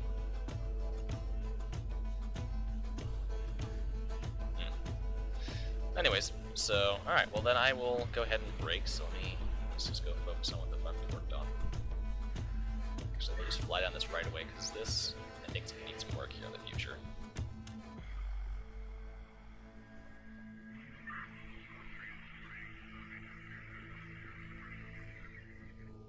Just a couple areas along this track in particular that I'm not keen on.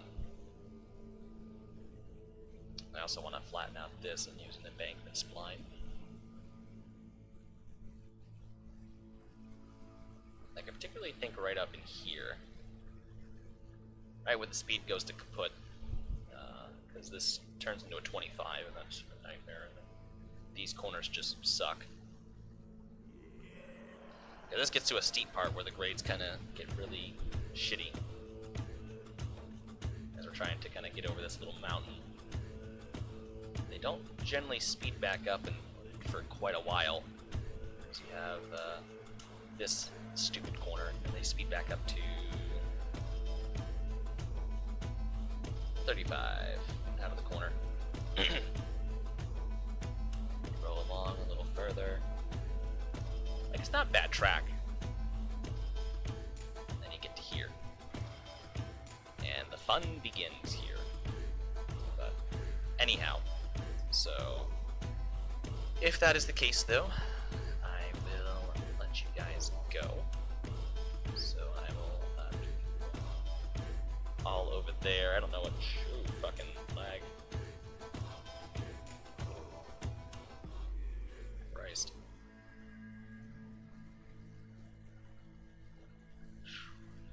That's a little bit of lag.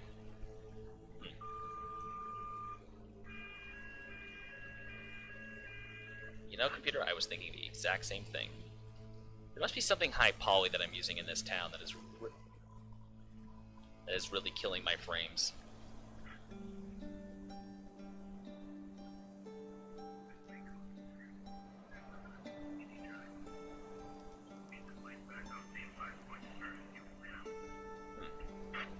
But anyhow, let's delete this.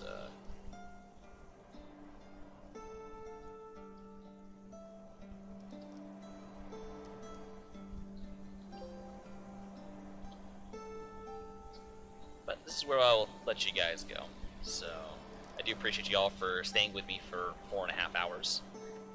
I will talk with you all very shortly over in the Approach Medium server. So yeah, I'll talk with you all then. So thanks for watching, and take care.